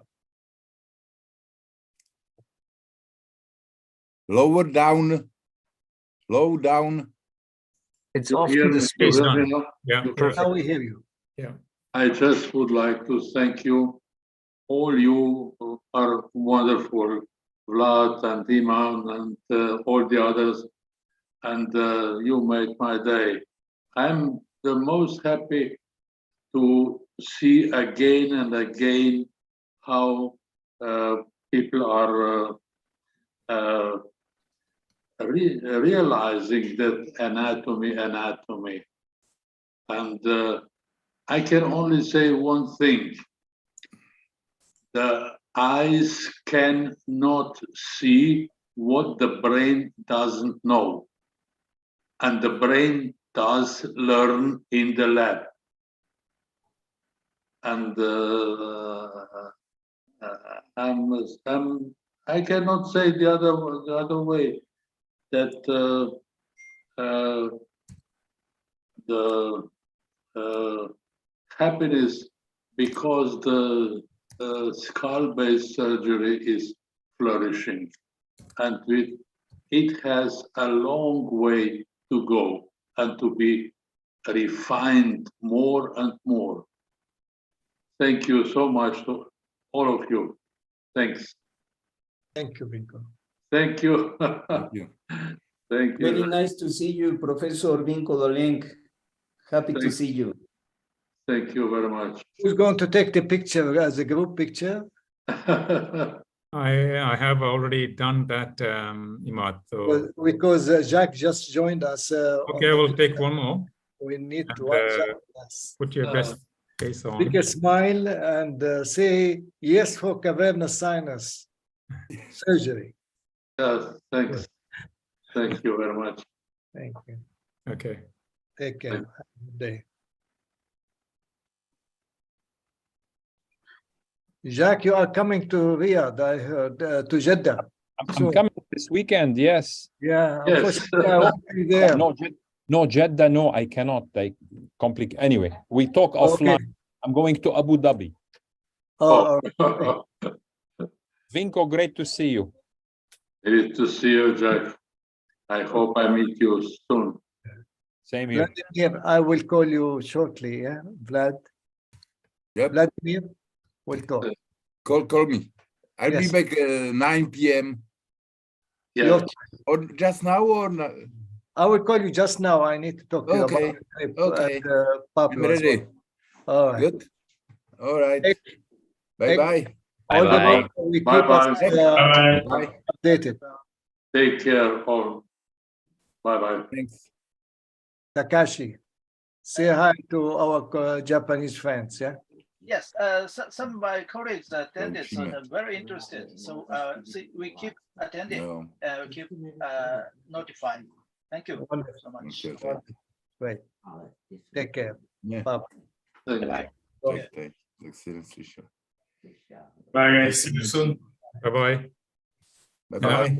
I'm trying to answer the questions in the chat box before everybody disappears.